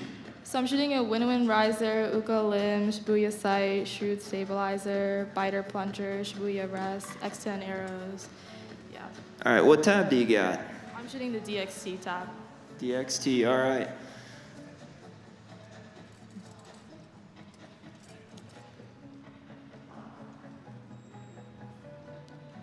Waiting on scores to be official, and there might have been a line call to hold us up a little bit. All right, we're official. We have a tie after after one end. We have 29-29. All right, tied up, Casey, 29 all. Yeah, it's a close match. We got whole 3 ends left though, so a lot can change, but so far we are tied. Akshara mentioned the DXT Natural tab, one that is familiar to you. For sure, I love it. I love how simple and easy it is, naturally fits to the hand, has a few things that you can adjust, but not too crazy. You know, I'm somebody, I like to keep it easy as possible. So maybe we should explain to folks what that is, a finger tab in recurve archery. There, we got a good shot at it with Leslie. Yeah, for those who don't know, it is usually 2 layers of fabric, usually leather and felt, that go on the inside of your hand and connect to your fingers, and so it protects your fingers from the string. These archers are probably pulling back, you know, 30 to 40 pounds, and so if that was on your bare fingers, that would leave you screaming. So having that tab on there, it protects your fingers from calluses, and it lets your hand come very smooth and clean off the string. Especially for you recurve archers, because you shoot arrows by the hundreds. Yes. So. Recurve archers tend to practice a lot. I don't know how much these ladies shoot personally, but I tend to shoot usually 200 to 250 a day during the indoor season. So with all those reps, that would be hard without a tab. Tear your fingers up. For sure. Leslie, who do you have behind you coaching today? My coach, Jin Sight. All right. What do you... all about her, all about her. She's doing well so far. She's shooting great. And behind Akshara, we have Coach Heather. What do you have to say about Akshara here? I think Akshara is doing awesome. This is your, 3rd time on here? Yeah. So she's been here before. She's getting comfortable. She's shooting great. We have a 1-point match in Leslie's favor, 56-55. All right, there we go. 1 point. Leslie, 56-55. Yep. Got 2 ends to go, so anything can happen. Now's when Archer's going to dig deep. They both look very focused, very intent on what they're doing.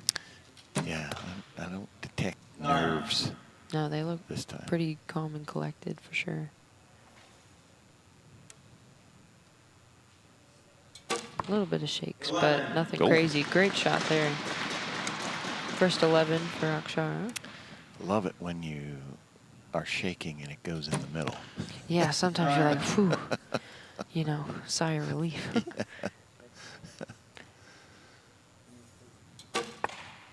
Nice quick shot there.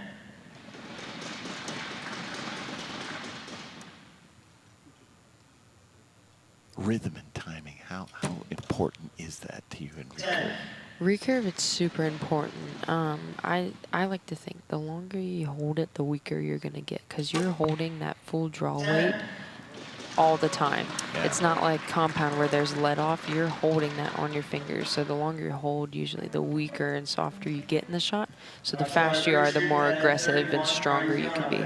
That was a great end from Akshara there. Yeah, 31 is awesome. Definitely put herself ahead there.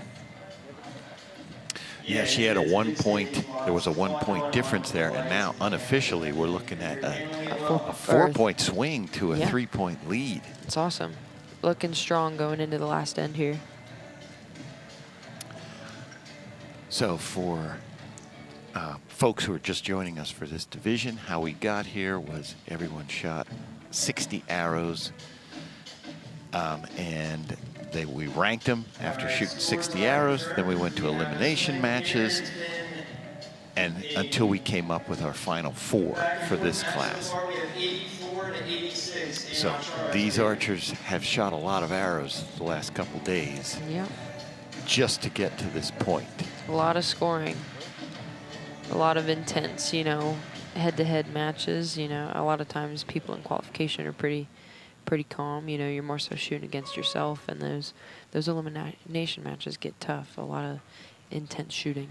Yeah, those are 4 ends, 12 arrows, and I was talking to an archer today, and he had said, I just had to get in. He said, 12 arrows, I can shoot that against anybody. Yeah, there you go. Yeah, that's what I thought about last night. I was thinking, you know, I have to shoot 8 ends. That's all I have to do. How many ends do I shoot in a day of practice? But I got to shoot 8 ends of score. I was like, I can do that. 8 ends. What's 8 ends, you know? Of course, up here on the stage, it feels like an eternity. But if you really think about it, you know, up here they're shooting 4 ends in a match. Yeah. 9. This head-to-head, though, that's one of the things these archers keep coming back for the Classic. Because here in the States, they don't see that a ton. It's usually mass line shooting. Yes. Just shoot for score. Yeah, whereas this is, you know, definitely more intense. Youth female recurve, that is age 17 and under. Right. As I mentioned, everybody's 16. So. Yep, and this is the future for sure. I'm sure we will see these ladies around in the archery world for a long time. All right, so Connor's going to reward our winners here. How's it been? Great. You feel like if you're up here again, you'd be in a good spot, nice and relaxed? Maybe. It would depend on how I'm shooting that day. Yeah, it's all right. It's a day-to-day thing. Well, you did great through your matches here. And once scores are confirmed here,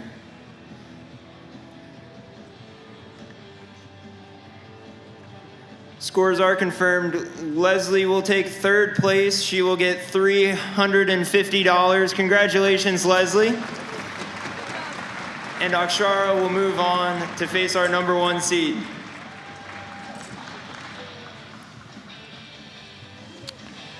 All right, Casey, so Leslie Coe leaves the Lancaster Archery Classic 3rd place, $350. Congratulations to her. She shot great. As we always say, getting here to the big stage is a chore. Here we go. Abigail Kipps from Phoenix, Arizona. She's a member of the U21 2025 USAT team.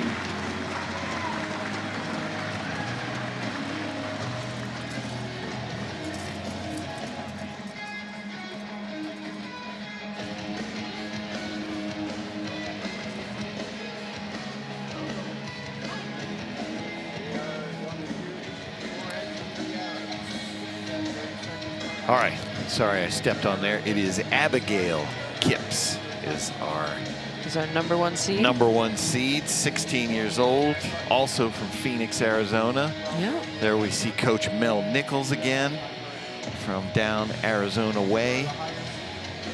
And she has been on the Classic stage before. So we have 2 experienced archers here who have both been in this position previous years. So we heard him say she's a member of the under-25 USAT team.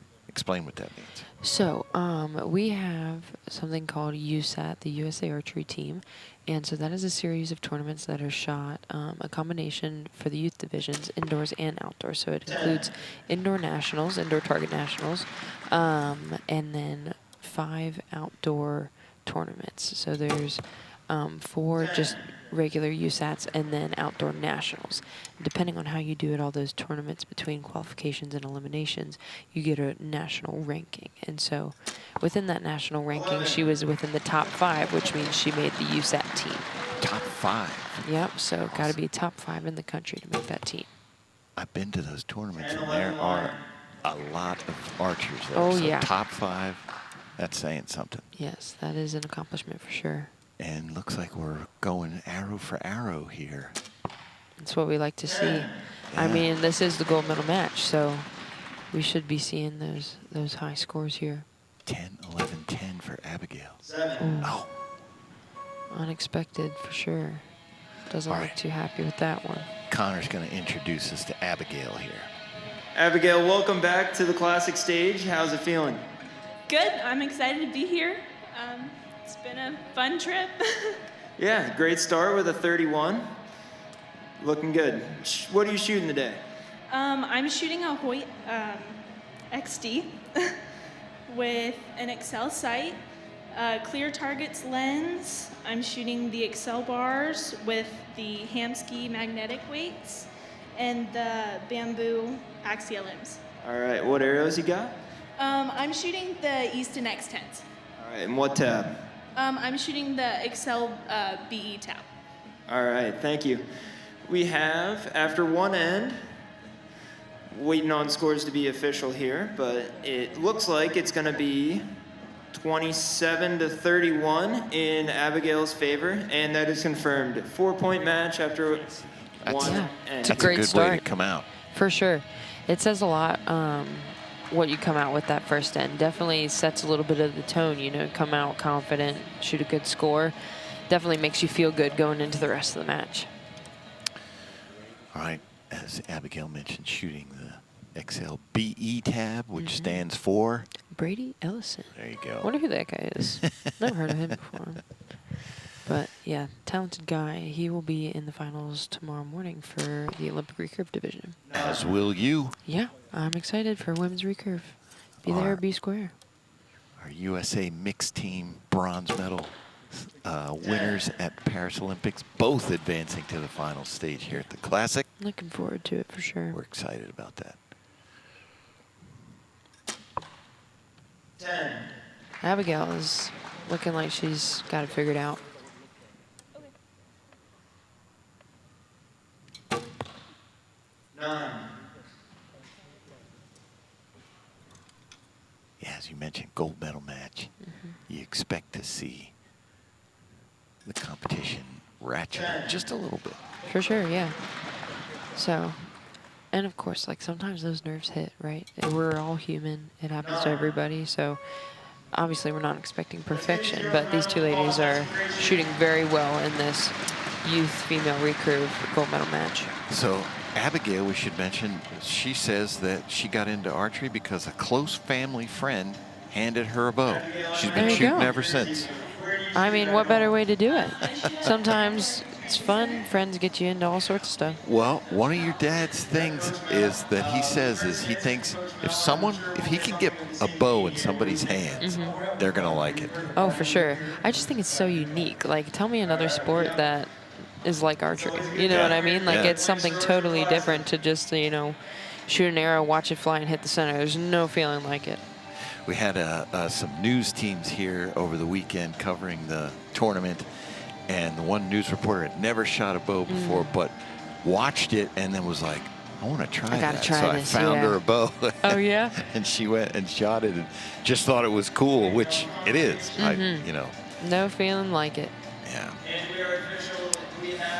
All right, so going into our third end, Casey, we have a 6-point lead for Abigail Kipps, 61-55. Yeah, so we do have 2 whole ends left. So, of course, we could see some points change here, maybe shorten that gap a little bit. Yeah, for Abigail, what's Mel telling her? I'd say at this point he's saying just, you know, stay in your groove. You know, she's looking really good right now. Been having a lot of strong shots. Look at that target. I mean, Yeah. those are all right in there. So if I was him, I'd just be telling her, you know, keep doing your thing. Just keep that ball rolling. When you're in the lead like that, is there a tendency to kind of maybe push yourself a little bit and get out of what you should be doing? It's hard because sometimes when you have that much of a lead, you let off the gas a little bit because you don't think you need to keep rearing down.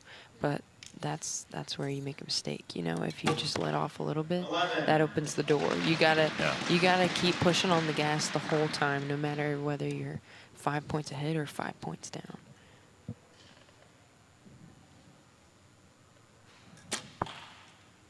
There you go. Still a great group. That's an awesome target. Awesome match. Never left the yellow. 9. Oh, that one's close. Just out. Yep, we got an asterisk there. Akshara, what do you like to do outside of archery? I like to do art. Yeah. Okay, like painting, drawing? Yeah, I haven't had much time for it, but I do enjoy it a lot. All right, a lot of time goes to archery, I'm guessing. Yeah, it takes a lot. What's your practice schedule like? I like to shoot about 3 to 4 hours indoor and then an extra couple hours outdoors. I do online school, so it's a little bit easier to get into more hours of practicing. All right, yeah, a lot of time, a lot of dedication to it, and it's paying off. She's shooting well. We have, after 3 ends, scores are official. We have 84 for Akshara and 89 for Abigail. 1 end left. Keep in mind that 12 buttons there. All right, Casey, so there was a 1-point switch there. Abigail had a 6-point lead. Now she's got a 5-point lead. So here we go. Last end. Now, just a few seconds ago, I saw Abigail doing something interesting. She was kind of doing like a little shimmy on her feet, and I noticed she was taking deep breaths out. And now, to me, that means like, I just got to shake out the nerves before I start this end. You know, I do the same things. Like sometimes you just got to like shimmy it out a little bit, deep breath, and then focus in. There she goes again with that deep breath I just saw. Yeah. Got to focus in. 2 arrows to go, including that one. 11. Great 11. shot. Let's see. Akshara can finish this strong. 11. Great shot. Oh, all right.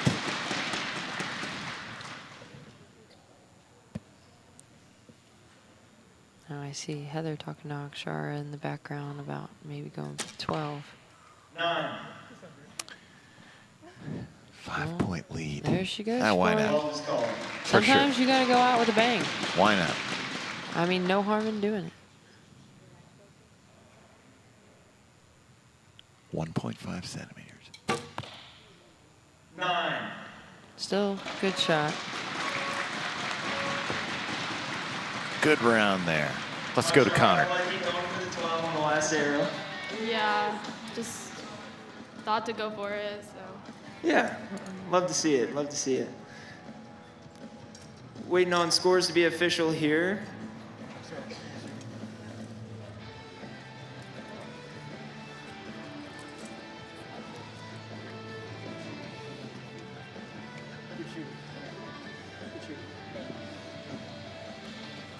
All right, so, yeah, we're waiting for scores to be official, but we know Abigail's going to be our champion. It's a great score. 118 is awesome in that youth division. Shot very well. Both archers did. So congratulations to Akshara on second and Abigail on first. This is our youth Recurve female champion. She will take home $1,000. How's it feel, Abigail? Really excited, really happy. I worked really hard and I don't know. Yep, you did it. Congratulations.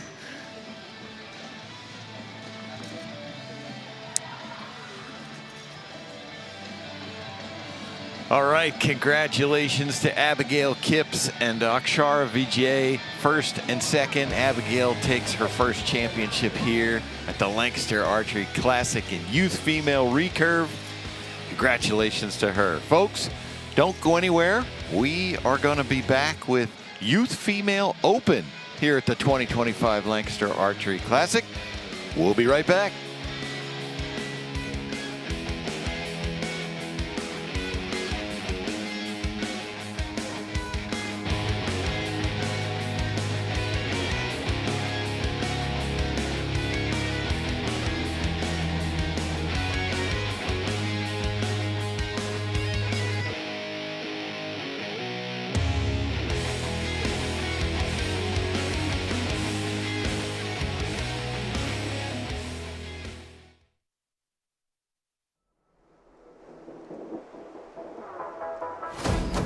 Bow's packed with new features and technology. Next, in the evolution of carbon bows. I like it, dude. Shooting IBO speeds of up to 340 feet per second. This bow will reach draw lengths of out to 32 inches. Right where he said, shut down. Whack.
All eyes on me.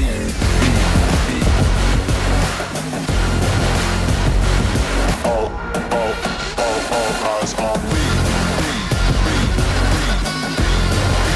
All eyes on me. All eyes on me.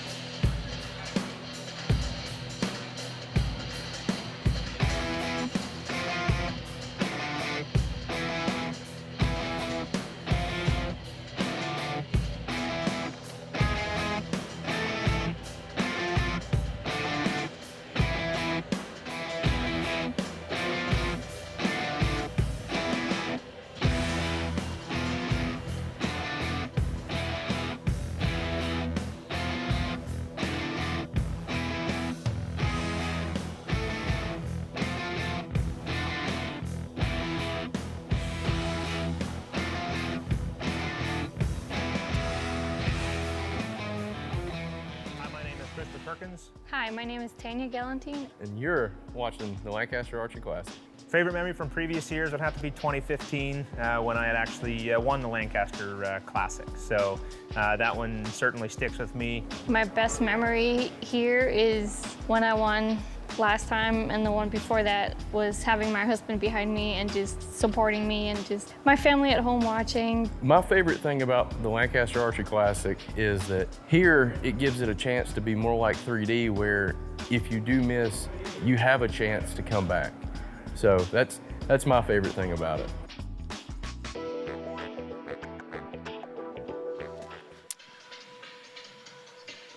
All right, welcome back everyone to the 2025 Lancaster Archery Classic here at Spooky Nook Sports in Manheim, Pennsylvania.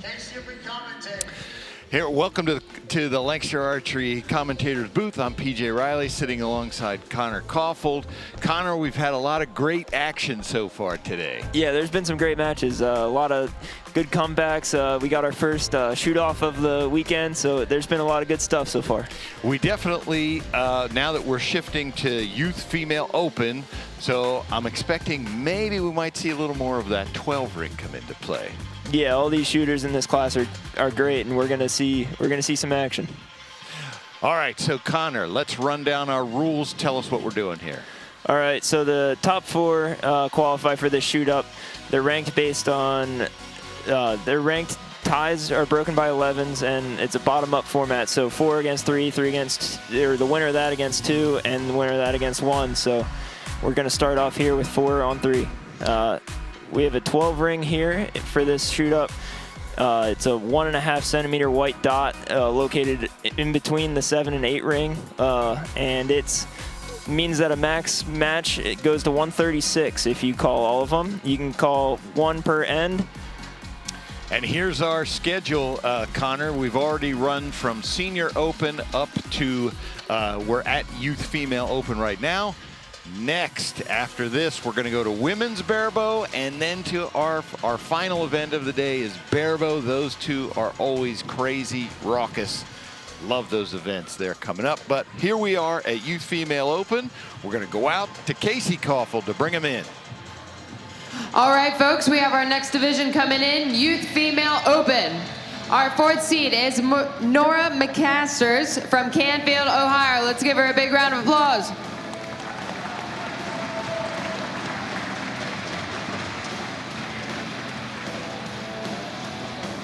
And our 3rd seed is Brooklyn Bono from Valdosta, Georgia. She finished 2nd at the 4-H Indoor States.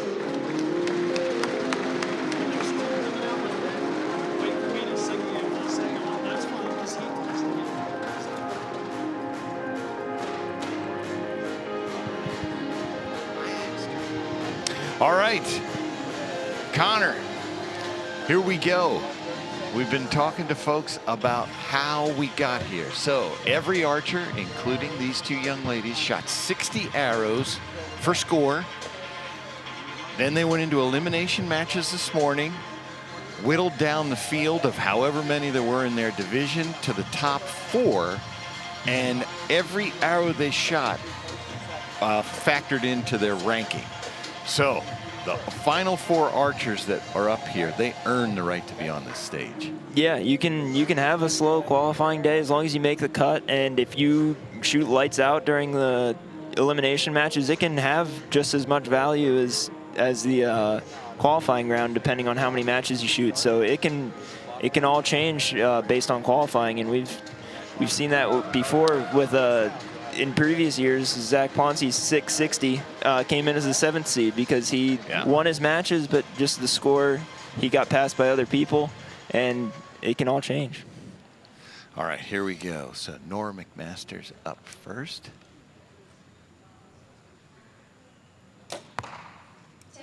12 years old, Nora McMasters is. And Brooke, she prefers to go by Brooke, 17. 10.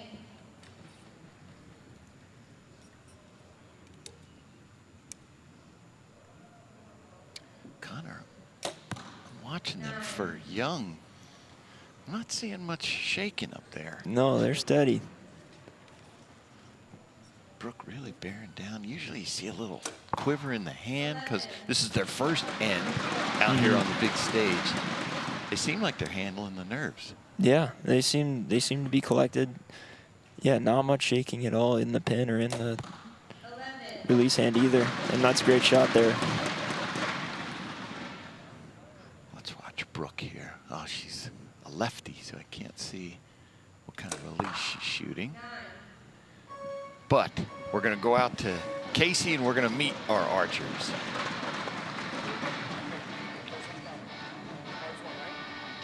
How you doing, Brooklyn? Good, how are you? I'm doing well, thank you. Tell me about the bow you're shooting today. I shoot the Matthews Title 28, QAD rest, Ultra View Hinge 2, and the bridge lock bars. How about your strings, arrows, and nocks? Easton, I'm not sure about the nocks. That's all right, no problem. All right, we have our first end down there, looking at some lines.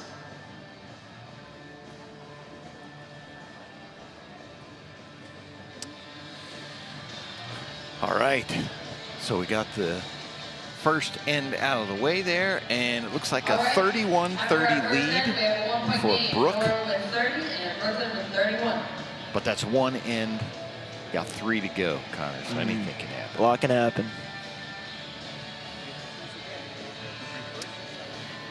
That's our director of judges, Frank Heverin, out there.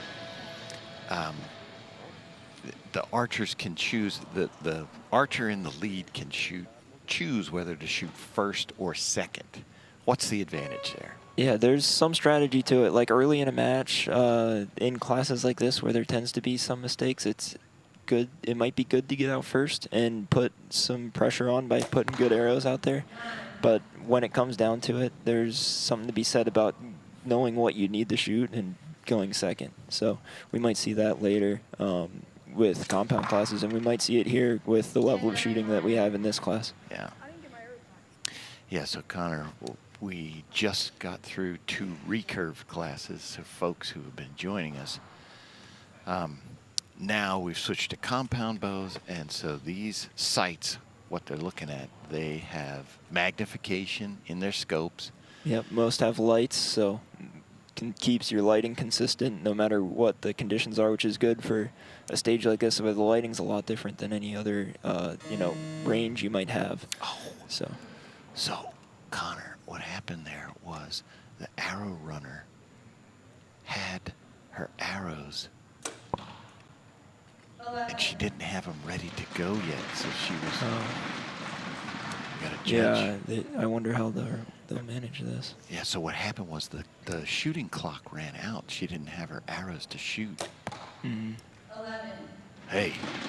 Yeah. Came back from that distraction. Yeah, it didn't bother. It's a great comeback from that. So her coach is making a request to the judge. I don't know how this is going to shake out. We'll see. Meanwhile, Brooke is throwing down some arrows there.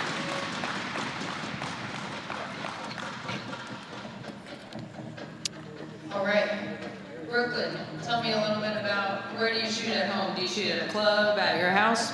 A club. What's the club called? Anybody you want to shout out? The Lowndes County 4-H. Very nice. How long have you been in the 4-H program? 8 years. That's a long time. And how long have you been shooting a bow? Sorry, can you ask it again? How long have you been shooting a bow? 8 years. Okay, so since the same time. Awesome. And who do you have standing behind you today? My dad. Your dad. Oh, that's awesome. Very cool. Let's give these ladies a round of applause.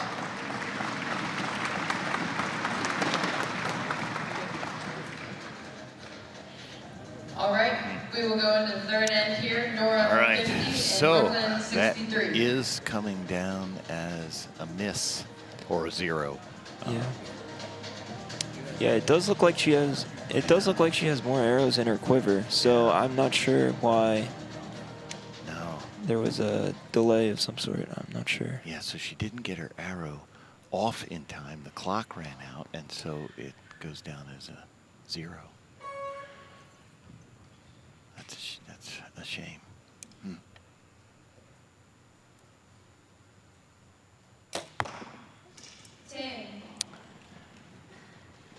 So, anyway, we have to move on from here. Brooke Bono. Had a 13-point lead. Yeah, there's not going to be that many points on the table. But, yeah, with Nora being just 12 years old, this is all great experience, being on a stage like this, even though, now there's, it's been a tough match, as far as what's happened. And yep. But it's all good experience to be up here and going through it, so. Yeah, something to be said for these are the things that can happen, and there's no time to fix it. Or there's 30 seconds to fix it. That's all you get. That's what the clock says. But she's clearly rattled now. Yeah. Oh, little hitch there by Brooke. She got it back under control. Yeah. Oh, 11. Threw down an 11. Great end for her. So. Ladies. Nora, tell me a little bit about the bow you're shooting today. I'm shooting a Matthews TRX 38. I have shrewd stabilizers, a shrewd scope, an Excel sight bar, and I have a true ball hinge release, and I have Black Eagle PS26s. All right, and what strings? Whatever my dad just pulled out of his bow thing. Sounds good. Is this your first time at the Classic? No, I shot last year, but failed. First time on the stage? Awesome, well, welcome. Let's give these ladies a hand.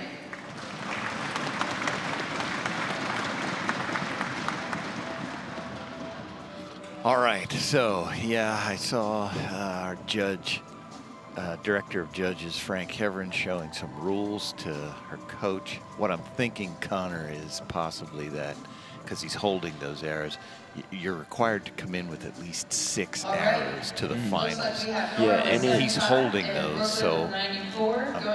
Yeah, he's holding some, and the runner is bringing more over currently, so she does have more than 6 arrows, so there must have just been some disconnect in getting them handed over. They might not have been the ones she wanted to shoot. We don't know, but anyway, we hope this doesn't change her experience here. Nora, hope she keeps coming back to the Classic and finishes out a strong round here. We want to see her do well. Yeah, I mean, even to get up here, it takes a lot of work, and it's a accomplishment on its own to make it to the shoot-up stage, and so she should be proud of that and shoot these last arrows that she has in this match, you know, with confidence, get some experience up here. Yeah. Yeah, that's one of the things, you know, we've been talking about this. You don't, here in the United States, we don't do much head-to-head, especially at their age. You don't get to see this. It's all just shooting in a line. So this kind of experience, this is one of the few places you're going to get it.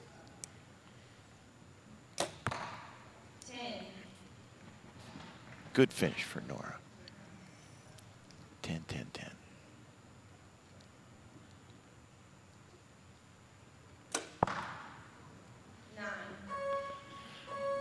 Brooke finishes out 11.99 for a 123. That's gotta, you feel for Nora. Now I know there's a lot going on up here, right? You got the lights, got the cameras, everything. How's it feel being up on the Classic stage? It's not really the stage that's scaring me, it's just the fact that it's Lancaster. But if I was just here for a practice, I wouldn't feel any different. Got it. Now, how often do you practice? What's your schedule look like? Any day I can. There you go. Lots of practice. All right.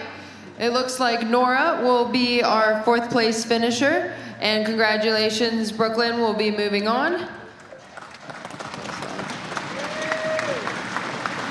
For 4th place, Nora will be going home with $250. Congratulations.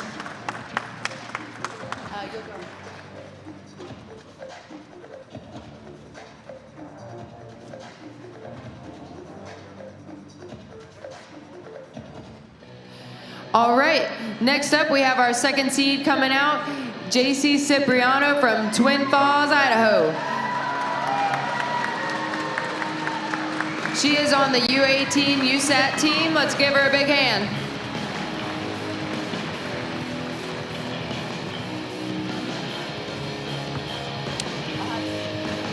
All right, that's quite an entrance there, Connor. Yeah, running down the aisle with the lights. JC Cipriano, she is 17 years old. She is a member of the USAT team for 2025, she said.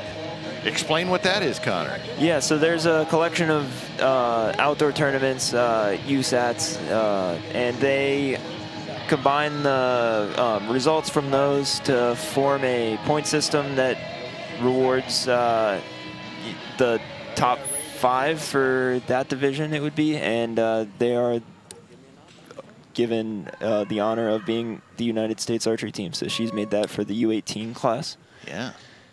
And look at her coach in the back there, Mr. Bodie Turner. Shot a 660 this weekend of his own in the Open Pro class.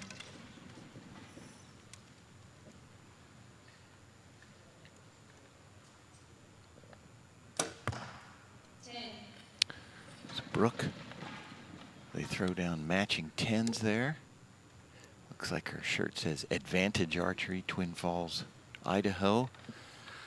Guessing that is a shop out there.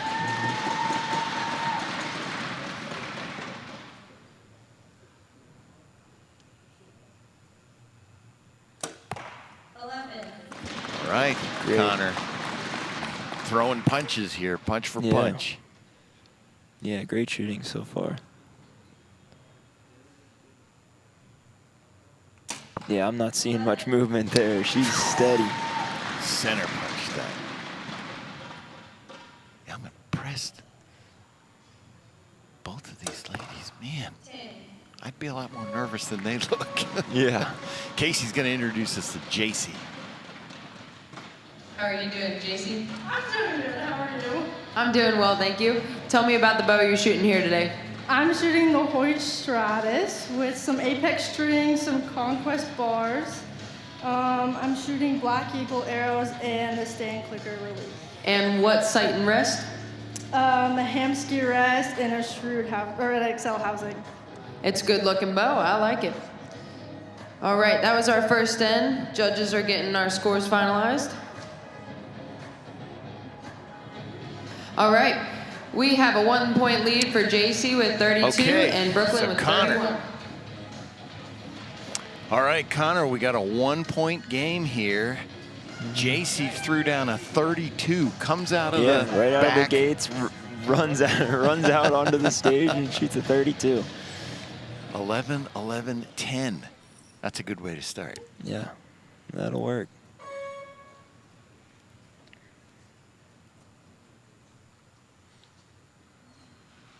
Man, she looks strong, comfortable. 11. Fast. Smoked it.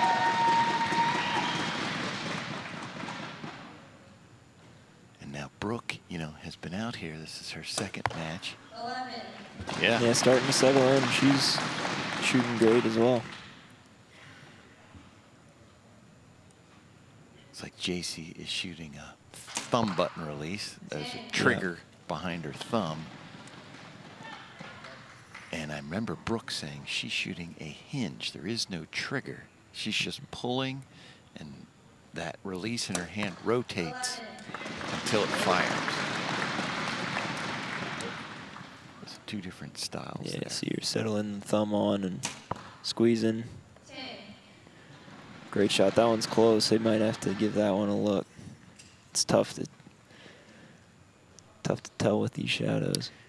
Yeah, it looks like Brooke is shooting 27 diameters, but I don't think Jason is. I think her arrows are a little skinny.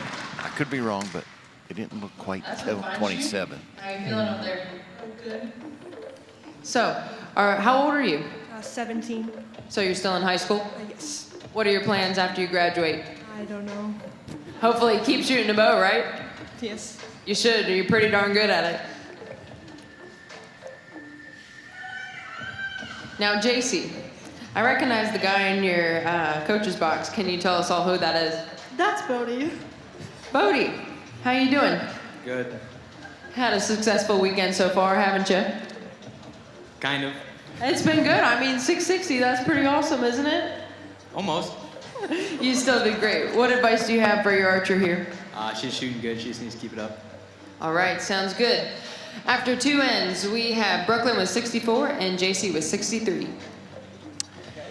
All right, 1-point match there, Connor. Of course, what Bodie was alluding to is, yes, he shot a perfect score, but he went to a shoot-off for $20,000, and he came in second on that. And then today, Nick Cappers took him out in a match, so he will not be in the finals. Yeah, the only guy from the 660 tie to make it into the shoot-off, into the shoot-ups later, is Jacob Sluzars. Exactly. We had 3 660s, only one advances, which just shows you, you know, being perfect doesn't necessarily get you to the finals. Yeah, you got to do a lot of work on Saturday too. Which these ladies did. So they survived their matches. They did what they needed to do all the way through to get here to the finals. Congrats to them. And we are in our match, and they're throwing down here.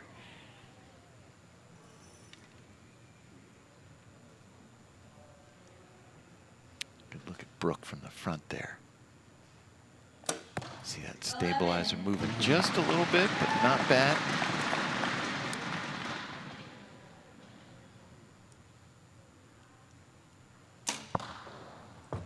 I believe she got that one.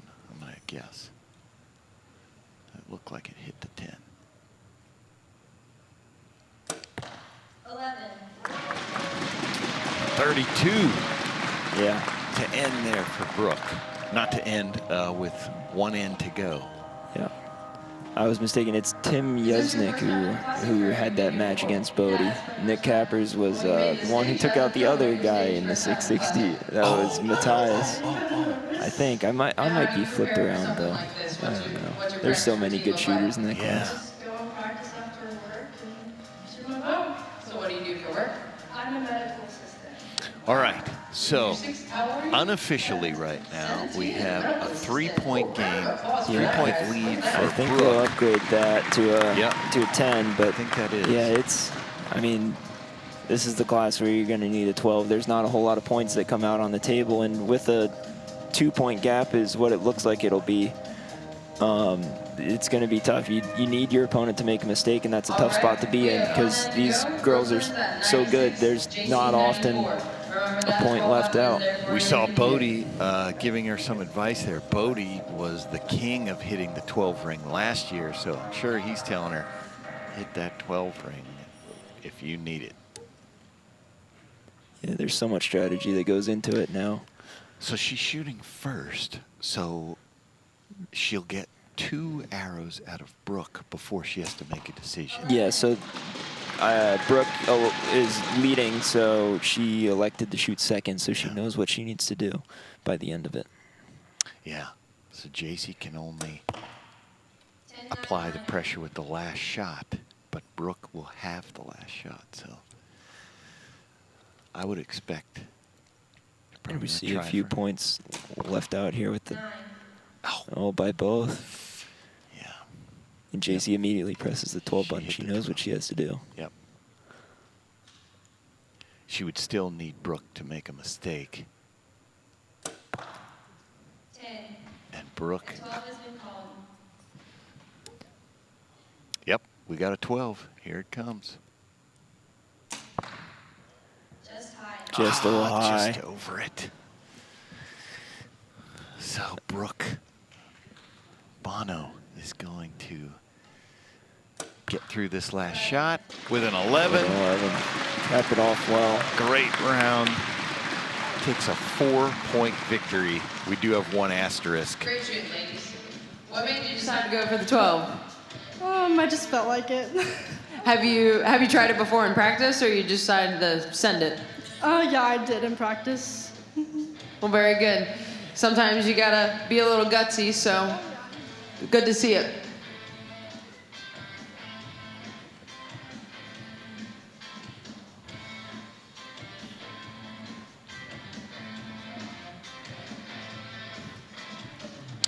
Okay, so there it is. It's upgraded, so it's actually a 5-point victory there for Brooke Bono, 127 to 122. JC Cipriano, though, is going to leave here 3rd place. All right, we have our final scores. Brooklyn will be moving on, but congratulations to JC. He'll be going home with $350 for 3rd place. Congratulations.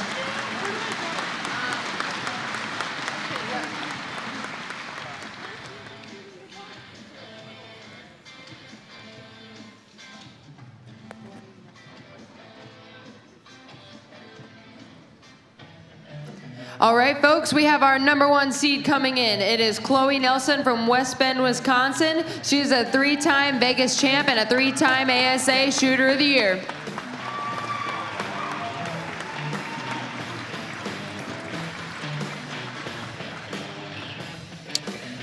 Whoa, Connor, 3-time Vegas champ. And ASA Shooter of the Year. She does it all. So I'm going to guess she may not feel nervous. She's only 14. She's done all that already? Wow. Yeah. Good for her, but I'm going to guess, you know, if she's a 3-time Vegas champ, she probably still feels nervous out there, but probably not as nervous. Yeah, as she's had some experience doing, you know, stuff on the big stage, you know, big tournaments like that. It's definitely different, and you can feel it when you're out there, and she's developed a way to handle that, it seems, with how she's done.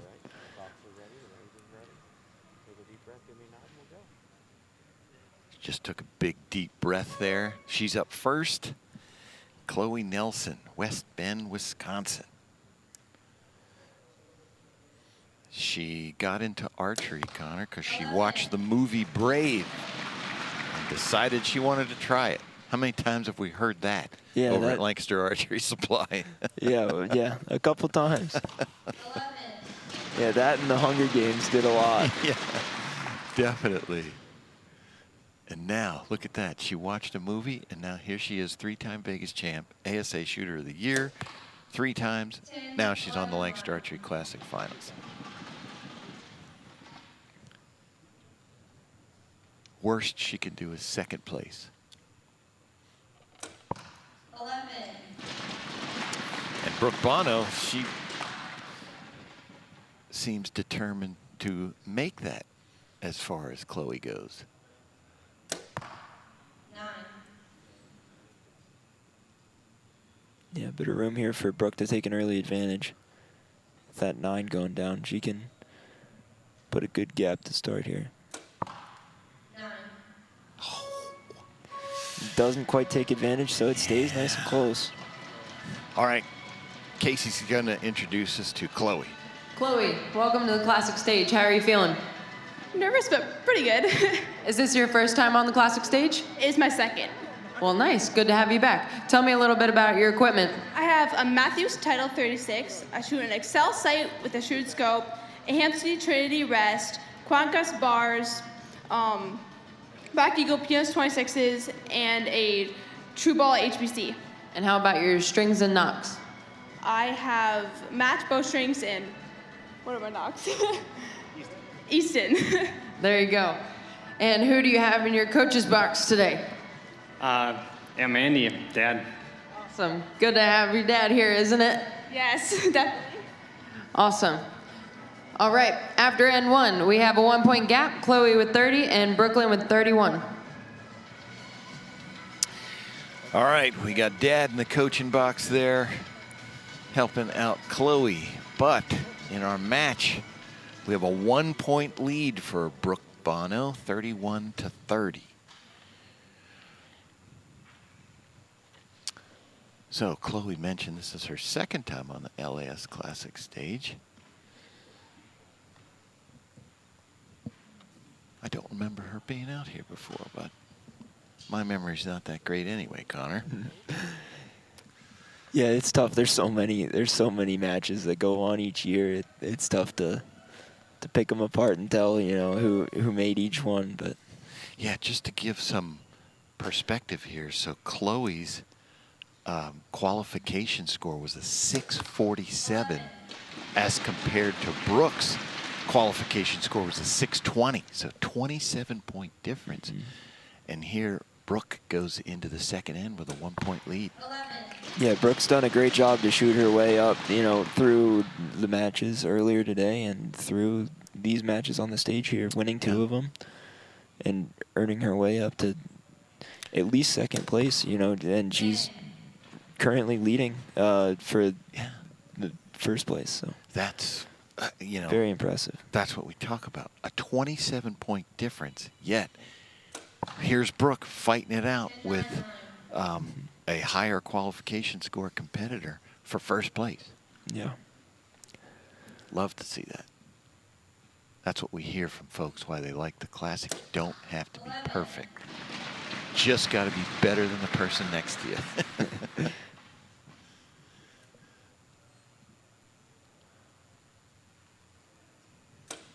So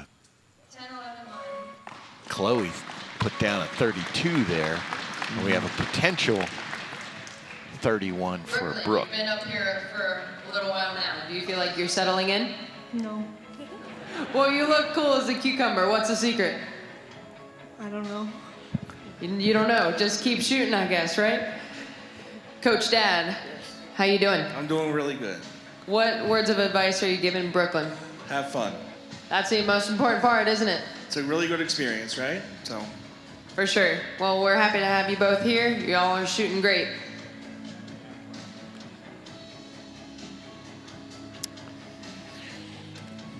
All right, there you go, Connor. Yes, have fun. It's hard to imagine that this is fun because it just seems terrifying to me. Yeah, You've been up there on this They do stage. everything they can to make it you know, a spectacle, and all of that makes it tough to be up there. The lights on you, you can see the cameras out in front of you, you can see the crowd out to the left of you. It's a lot going on, and it's all great. It's a great experience, and it's awesome to be up there, even though how nerve-wracking it is. It's like a roller coaster where it's like you have like the thrill of being up there. When you get off the stage, it's like, whew, man. Chloe she's found her groove now. I think some of that big tournament experience is starting to pay off for her. 11. But at the same time, Brooke's not backing down. She's not going to give it to her. We've got unofficially a 2-point lead. Or, excuse me, 1-point lead for Brooke. 10-9 minor. She looked like she wasn't happy with that shot as soon as it went off. Kind of pulled the bow arm up to try to help it, but it still landed a little low.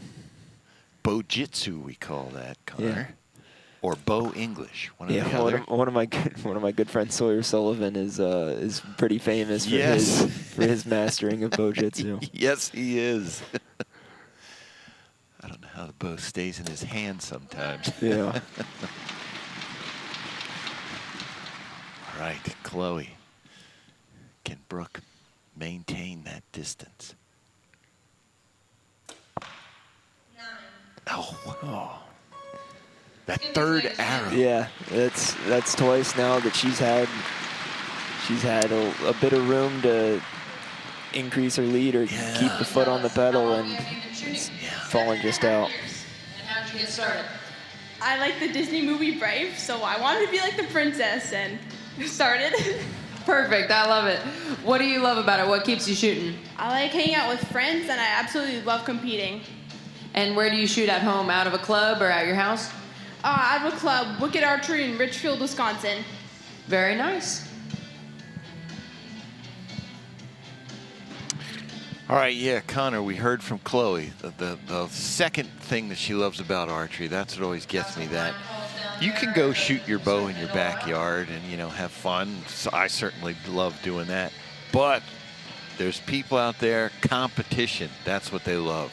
Yeah, it's a big driver for a lot of people, and like especially for Casey up there, she lives to compete and be the best. So that's a driver for a lot of these competitive archers who you see on this stage. Yeah, great to see, and they're developing obviously early. Chloe's 14 years old. She's already got that competitive fire. That's only going to help her in many ways in life. When you're like that, you tend to just push yourself to do better at all things. That's a little my old man wisdom for you there, Connor. Oh, I love it. You're not an old man, though, PJ. Don't do that to yourself. Dead center from Chloe with her first arrow. 10-9 line. Brooks just. Now if that's a 2-point gap, we might need a 12 to get back in it here. Little shake in the hand there from Chloe. Oh, pulled through Still it. Yeah. got it. Yeah, Brooks gonna have to hit that 12 if Chloe Maybe keeps need doing some it. help too, Yeah. depending on what that line call does. 9. Ah, Now it's a lot of help. Chloe just stays in the gold, and she's good. Look at that shake. Mm-hmm. She still put it in there. That's all she needed to do. Yep. Secured it. Yep. 14, taking your first Lancaster Archery Classic. 11. Good finish for Brooke. Yeah, that's great. Finish on an 11. Yes. Love it. She's going to finish in second place here. Casey's going to talk to our finalists. Now, first time on the classic stage, what are you going to take away from this experience?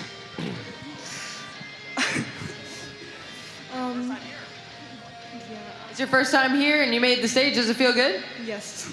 We've left her speechless, folks.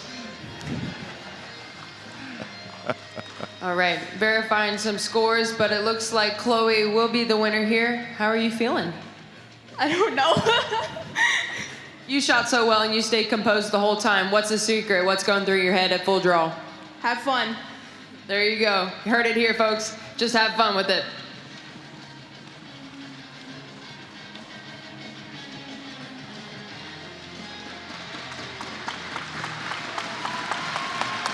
All right. It is official. We have our winner, Chloe Nelson. Congratulations. And Brooklyn Bono, you'll be going home with second place, $550. For first place, Chloe will be going home with $1,000. Tell me, what are the emotions right now? Salad. Super excited that all the hard work paid off, I'm sure. This has been my dream for a long time. Well, congratulations. We're super happy for you. Let's give her a hand, folks.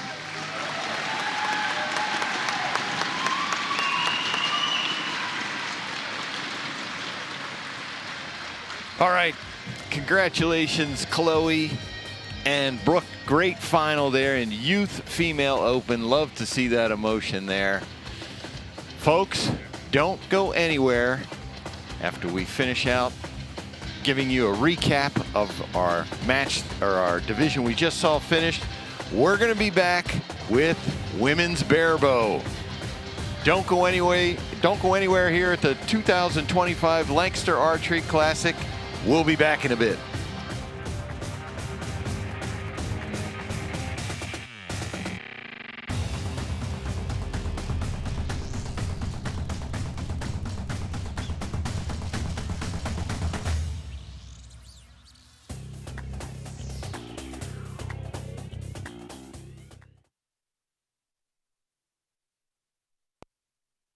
What does it mean to be unrivaled? To be unrivaled isn't about winning a trophy.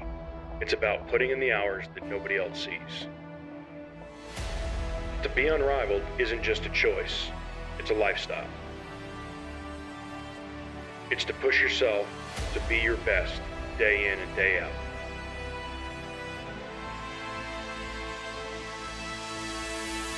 Gas Bowstrings. Be unrivaled.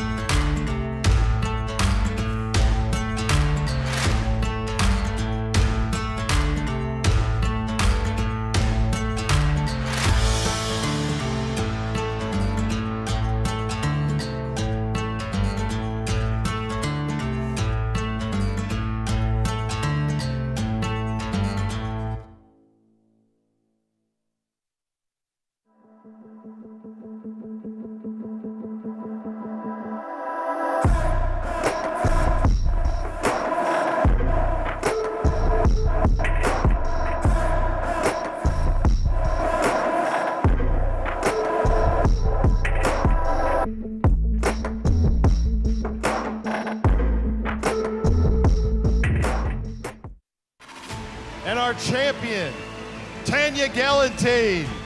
And it's going to be Bodie Turner, your 2024 Open Pro champion. Our champion, Duna Lim. 2024 Olympic recurve champ, Brady Ellison.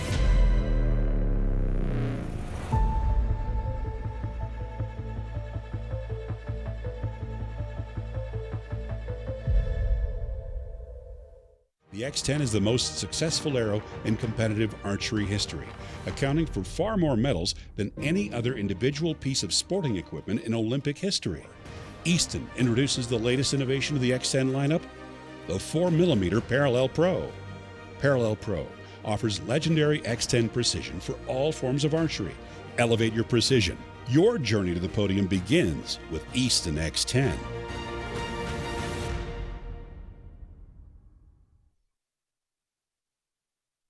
Hey, this is Matt Yaka. Hi, my name is Fawn Gerard. Hi, I'm Kyle Douglas. And you are watching the Lancaster Archery Classic. What's special about the Lancaster Classic to me is that it's like a big family reunion. We get to see people that we don't see except for this one time a year. Something that's different about the Classic for me is every point matters. From all the way from qualification through to the finals, every arrow you shoot matters. So it's kind of a different tournament. You're not just trying to make the finals, you're trying to make the finals with a good enough score that you're seeded well. Everything about this tournament is special to me. This is the biggest gathering of barebow archers, which is what I do in the country, and we all come out here to have this great time and at this great event.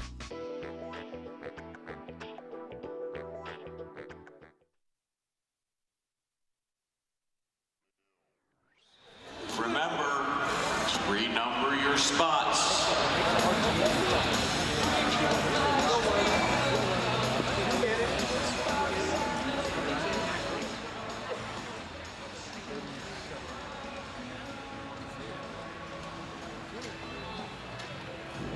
Anticipation. It has an all-time high here for the 2025 Lancaster Archery Classic. The Spooky Nook Sports Complex here in Manheim, Pennsylvania. Shoot-up finals time for the largest indoor archery tournament on the East Coast. Women's Barebow up and on deck. Welcome to the broadcast in the booth. I'm Greg White, sitting alongside Matt Zernzak. Matty Z, what is going on? Man, it's been a fast year. We're back. Absolutely. We're back, and the shooting has been phenomenal. Unbelievable. How's your week been? It's been amazing. The level that Barebow has come in the last 12 months is just mind-blowing. I can't wait for tonight. And of course, Barebow the last couple of years has given us all kinds of surprises on who's in the finals, who's not. We're going to be talking about that, especially in this women's Barebow category. Yeah. But before we get to that, let's talk about our shoot-up finals format. Because in shoot-up finals, it's basically rather unique. The top 4 in this class have qualified through qualification rounds, elimination brackets, and the ranks are tied by 11s. It's a bottom-up format, so we're going to see number 4 shoot up against number 3. The winner of that advances to face the number 2 seed and then to the number 1 seed. But scoring is a little different here in the finals, Matt. That's right. We have the 12 ring that is in play. It's a small white dot nestled between the 7 and 8 ring. It's worth 12 points. You have to call it once per end.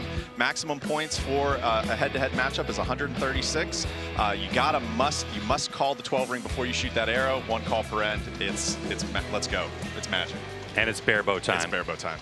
All right, so with that, I believe the field of play is ready to rock and roll. So let's get to PJ, who's got to bring our athletes out.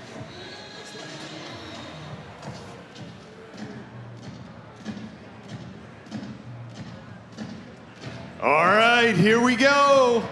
Women's Barebow. Our number 4 seed from Prospect, Connecticut, Medina Otagic.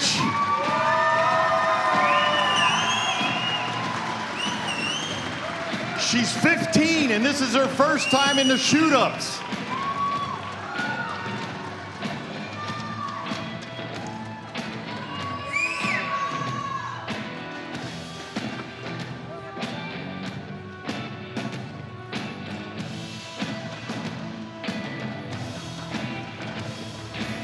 And our number 3 seed from Ocala, Florida, Kate Manresa.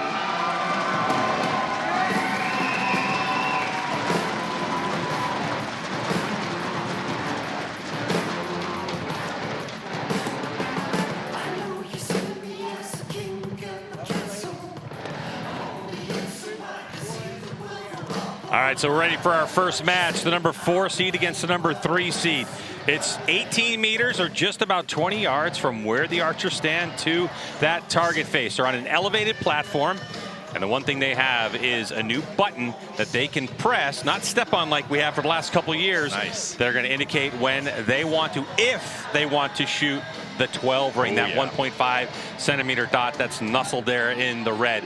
So what do you know about these archers and what are you expecting in this match? So this is going to be a great match. So Kate, 3 years shooting, and she knocked out Lena Bjorklund, the monster shooter from Sweden, who was expected to make the big stage. She's won 3 of the last 4 Lancaster Classics. She's won 4 total Lancaster Classics. She's out. Kate has, you know, she's stepping up. Here we go. Her first arrow is going to go down range. And this is the growth of Barebow, is that you see these athletes that arrive on the scene and they just come right out of the gate absolutely ripping. We've seen it in the last about 5 years in Barebow competition. Absolutely. Yeah, this is going to be a good match because we have Kate and Medina, who are both fresh to the stage. They've never been to the finals. And then we have some veterans to the stage coming out in the second and first seed through Fawn and Ava Jones. So these guys are just battling to see who's going to go up against Fawn here. All right. So this is Barebow competition. So if you've seen compound archery or Olympic recurves, don't expect everything to be in the yellow. That's right. But that right there from Medina is a strong start. So essentially, for those of you watching for the first time, this is Barebow archery. They are basically stripped down Olympic-style recurves with no stabilizers, no sights, no release aids. We are using the tip of the arrow to aim with. Our bows need to fit through a 12.2 centimeter ring, just over 4 inches, in that to be legal. So you can add as much weight below and above the grip as you want. You're going to see a lot of variation in every person's piece of equipment, their bows that they choose, very personalized to get it to balance just right. Now here we are in cumulative scoring. Is that what we normally see in Barebow competition? Cumulative scoring, not going through the set match. Every arrow counts here at the Lancaster Classic, which is awesome. I really like the cumulative scoring process. And man, I tell you what, Medina just coming out, shooting very strong opening end. All right, let's give it up for these ladies. We're starting women's Barebow. Medina, welcome to the Lancaster Archery Classic stage. This is your first time here. How does it feel? I'm really excited, a little nervous, glad to be here. So you probably watched the Classic at home, saw this action up here, and you said, I got to be part of that. Yeah, of course. All right, tell me about your bow. What are you shooting? Run through your equipment for me. I'm shooting Uka limbs with a Gilo GT riser. I have a biter plunger and a sniper rest. And arrows, what are you shooting? 23s. Knocks you got there? No idea. Gotcha. Perfect. All right. Well, welcome to the Lancaster Archery Classic stage. After one end, it looks like we have Medina in the lead, 26-19. You want to explain that blade on the front of her bow? So Medina is shooting a Gillo riser, and that is a custom Gillo-made Barebow weight that's very popular in the Barebow community. Again, it just has to fit through a 12.2 centimeter ring, and Gillo manufactures one that has kind of like a hatchet blade, axe blade. It looks kind of cool. It is pretty and wicked. it doubles, if you're really mad at your competitor, Just it in doubles case. as a weapon. Sure. Absolutely. Yeah, or maybe you need to cut some roast beef or something. You never know. Yeah.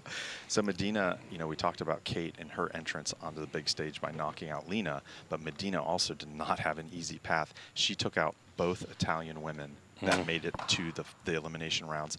Cinzia, who is no stranger to the finals, she shot a monster 561 qualification round. And everyone was thinking Cinzia was going to make it to the stage, and she knocked out Sarah Celiani and Cinzia, both Italian women, on her road to the finals. Incredible. Yeah, 15 years old. This class just continues to grow, not only in popularity, but with so much talent. Absolutely. So what we're doing here is we're using the tip of the arrow, so lighting is very important here. So they do a good job here at the Lancaster Classic in the back, setting up a range that kind of mimics the lighting here, but as you can see, Kate's kind of struggling with her left and rights here. Medina right down the middle, looking good. We got a little bit of pause here. I think she's waiting. Yep, taking her time. Plenty of time, 15 seconds on the clock. There's a 30-second shot clock per arrow. Yeah, she's just hanging left on that target. Medina needs a good, strong arrow. Man, that's good group. She's a little touch high here. Back to PJ. Kate, welcome to the Classic final stage. Have you been here before? Not the stage. You've been to the Classic before? Yes, sir. This is my 3rd year. Third year. What is it that you love about Barebow?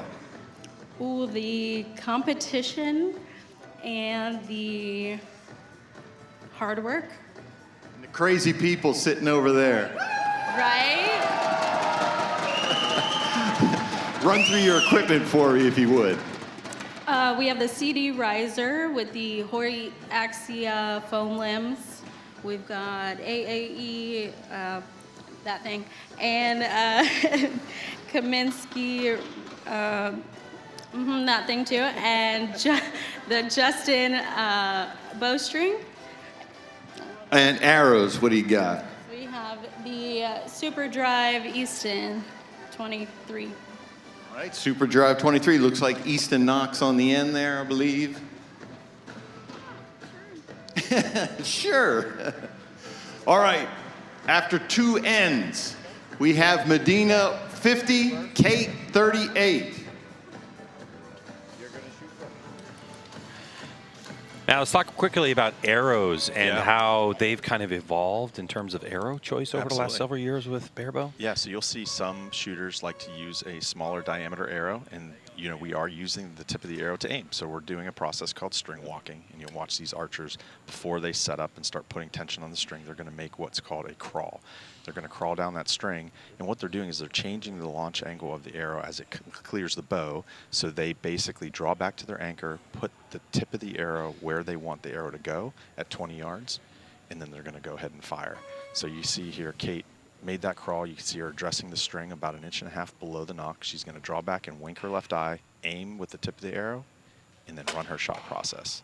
So you asked about arrows. A 23 diameter arrow is going to cover 7 ring to 7 ring. So the almost the width of the red in their sight picture at 20 yards. Oh, that's a great shot. That's a great shot. And that is just an outstanding looking target too. It really is. So a 23 diameter arrow won't aim as fine as a smaller diameter arrow, like a .166 arrow, which would be about 9 ring to 9 ring in their sight picture. And so the lighting's really important here. So if you have lights that are glaring off your arrow, let's say to the left side of the arrow, our brain is going to subconsciously justify the center of the arrow and not recognize where we're gun barreling down that arrow. So lighting is very important for us barebows. 7. All right. But Kate's still trying to find the yellow at this point. Medina just needs to put another solid arrow in there. 9. Oh, that's a great arrow. What a great end. What a great end. Just pedal down. All right, Medina. Look at our volunteers who grab those arrows downrange, but boy. What about the material of arrows? Because it seems like carbon arrows have kind of come into fashion at this point. Absolutely, yeah. We'll use carbon arrows or aluminum arrows. Yep. It's if we're using an aluminum arrow, it's usually a larger 23 diameter or 22. And if it's a carbon, it's most likely going to be like a 204 or under. But they do make some really nice 23 diameter, like Victory VTAC arrows. They're very nice 23 diameter arrows that are popular in the barebow community. There was that first shot in 11, followed up by 9-9. What a group, man. If you're shooting any discipline, but barebow, it's insane. That's right. Your relation to Kate. Best friend, coach. Let's go to PJ. I heard you say, enjoy the moment. That's exactly it. This is what she's going for the whole time. We first got into archery, the thing that we noticed was this was the event. This is what she's worked for, and here she is. All right. Thanks, coach. So a little conversation from the coach and PJ asking him like, well, what is it exactly you're talking about? So it's the typical stuff, right? Be in the moment. That's right. Final end here. One shot at a time. Medina just needs to put in 3 solid arrows. Kate here is using a CD riser, who is a special barebow sponsor to the barebow class here, adding to the prize, the take home for these wonderful women's barebow archers. Let's watch these last 3 arrows here. 9. Finally in the gold. Outstanding. Crowd responds. Great shot. Medina's looking good. Nice and solid. She was shooting really good arrows back in the practice range. I was watching her shoot, interviewing a little bit. She's shooting a 36-pound bow. Said she was feeling relaxed and excited. This is her 2nd time at the Classic. Finished 15th place. made it to the eliminations last year. Wow. Yeah, that's a good point to bring up. You know, when you come here, you have a qualification round. It's 60 arrows, and with that extra, what we call the X ring, scoring 11 points, the max value is 660. That's right. But then each class has a cut depending on the number of entries. You can cut anywhere down to 16 for elimination matches. That happened first thing this morning on Saturday to the big classes. They cut to 64, so there's quite a few people that end up going home. Absolutely. So just making the cut is a deal. Yeah, absolutely. Big time. 7. All right, Kate had a letdown there to readjust. Medina, just a solid arrow. 5. Has this one in the bag. All right. So that one just a little bit off to the right. That arrow will be in her head starting in the next match. 101 score, possibly 102 points. With the nerves standing on the platform here at the 21st Lancaster Archery Classic. We're at the Spooky Nook Sports Complex. It is chilly outside, but it is nice and warm in here, and it's starting to heat up because, Matt, it's standing room only back behind where all the chairs are, and this place is packed to see this women's Barebow, and of course, it's packed standing room only. It's standing room. There is a bar back there. That might help too. There might be some people hanging around just in case their drink gets a little bit low. That's right. But it is standing room only, and there are a couple of seats left open. That's amazing. It's incredible. All right, let's get to PJ.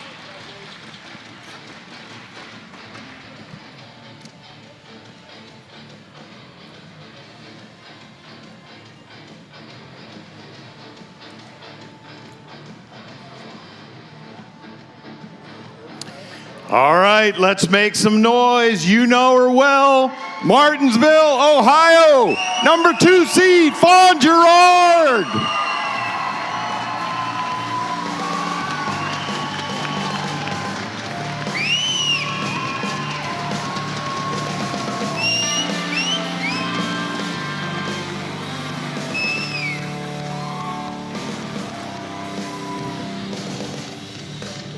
All right, so Fawn Gerard coming out onto the field of play and moving her competitor over a spot.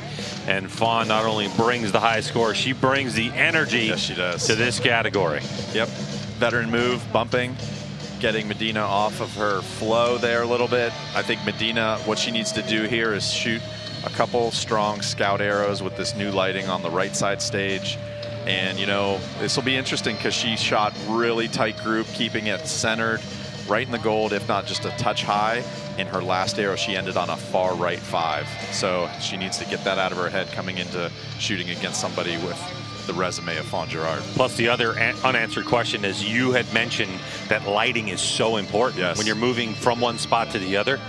There's no way that the lighting is going to be exactly the way it was in lane number 1 and lane number 2. Absolutely. And I think Gerard is thinking of that as well. 100%. Yeah, last year, I don't know if you guys remember, if you watched this last year, the left side stage had an awful habit of hanging left. Every archer dealt with hitting left on the left side stage, so we'll see. We saw Kate was a little loose on the right side stage. Let's see what Medina does here. Good, strong scout arrow. Let's see if it was centered left or right. Okay, it's centered. That's good. From a lighting perspective, that's what you want to see.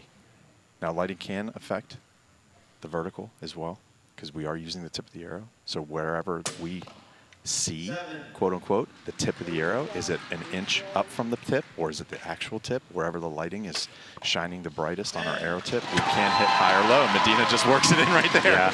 Right? Drains a nice solid 10 here. So Fawn's doing the same thing here. Strong scout arrows. Let's see where they land. Comes back to full draw. Nice and solid here. Nice shot. Okay, there you go. Working it up the target. This is going to be a great match. Oh, man. She's looking calm and collected there, Medina. 12 called. There it is. Yeah. Fawn Gerard with making her crawl there. You can see how meticulous Fawn is with making her crawl. I mean, the slightest bit off can be an inch at the target at 20 yards. 10. That's a great shot. See that shot break? Wonderful. See, but I also think this is a great Barebow strategy. We'll talk about that in a second. Let's get to PJ. Hard. How you doing? Living the dream. Fawn, why don't you tell folks what you like about the Lancaster Archery Classic final stage? I don't like it. The button. The button. Hey, run through your equipment for us before I forget. GMX3, Hoyt riser, axial limbs, biter button, ZT rest, Hoyt. Hoyt. Were you hitting the bar before you came up here? Yo, Sab, woo! And a triple T string. What do you got for arrows? Victory? Victory, 23s. You always ask me and I forget everything. Well, that's the way it goes, Fawn. Welcome back to the Lancaster Archery Classic stage. We got a tie match, 26-26.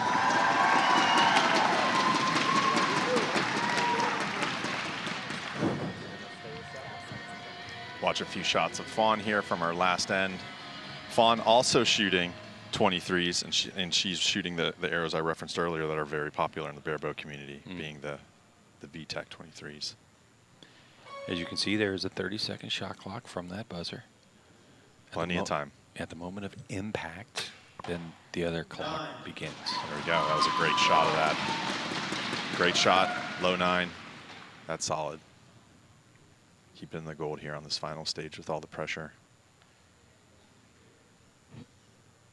Fawn's in her groove. Is this her year? Is what everyone's wondering. Yeah, that is the big question. She makes it to the stage every single year. Can she bring home the title this year? The other thing to keep in mind here that women's barebow hasn't been around a long time. That's right. And when it was just barebow combined, Fawn used to make the Oh, stage. she made the cut every single time. Yeah. She'd make eliminations. See her nice, strong shot. Her shot break is looking good. Pushed a little high. Let's see what Medina does. Third arrow. Oh man, I tell you what, that's going to be hard to beat. She's just feeling it. She's in a flow right now. Incredible. Medina got into archery through the school gym class. They just brought some bows out and she fell in love with it. That gym teacher should get a bonus. 12 is called.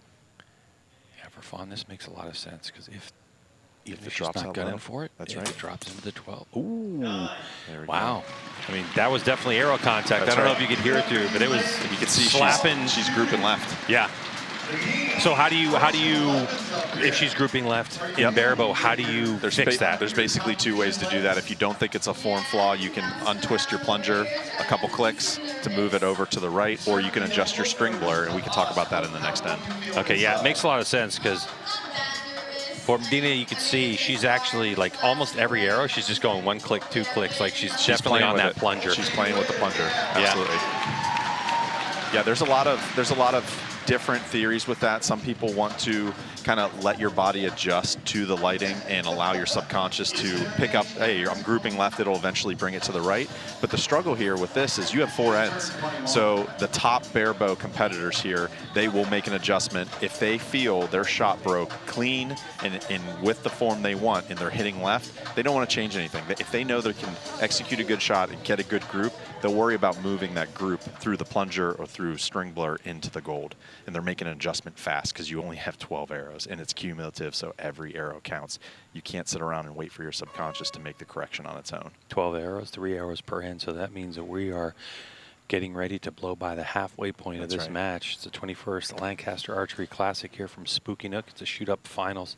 This is your number 3 and number 2 seed getting after it. I think I might have jinxed that left side stage because here we are hanging out left on the left side stage again. And Medina just shows that getting bumped to the right side is not messing with her grouping. This is incredible shooting from Medina. If she's able to advance, I guarantee she's going to get knocked off that spot. Yeah, she'll be back to the left side stage here. Fawn needs to put together a couple good arrows here. There we go, back down the middle. Still a lot of arrows to shoot. In terms of barebow, anything can happen. Barebow close, right? Oh dude, she just practically Robin Hooded that thing. Incredible. Medina, incredible. Wow. Look at her. Look at her. She's just unaffected. Calm, just waiting. So she makes her crawl early, waiting for Fawn to shoot her arrow. She's not wasting any time making her crawl. A little bit of tension on the string there. Waiting patiently for Fawn to drain a 9. Let's see if she can get. There's hardly any room in the middle right now. Oh, man. Wow. What a great group. Medina is just putting on a show for us tonight. Wow. We wait for that, but that could be a 31 end. I want to see the knocks and see if she actually broke a knock. Oh, man. Barebow, we love it. Oh, yeah. I don't know how that's called 10 asterisks. That looks a solid 11 to me. Man. Wow. What do you think when you see a 15-year-old girl throwing down 11-11 9s? We're not worthy. We're not worthy.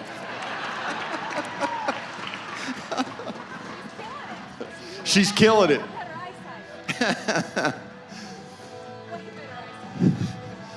All right, going into our last end. Medina 86, Fawn 74. This is archery. There's not a ton you can do to affect the play of another person, but definitely in this situation. You could get into someone's head. You absolutely can. And we've seen Fawn in the past, a couple different tactics there on the stage, lighthearted, making jokes, and sometimes she bears down and she's not talking very much. So it depends on what Fawn we get here. She is sitting here just about 8 points down here. Needs to bring up some monster arrows and hope Medina starts spraying them a little bit. Okay, left side again. Medina just needs to put 3 solid arrows in, and she's going to walk away with this one. 10. Yep, there's 1. 2 away, Medina. That is a vicious-looking target. I'm telling you. Look at her, unfazed. Just making her crawl. Fawn's not looking happy up there at the moment. I think someone's convinced her that the gold is the only place to be. That's right. 7. High again.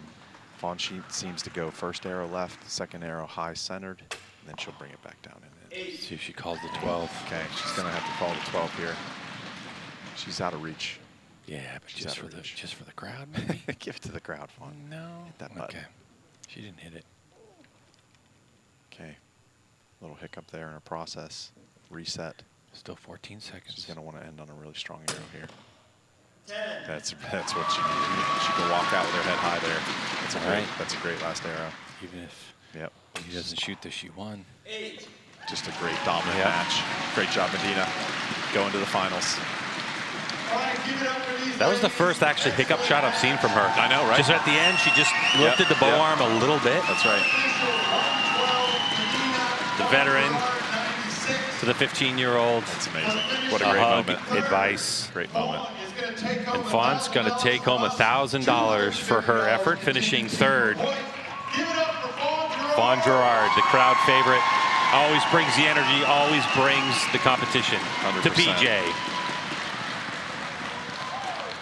I can't shoot that well with my compound, right?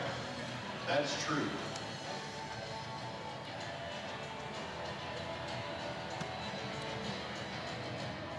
All right, our #1 seed from Bowling Green, Kentucky, Ava Jones.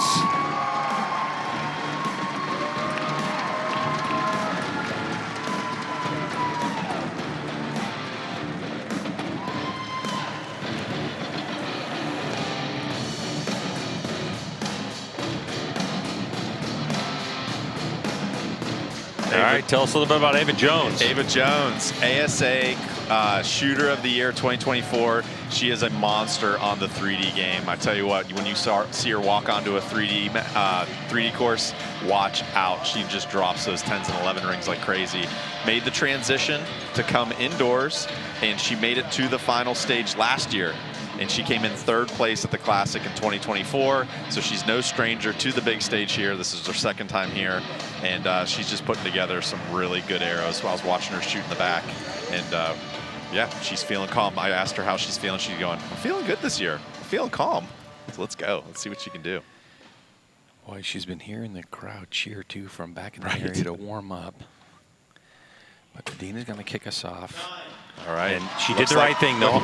Ava moved her off the spot. 100%. She moved her back to that first lane. Yep, that's all you can do. And then you can see Ava Jones here using skinny diameter arrows. Her aim is going to be a little bit more fine, probably floating inside the gold. The entire diameter of the tip of her arrow is floating inside the gold. Finer kind of sight pin, if you will. That was another high one. Yep, a little high there. See, just a little bow arm movement. Yep. Ava Jones here shooting the new Elite Flex. Yeah, I want to talk about that in a second. There's a little bit of a surprise to, I think, for people that don't closely follow Barebow, to see a manufacturer like Elite in the mix. Yes, absolutely. It's more of a hunting riser they just came out with this year. The limb pockets there holding the limbs are adjustable between a 17-inch riser or a 19-inch riser, so you can really dynamically change how your bow feels. The weight adjustment's insane on them. Throwing a right side there. Here we go. 1 point match. Here's PJ. Welcome back to the Lancaster Archery Classic stage, correct? Yes, How many times have you been up here?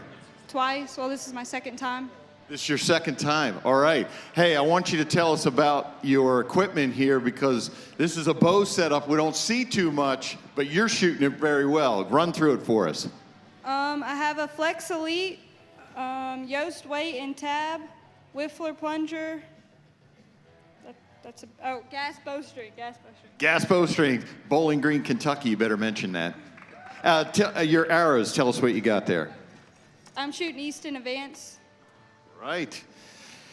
You're doing well up there, Ava. The Elite Flex, that's a new recurve bow that just came out within the past year, if I remember correctly. Great to see them up here on the Finals Classic stage. After one end, we have Medina 26, Ava Jones 25, 1 point lead. Yeah, and you know, when a company like Elite, who has been absolutely shredding in compound archery, takes a look at the recurve market and says, you know what, this is a place we need to play. That means we're growing. 100%. That's great. It looks like her bow is set in the 19-inch configuration.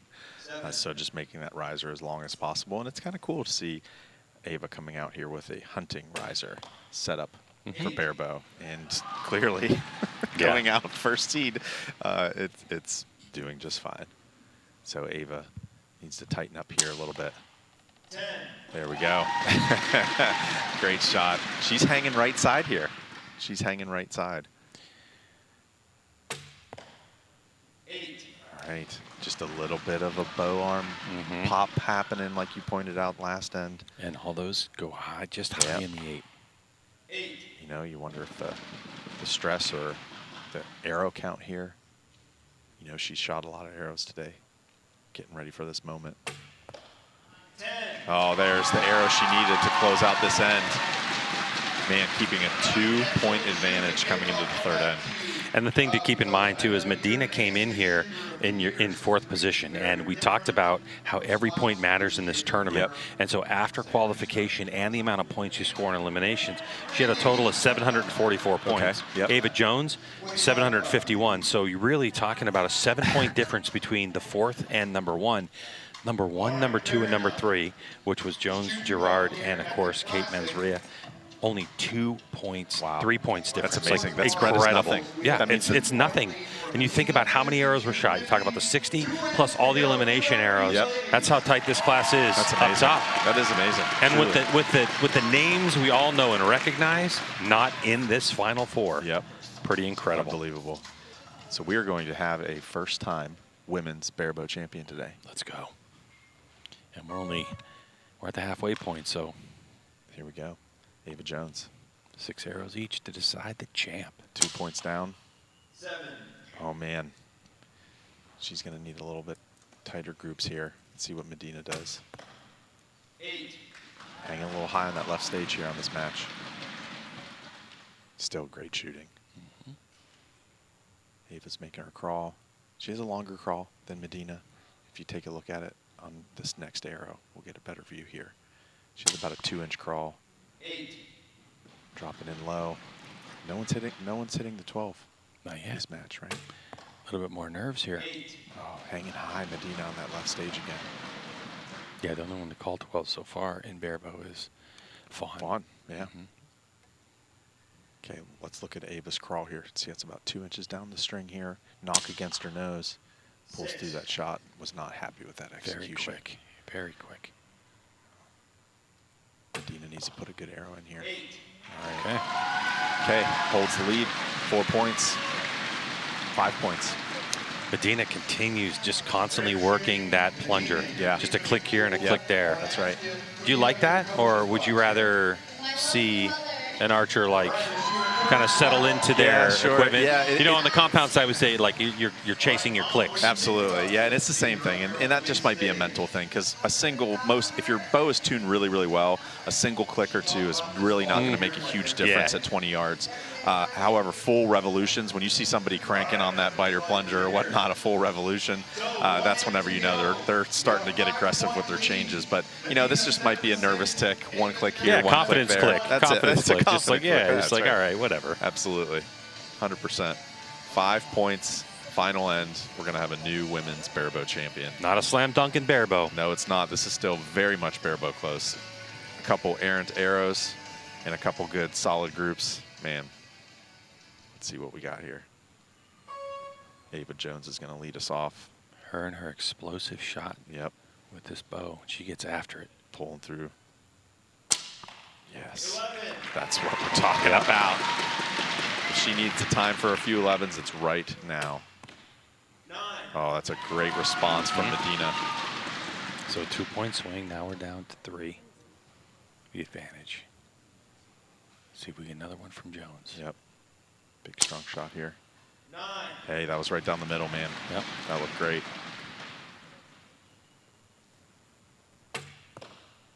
8. Good height there. No bow arm jump on that one.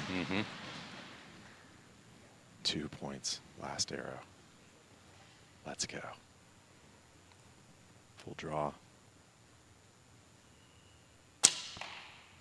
8. All right. Let's see what we got here. Anything 6 in the points will gold? do it. Yeah. 6 will tie. And that's the way to sink it. We've got our 2025 Women's Barebow Champion, Medina Otajagic. From 4th to champ. Unbelievable. We wait for official confirmation down there, but we know. Here's PJ. And Medina. Ava, for second place, you're going to take home $1,500. Ava Jones, second place finisher at the Lancaster Archery Classic. And your champion, $3,000 for first place from us, $500 from Gilo, $300 from Gas. Medina you pronounce it. Otajagic. What she said. Medina, 15 years old, your first time here. How does that feel to hear that? It's amazing. I don't even know how to feel right now, but I'm very excited. I love shooting with all these people. They're amazing people. Ava's amazing, everybody. It was an amazing experience. Are you going to go home and watch this over and over again on YouTube? Probably not. It's a little embarrassing. You have nothing to be embarrassed about. Give it up for Medina, classic champion.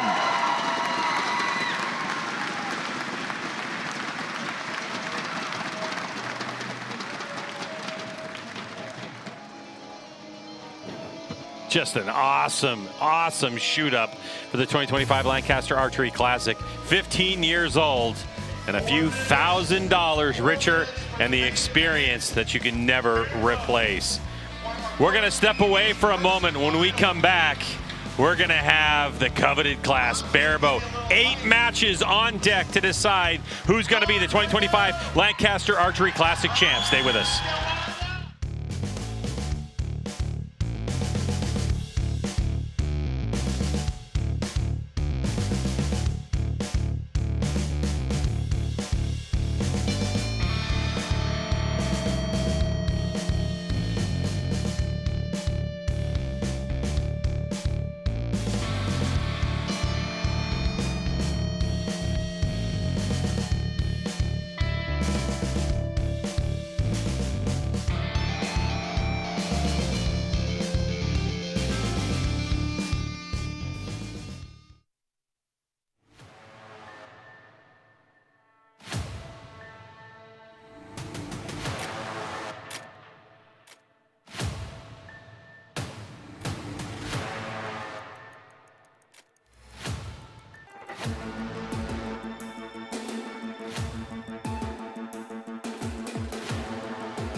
think? I like it.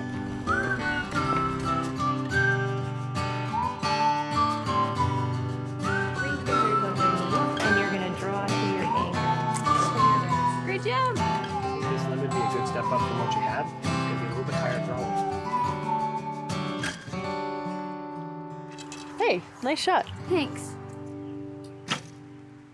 In the past 20 years, LCA has been a game changer. We shoot a lot different style bows now than we did 10 years ago, even 5 years ago. Because they're archery people, they make products that we actually need, and it's not just a bunch of fluff and trash that sounds cool, but you don't really need. The innovation of Last Chance Archery products has been incredible. Everything that a pro shop owner or a serious competitor or serious bow hunter would want, Last Chance Archery has been there for them.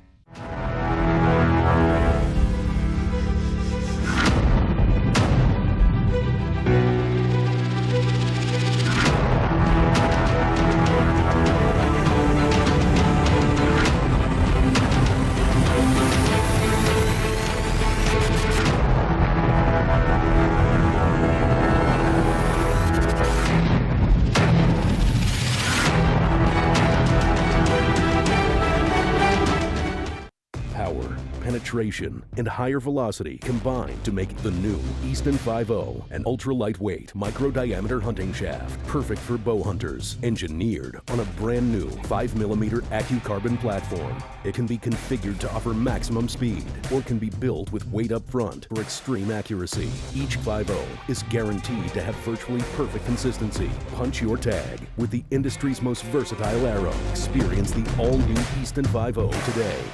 Imagine a target rest that could significantly increase forgiveness and make the arrow hit the same spot, even if the bow is torqued. The next revolution in target rest design is here. Ultra Rest TRI was designed to provide the target archer an extremely robust rest with maximum forgiveness, precision tuning, repeatable settings, the highest level of quality, and the type of accuracy that puts shooters on the podium. The Ultra Rest TRI from Quality Archery Designs.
Welcome back to Spooky Nook Sports Complex in Manheim, Pennsylvania. It's the 2025 Lancaster Archery Classic.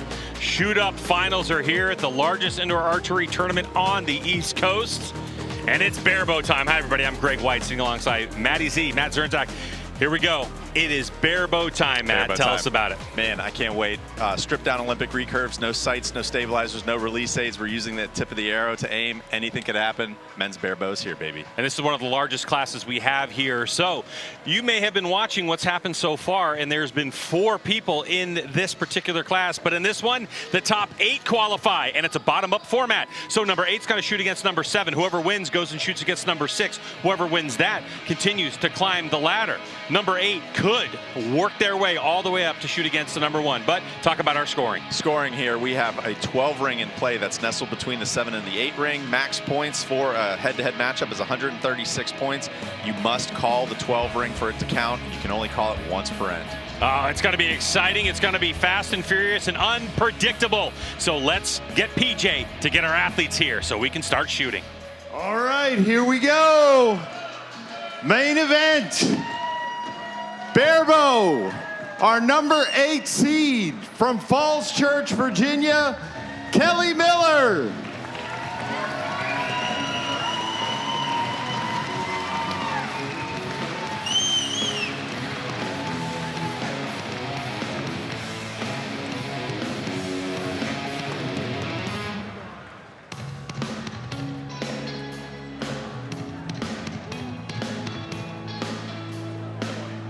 And our number 7 seed from England, Renee Becker.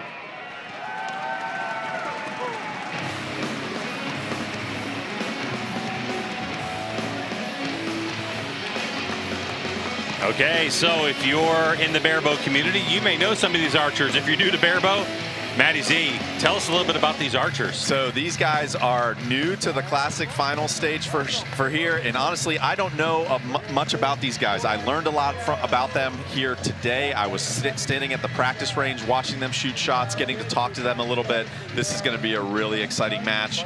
The entire men's field here is a mix. We only have 2 U.S. barebow archers that made the cut here for the final stage. We have 3 Canadians. We have 1 from the UK and 1 from Denmark, so it's just going to be an incredible matchup. Oh, and 1 from Sweden.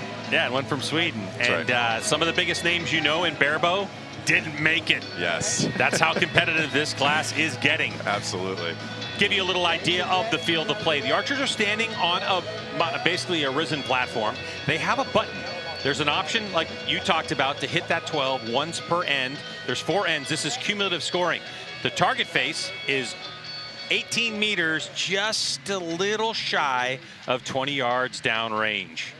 They don't have they don't have sights, they don't have lenses, they don't have release aids. That's right. They have a stripped down bow with some weight on it and just pure skill. That's right. So what we're doing here, you're watching Renee make a very meticulous crawl down the string. You can see he's grabbing the string, using marks on his tab to go to his 20-yard mark, and he's changing the pitch of the arrow as it clears the bow. He's going to draw back, and that is the location that if he draws the bow back. Oh, we have Kelly Miller's going to be taking our first shot here. And Kelly's doing the same thing, string walking, and you can see that they go to a place down the string to where they can draw back, come into the repeatable anchor, stick the tip of the arrow on the gold, and execute their shot. And that's called string walking. And you can see Renee here is using a skinny diameter arrow. And Kelly's using, looks like a medium size. Maybe he's running, yeah, he's running like Is he running medium? Looks skinny. Yep, looks a little skinnier, huh? So talking with Kelly, he has only been shooting for 1.5 years. So he is a hobbyist. He played table tennis, does a lot of disc golf, and thought that archery was going to be pretty fun. So he thought he'd give it a try, and here he is, finds himself at the stage. First time here. Incredible. 9. Man, this is going to be some good shooting. Keep in mind that 1.5 centimeter white dot you see there is in play if the archer calls it. Kelly mentioned to me in the back where he's on the practice range, he says, you will see I'm a very expressive person. I wear my emotions on my face. So if he likes a shot, he's going to make some big facial expressions. So it'll be an entertaining watching him shoot. And Renee here is very meticulous. In eliminations, he was always the last off the line, standing up there using every second of the clock. And he just drilled his arrow. Unfortunately, when you drill an arrow in the 8, it's not the highest score, That's but right. still good. And it looks like unofficially we're sitting on a 26-26 tie. Let's get the PJ. Renee. Okay, I did get that right. Renee, welcome to the Lancaster Archery Classic final stage. Have you been to the tournament before? Not before, no. First time to the US. First time to the U.S. Thank you for coming over. We did see a big contingent of Europeans this year. Why would you make a trip over here for this? Why not? It's the biggest, comp in the world, so. Biggest competition in the world? Yeah. That's what we like to hear. Tell us about your equipment.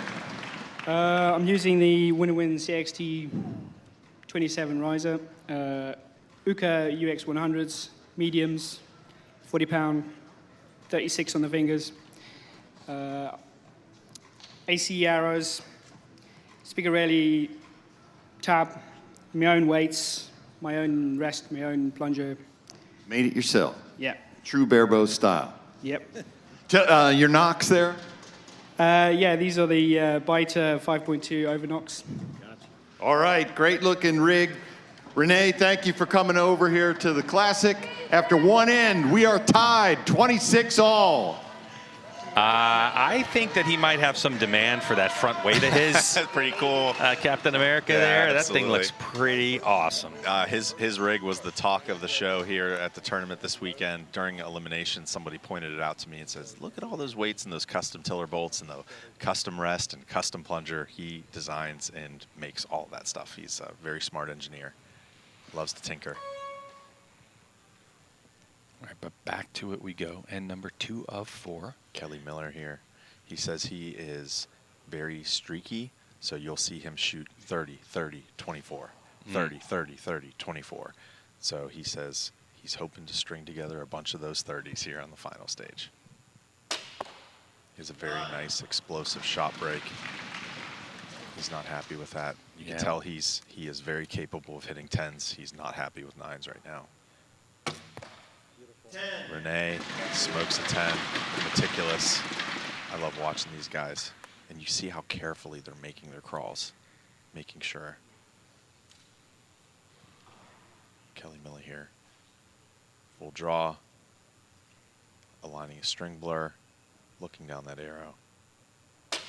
So for our barebow archers, we don't have a rear peep sight, so we have to have something to help with our windage. So we use the string, the blur of it in our peripheral vision, against a landmark somewhere on the riser. So we have our left and right. We can keep our bow in proper plane as we're aiming down the tip of the arrow. So you'll see Kelly here as he's really making us crawl. This is a perfect angle for us. Watch what he does. He's going to be looking down as he comes to full draw. And what he's doing, he's aligning his string blur here. So he's really checking his string blur at the moment.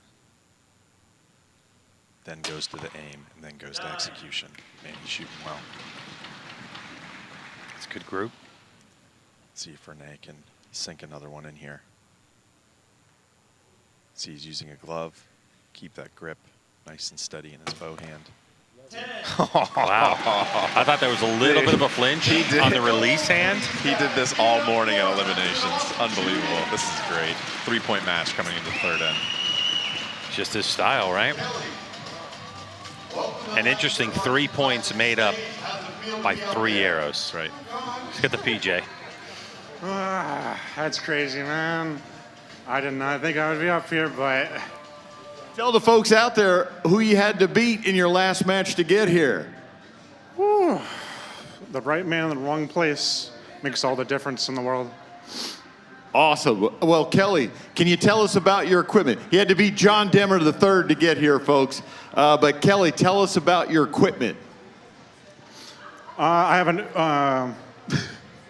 Gilo riser with Uka XX50 limbs,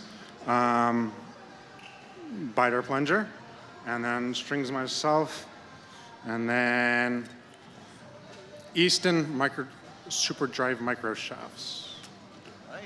I forget where you're from. I announced it in the beginning and I forgot already. I'm old. I'm here from Northern Virginia. Northern Virginia. All right. Well, welcome. Thank you for coming to the Lancaster Archery Classic. After 2 ends, we have Renee Becker, 56, Kelly Miller, 53. So like I was saying before, you look at a 3-point swing in barebow, and often that could have been just the result of one arrow. Absolutely. But in this particular case, it was a 30 to a 27. 100%. That was a great interview with Kelly there. You'll notice his girlfriend, Kiara, is there, sign language, helping assist with communication there. He has some significant hearing loss in both of his ears. Just an awesome dude. Coming to full draw here. He says he has 2 goals for these finals. Not to have a heart attack and to win. Well, we know the audience is That's definitely right. with him on at least one of those things. No doubt. Let's see what Renee can do here. 9. Man. So what Renee, he's so meticulous. You can tell what's going on in his head here when he gets to full draw. Hopefully we can get a good camera angle of his face as he's at full draw here on this next shot.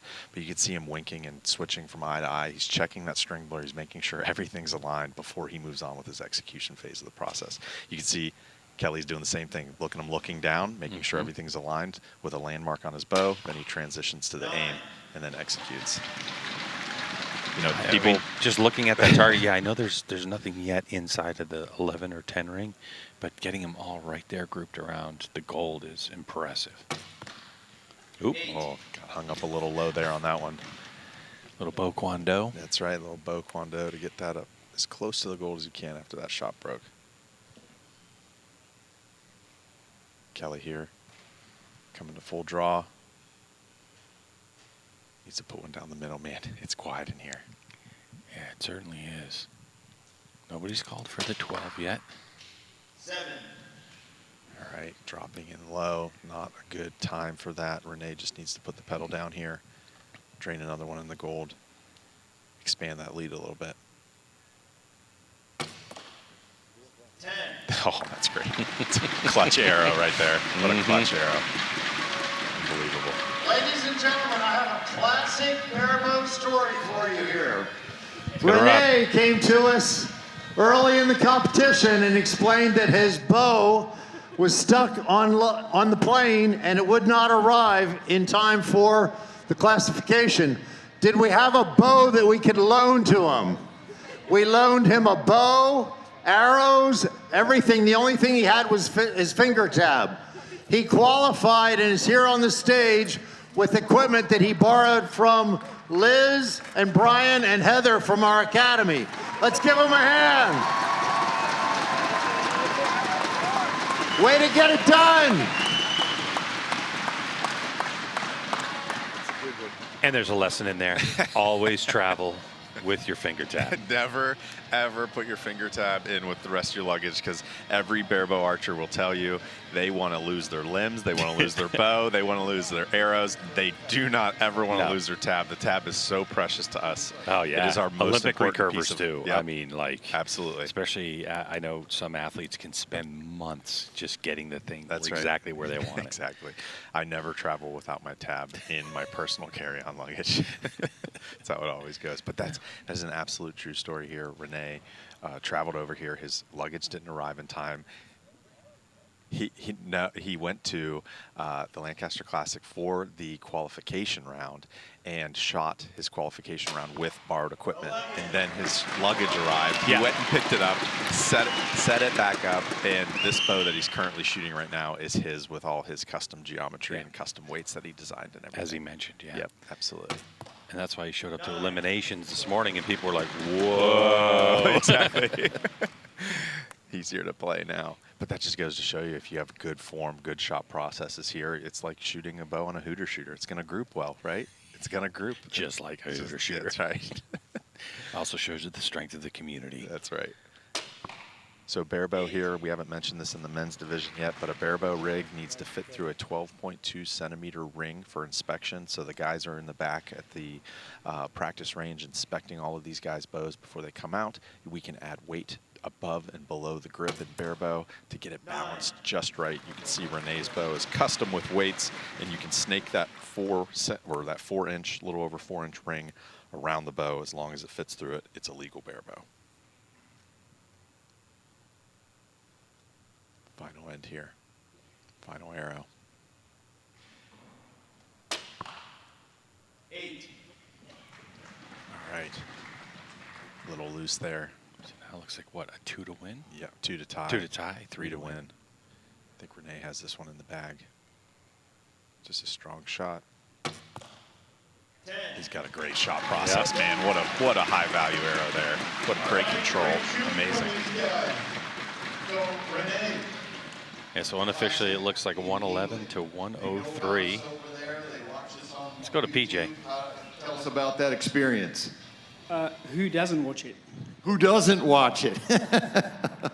What do you shoot over there? What do you shoot out of a club, or where do you shoot? I normally shoot field archery, part of like the English Field Archery Federation, like International Field Archery Association. So I come from a field archery background. Is indoor barebow big over there? Yes, it is, yeah. So I also do target. Did anybody come over with you? I have a few mates who came over, yes.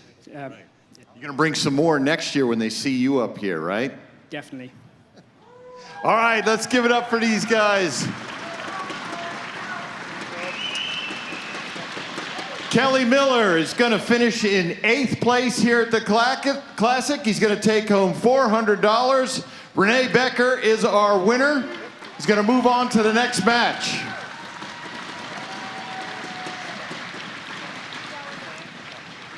Congratulations, Kelly.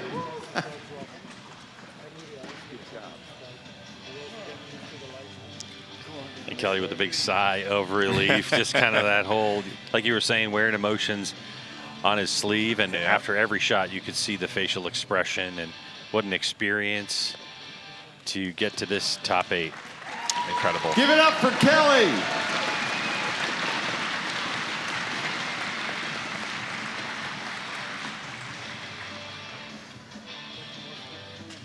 All right, and our number 6 seed from Oregon, Wisconsin, Brian Way.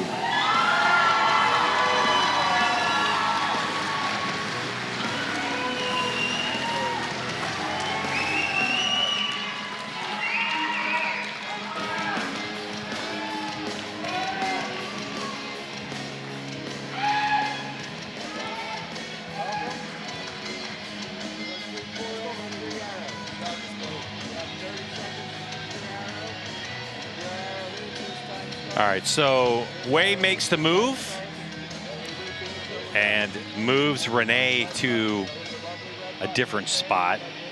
I think that's just kind of the way, the good move. Unless for some reason, like you know, in years past, we've seen like one particular side shoots better than another. Right. Absolutely. I think that's the move. And this so far in the matches that we've had, and you know, we've been on the air at 7 o'clock East, and we started on the air 6 hours ago and seen a bunch of matches. Yeah, sure. We've seen a really evenly lit, evenly shot 2 targets here. I'm with you. At the 21st Lancaster Archery Classic. It's amazing. All right, so this is, now you have 8 and 7 shot. Number 7 advances. Now shooting against number 6, Brian Way. Here we go. Brian Way, no stranger to the big stage. He made the big stage in 2023. His brother, Nick Way, who's running arrows for him here, made it last year to the final stage. So a lot of talent in that Way brother family there. Renee here at full draw. Renee did not have an easy route to get here. He faced off against John Winker, who has also made it to the big stage before. Brian Way had to knock out Jeremiah Jones. Yeah, John Winker, also a USA Archery national champion. Absolutely. Indoor. Yep. From a few years ago. Kelly Miller, who just lost that first opening match here, he knocked out John Demmer and Joel Turner. So just some big monster names in the Barebow community. The bench is getting so deep, it's unbelievable. Wow. We had talked about what we thought the cutoff was going to be, and you know, in years past, it's always been floating around that 500 mark for qualification, and it just keeps rising, man. It's about 520 at this point, and just absolutely amazing. And definitely don't be discouraged by that if you're a barebow shooter. Absolutely. It's just something to aspire to. And 100%. the one thing about the barebow community is that in the things that Matt here is talking about, in the education that you're getting, all this is available in the community. 100%. What are some of the good sources to get this information? That's a great opportunity here. So the Push Archery is my company here. We have a podcast, a YouTube channel. We have an online school with tons of great coaches, champions, and minds of archery, streaming right to your devices and helping take online courses. Here's PJ. Back to the Lancaster Archery Classic stage. How many times have you been up here? 2. Last year was the first one? Last year was my brother. The year before was me. Gotcha. All right. So many ways coming up here. Brian, run through your equipment for us. All right. I'm shooting the Backwoods Composite CAC limbs, Hoyt Exceed riser, biter plungers, ET rest, Hoyt weight, and a gas bowstring. Easton arrows, some Amazon fletchings, and some biter knocks. What's the brand of your resin over here? I don't know, it's chalk. Lots and lots of chalk. What brand of chalk? The white stuff. The white stuff. All right, there you go. After our first end, Renee Becker with a 2-point lead, 29-27. Let's hear it for these guys.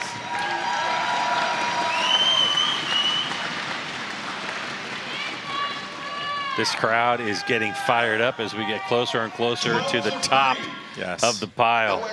And then, boy, there is a line at the bar. There is a line at the bar. This place is standing room right now. It is awesome. This thing is about to light up. We got a 2-point match here. If you're in the area, get down here. Hurry up, you got time. Spooky Nook Sports Complex in Manheim, That's Pennsylvania. right. Got 5 more matches after this one. You can see his anchoring on the knock on his nose. That is a very good repeatable anchor there. Brian's just tightening up here, which is great. He really needed that to open up this end. But the bump, Renee did not seem to be affected by the bump, man. look at that target. Dude, I love watching his stop process. It's so diligent. And that was after what looked like some bojitsu from Becker. Absolutely. Oh, man, Brian's shooting strong, too. So let's watch the difference in these guys' form a little bit here. So Renee is real slow at anchor, pauses, getting everything lined up. You can see him finding that string blur, rocking his head back and forth, winking his arrow. Great shot. And then Brian Way's just a little bit more fluid, right? Comes right into anchor, no moving. He's just increasing tension as he goes. It's a great shot. Look at that group. Brian Way stepping up. Yeah, when you're disappointed you shoot a 9, you know that you know how to find the middle. Skills. It's a great shot of his Barebow weight there, Captain America. 8. Oh man, a little bojitsu. Yeah, right? that one didn't pay off. Officially, we have a tie match. Brian, tell us about the Barebow scene in Wisconsin. There's a few of us. We're growing. Shoot with my brother daily, and try to catch up with some other guys we can. So. Do you shoot out of a specific club or a shop? Where do you shoot? Yeah, the Stoughton Conservation Club, and great place, and I'm glad they keep the heat on for me. Keep the heat on for you, absolutely. All right, well, you did what you needed to do to tie that up. We're all tied here with 2 ends down. Oh no, official score change there. Renee Becker with a 1-point lead, 58-57. Come on, nobody died. Let's crank it up. It's too quiet in here. All right. We actually have a tie score. It's an incredible match. Great shooting, guys. There's the crowd, 57-57 halfway through this shoot-up finals match as we have the 7th place seed shooting against the 6th place seed, waiting for our 5th place shooter. Yes, absolutely. And the pan of the crowd is actually very deceptive. It does not look as crowded as what it actually is. It's packed in here. Every seat is full in this entire auditorium. Standing room back by the bar. The addition of the bar was a nice touch last year. Yeah, it sure was. Here we go, 2 more ends. They had to move it out of the corner to the back of the room for more access. Yeah, more access. Here we go. Getting that string blur, sighting down that arrow, hovering in the gold, execute. Boom. Good left, right, though. He's kind of been needing a little bit of that. Yep. Now it's just impacting slightly high. Brian looked nice and smooth, right into anchor, anchoring nose on that knock of that arrow. That's great. Nice and repeatable. Did you say those are 23 diameter Yeah, arrows? I believe so. I mean, those things, for me, look almost like 27s. I can't imagine trying to shoot a 27 out of a Barebow. Oh, you can't. They're illegal. You can only shoot 23s. Okay. Yeah, 23s are the most. And I don't know how many people would run them. That'd be hard to get those to tune. Yeah, I would imagine so. We struggle getting 23s to give you a really good forgiving tune out of a Barebow rig. You have to play with a lot of point weight when it You do. And Yep, length and point weight. Yep, absolutely. Center shot, tiller adjustments. The bow poundage, we can adjust. We can adjust the poundage of these bows. Wait a second. Up Wait and a down second. I thought this was in the spirit of like Keep you it going simple. to camp at 10 years old and just shooting your bow. As you can see, none of this is simple. It certainly isn't. Yeah, Renee is a perfect example of that. You can take it as far as you want. He built all his own stuff. Yeah, engineer all your own bits.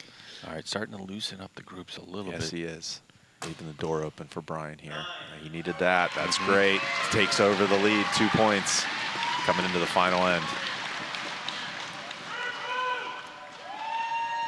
Here's Rob Koffeld. How does it feel being up on the stage here? Pretty good. Pretty good? Your heart beating? Nah, I'm all right. That's good. That's great. You guys are shooting awesome. Congratulations to both of you. We've got a 2-point lead for Brian Way, 83-81.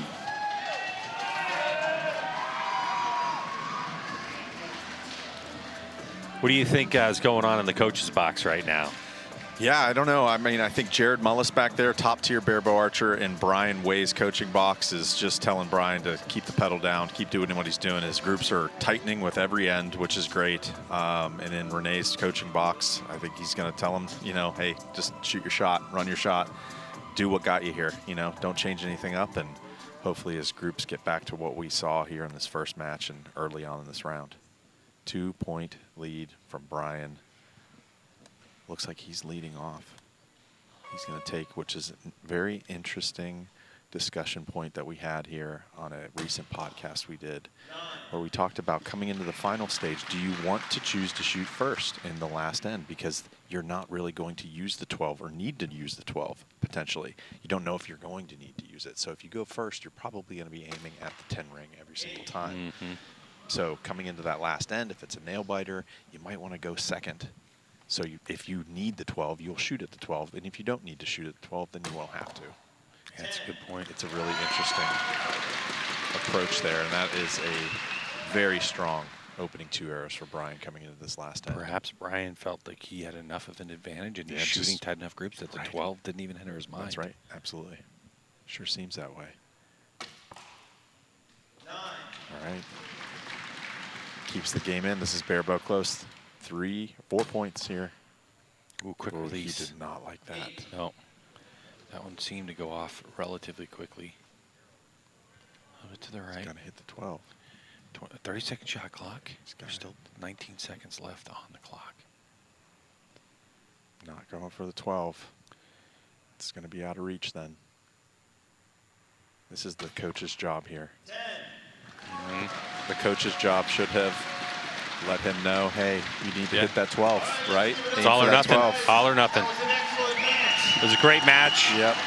110, 108. Gotta we use expect that it 12 to be. ring.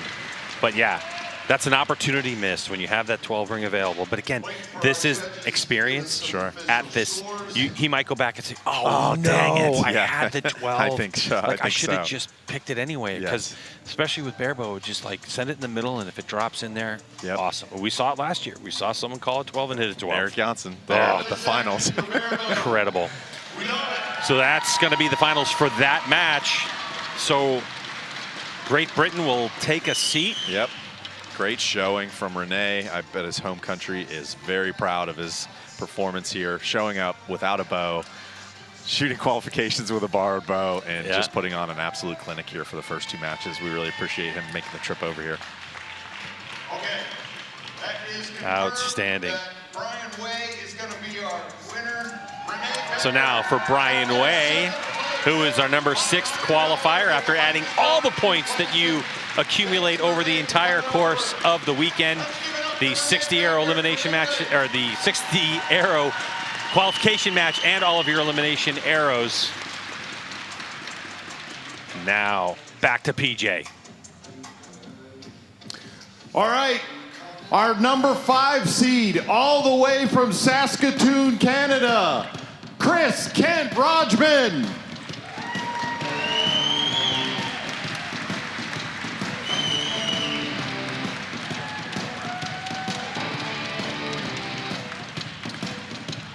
Okay, we got Canadian flags in the crowd flying. Things are getting real here. We have been infiltrated from the Great White North. We have 3 Canadian barebow experts here in the finals. We're going to see them coming out tonight, and they're going to put on a show. Just incredible, incredible showing here. I got nothing to say because I went and shot the Canadian National Championship last summer, met some great folks, and one of them brought me some maple syrup, homemade maple syrup, and I am so excited because I had a bottle when I left, and I'm out. So to get a refresh on the maple syrup was awesome. That's great. Yeah, Chris Kent is an awesome barebow archer here. He was part of the World Archery Field Team in Canada for the 2024 Field World Archery Tournament, and he also is a very, very intelligent dude, just like Renee was. Makes all that stuff on his bow, makes custom tiller bolt weights, makes all kinds of cool stuff. All right, so the lone American left in this tournament, Brian Way, and going for the 12 straight away. That's right. The Canadian has already hit the button. He's going for it. I don't think he's going for it. But this is the scout arrow, right? First time out on the stage, why wouldn't you hit it? You don't know your lighting. That's a good right? strategy. So he's going to shoot a strong shot. He's aiming in the middle. He's not going for the 12. But just in case, right there. Yep. See? Oh, there you go. Low 8. They flashed Brian Way's target there. I thought that was a really good arrow. Yeah, I was like, way to deliver. Why didn't the crowd? Yeah. Why didn't the crowd way to cheer? deliver. There you go, Brian Way's nice solid anchor there. Knock on the nose. That's a great group there. Shooting 23s. Let's see what Chris Kent here can do. Also shooting VTEC 23s there. 23 diameter arrows are very popular this year. Oh, that's a great shot. Wow. So you see he came out, shot a good strong scout arrow. This left stage, we're hitting slightly left. And he makes an adjustment, and he's right down the middle. Now, hopefully he can just repeat that in Brian Way, just putting a great group down there. Both of these guys are shooting Backwoods Composite Limbs, which is a new company in the barebow and traditional community that are just designing some incredibly advanced limb technology with some carbon woven, just unbelievable stuff from an aerospace engineer. Wow. Yeah. All right, let's get to PJ.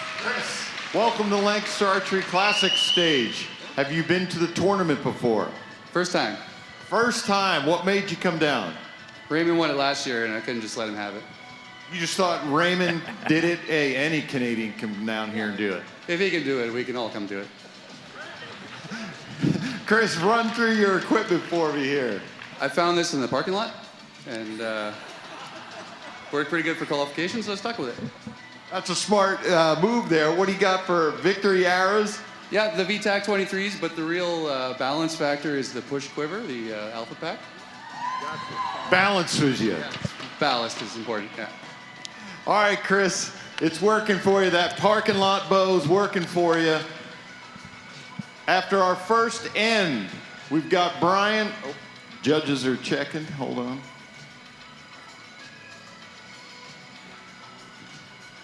Parking lot bow. Sounds like a good brand, doesn't it? Yeah, the parking lot bow. I like that. Yeah, I like that. So, yeah, I found it in the parking lot.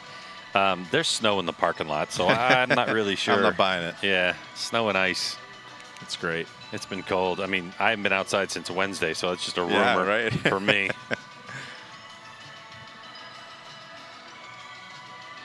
These guys are just kind of waiting here for the judges to clear the range, get ready to go. Both of them are looking fantastic, might I say, sporting their wonderful Alpha Pack quivers.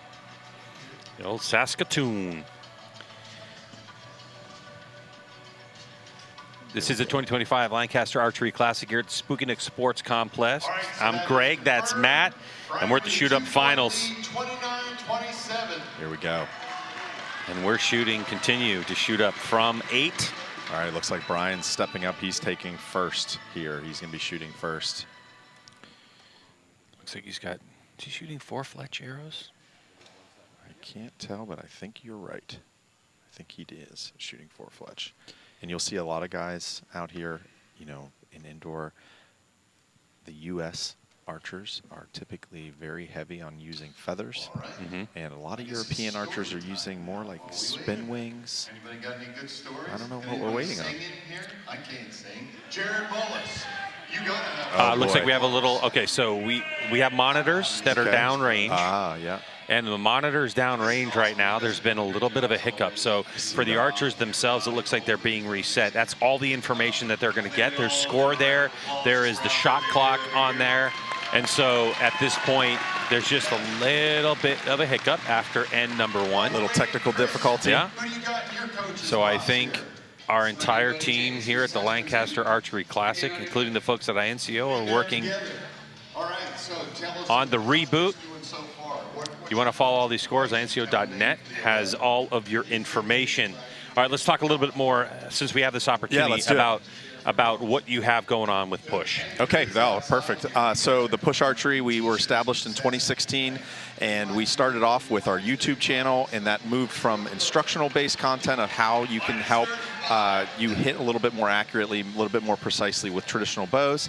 And so we built out our YouTube channel. We then started a podcast, and then we built an online school where we go out to subject matter experts and coaches, film an online course with their expertise, and then we align it and sell it, and they can stream it straight to their PCs, their Macs, or their phones while they can work on their coursework while they're on the range. Cool. And we How also do we find it? develop cool quivers and other products for bow hunters and archers. Yeah, you Sure know? do. How do we find it? Thepusharchery.com. Thepusharchery.com. Go check it out. Go check it out.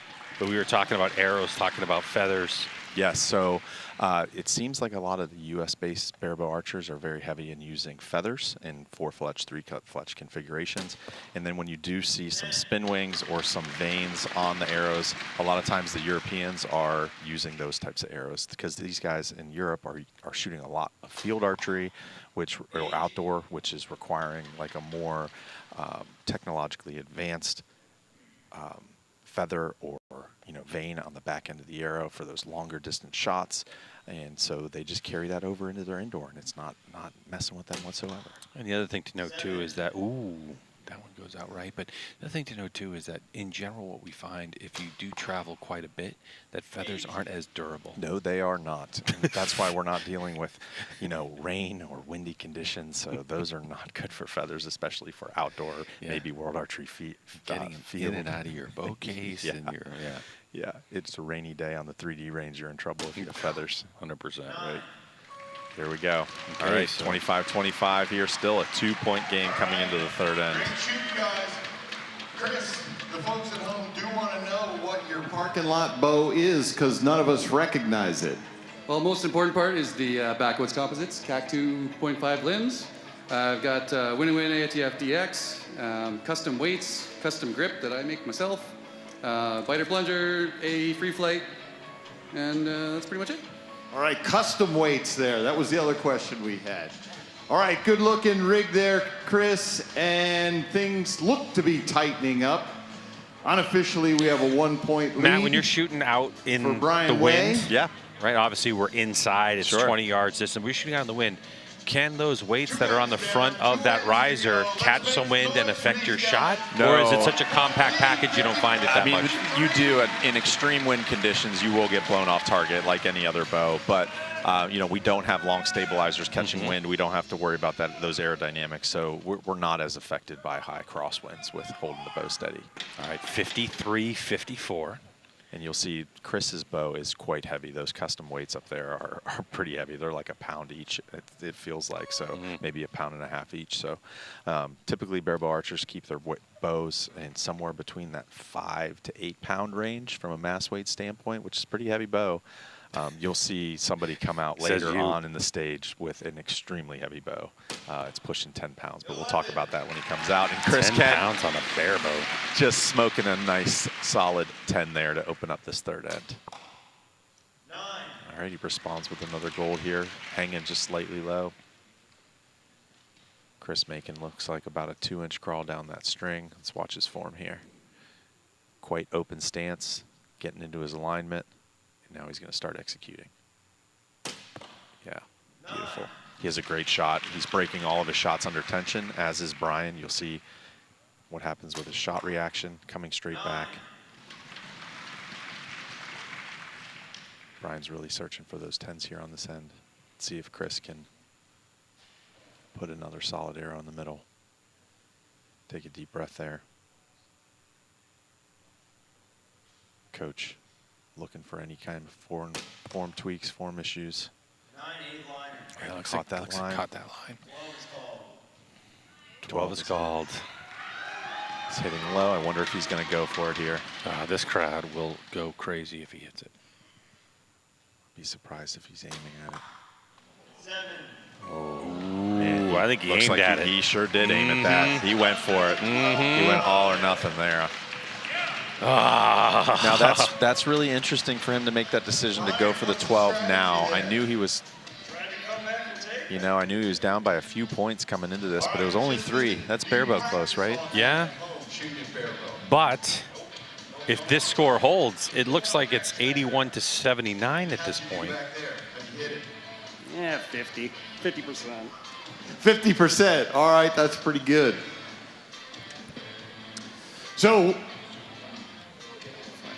while the judges are tallying up the scores, I want to give a shout out to the Lancaster Archery staff. We showed up here Monday to start our classic prep, and there were 10,000 kids playing volleyball all through this hall there.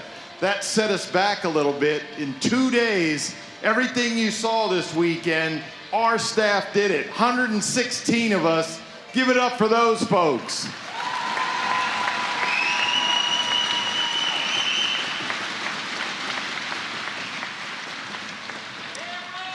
This place looks amazing.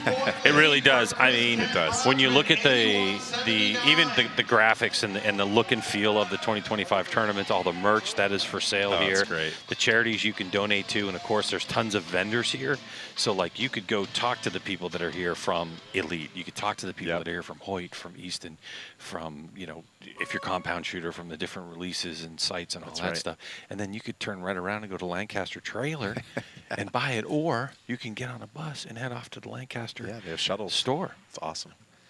So that was a really interesting 12 call from Brian on that last end here. It's only a 2-point match coming into the third end. And if he would have aimed at the middle and not shot and got that 7, he would be in a points lead right now. Yeah, it's interesting. I understand what you're saying. Okay, I do. Now he's only 1 point back. However, if he needs the 12 and he hasn't had the chance to practice it at home, or maybe needed to try it here, the damage was mitigated. So now he's only 1 point back, and I'm just saying. I know. You love that. You 12. talk about scout arrows and this thing, you know. Oh, that's a great I'm just shot. saying. But then again, when Chris does stuff like that, ouch. Ouch, right? There you go, Brian. Let's see what he does here. Oh, that's the shot he needed right there. Tie match coming into the last arrow. Dude, look at him smiling. Ooh, He he's knows what smiling. he did. The Yeah. lone American left in this he tournament. just wanted to make it close, you know? Yeah. Let's see what Chris does here. He's going to put a solid arrow in. Send that 23 diameter arrow down the guts. That sounded great. That might have been call it glance out in 3D archery, a bounce out. He calls it 12. And we'll talk about glance outs later because there's some 3-spot targets coming out later on in this match. Because of that.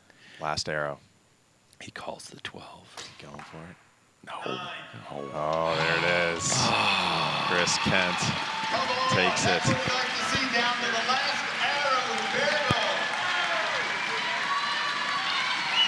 1 point, the difference. The lone American looks like he's going to be taking a seat. Great shooting by these archers. And so far, we've dropped them in the order of their qualification. That's right. Miller's gone out, Becker's gone out, and now it looks like Way's out, and that was our 8-7-6. And so now the hope could reside on, can number 5 climb the ladder, or is he going to fall victim to number 4? That's right. Chris Kent, he did not have an easy road to the finals. He knocked out Giuseppe Samandi, who is an absolute legend in the Barebow community from Italy, in just an epic eliminations match to make it to this position to be able to come out here. So great. It's official. Brian Way is going to be 6th place. $600. The crowd loves the competition, the effort, and the shooting, especially that second arrow 11, which got him right back into the mix. Our Here's number PJ. 4 seed from Uppsala, Sweden, Fredrik Lundmark.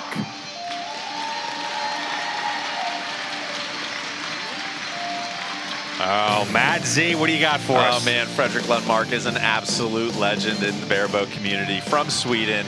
You know, we have Lena Bjorklund, we have Eric Jansson, we have Leo Pettersson, who we're familiar with. Let me introduce you to the fourth horseman right here. This is Fredrik Lundmark. He is an absolute beast. First time at the Classic, comes over, and here he is. I mean, everybody held their breath waiting for Fredrik to sign up and start traveling with these Swedish contingent coming over here. And we knew that we were going to see him on the final stage if he showed up, and here he is. They finally talked him into it. And of course, there is a legend in his coaching box as well. So Lena Bjorklund from Sweden, 3 out of the last 4 classics on the stage she took. She's won 4 LAS classics in women's barebow division. She's just absolute epic. So, you know, I'd feel pretty comfortable with her in my coaching box, you know. The depth of barebow is getting insane. It really is. This is the tournament right here. And you can see Frederick. Well, man, we're going to talk a lot about what he's got going on here. So he's shooting off the riser, which means no grip.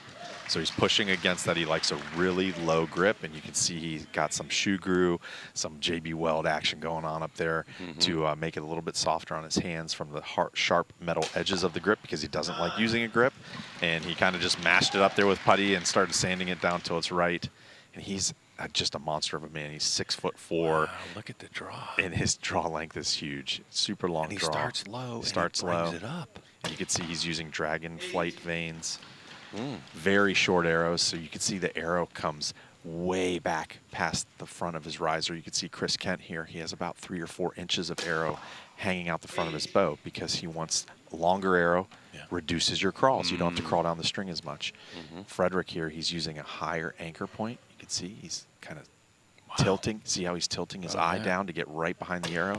And he's using a really short arrow. So now he doesn't have to rely on a longer arrow. He's looking for speed to take up some of those variances. Yeah, he's awesome. So many ways to get it done. That's right. Chris is just shooting good, strong shots out there. A 2, potentially 1-point lead. Let's go to PJ.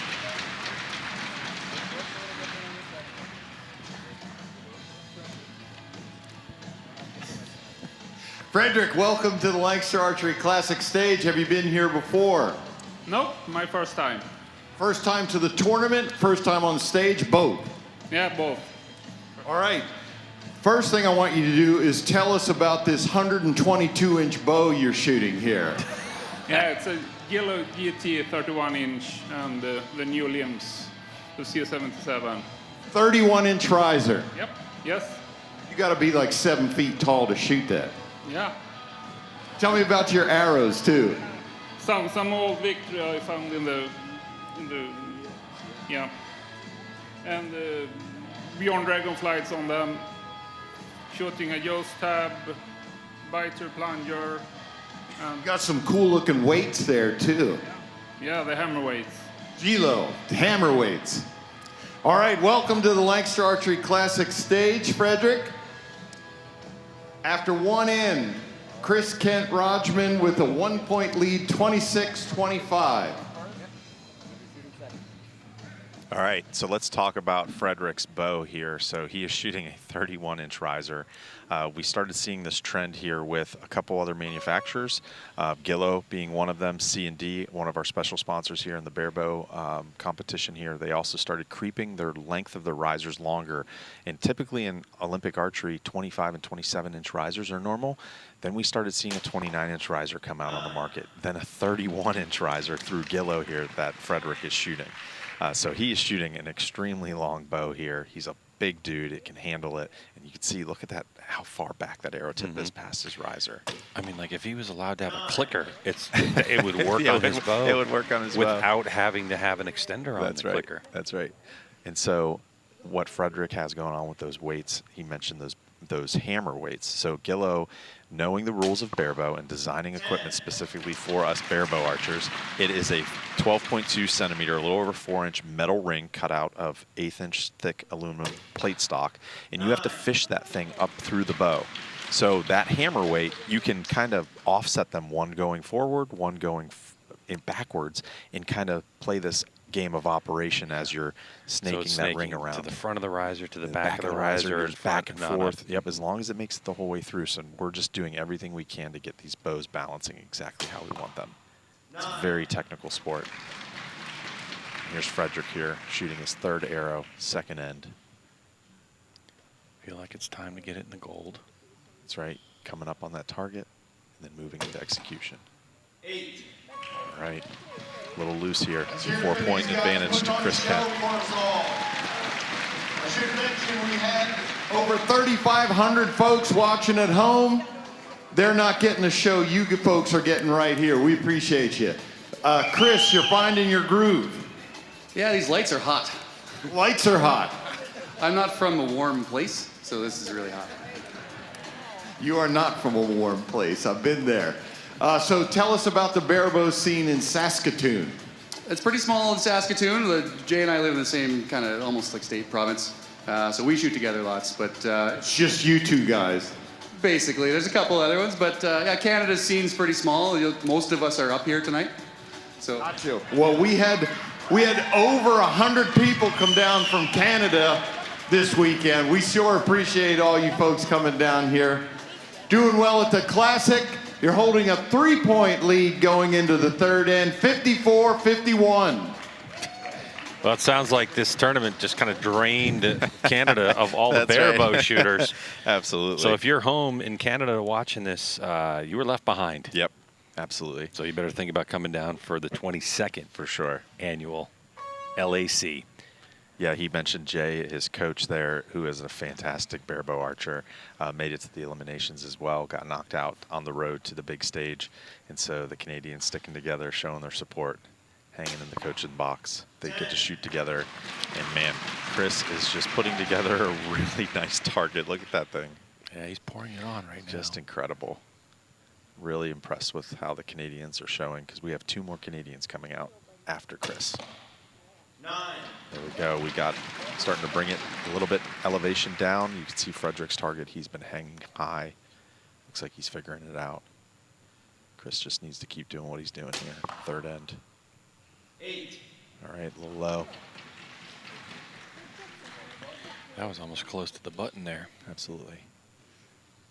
Frederick up on that stage. He's already a tall guy.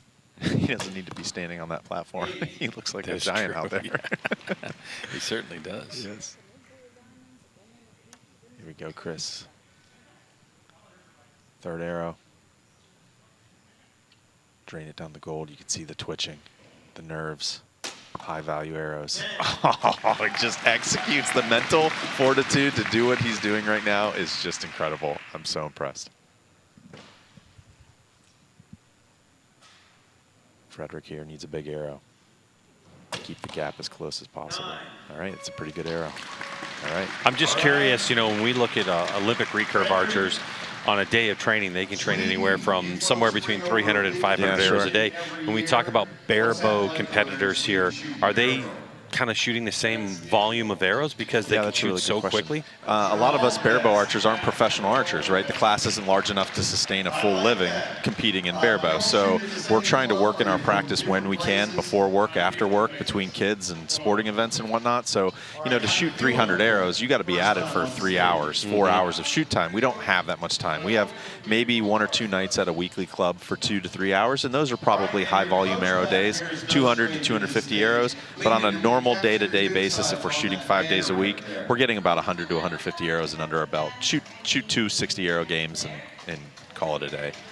But you know, we're pulling roughly about 38 to 42 pounds is the most average for indoor for barebow. So, you know, once you get it back into shooting shape after hunting season, you can shoot quite a few arrows.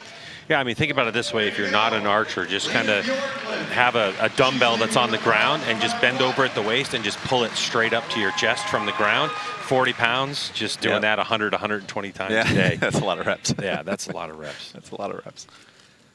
Very good. Last end here. You can spread the load out a little bit by pushing forward on the bow. Yeah, I understand sure, but the basic idea is the same. And there's probably comments right now saying, what are they talking about? Chris, I love his big open stance. It really looks like he's using his bow to draw, or using his body and his core strength to get that alignment, hold that bow back. Very explosive shot, which is really, really nice. A lot of the Canadians have a more explosive shot rather than a typical barebow shot. Frederick also has a pretty powerful shot. He's currently pulling 45 pounds on that bow, which is pretty high for indoor and barebow. But he is known in the 3D circuit. He is a monster in World Archery 3D. He shoots 55-pound bows in 3D when the rest of the class is shooting 40, 42 pounds in 3D. So he just, those poor limbs. yeah, those poor limbs, not to mention the fact that his draw length is going to add to the speed of the arrows, not just the pounding. Yeah, and for 3D, he's using ultra light arrows, like very, very light. There we go. This is a great closing end for both of these archers here. 4-point lead coming into the last arrow. Chris just needs to stick with his process. He's got the shakes here. Push through it here, push through it. That's a great arrow, dude. He did it. Yeah. Looks like 12 is called. It's not going to be enough if the scores stand. 13 points. Let's just let him walk out of the stage with a solid inside-out 12 here. 9. All right, he shot for the gold there. Certainly did. Great showing from Frederick in his first classic, all the way from Sweden. Great work, Frederick. All right, and for Frederick, he'll be the first one knocked out of his seating position, and Chris will be the first one to advance out of his seating position, and now is going to go shoot against third place. Let's go to PJ. He's going to take home $700 from us. Give it up for Frederick Lundmark.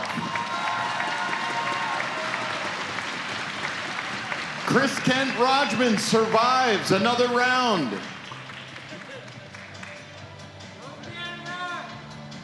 Here comes my friend, the number 3 seed from Vancouver, British Columbia, Raymond Not Reggie Huang.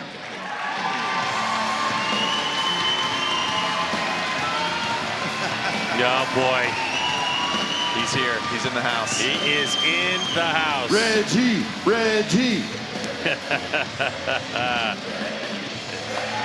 Oh, the crowd's going for Reggie. The Canadian flag is flying in the crowd, as you can see. What's the Reggie story? So last year when Raymond Huang came onto the stage, there was an error on the monitor, on the teleprompter for PJ, and he calls him Reginald. And he went through the first end calling him Reginald, and then he found out in the second end that his name is actually Raymond.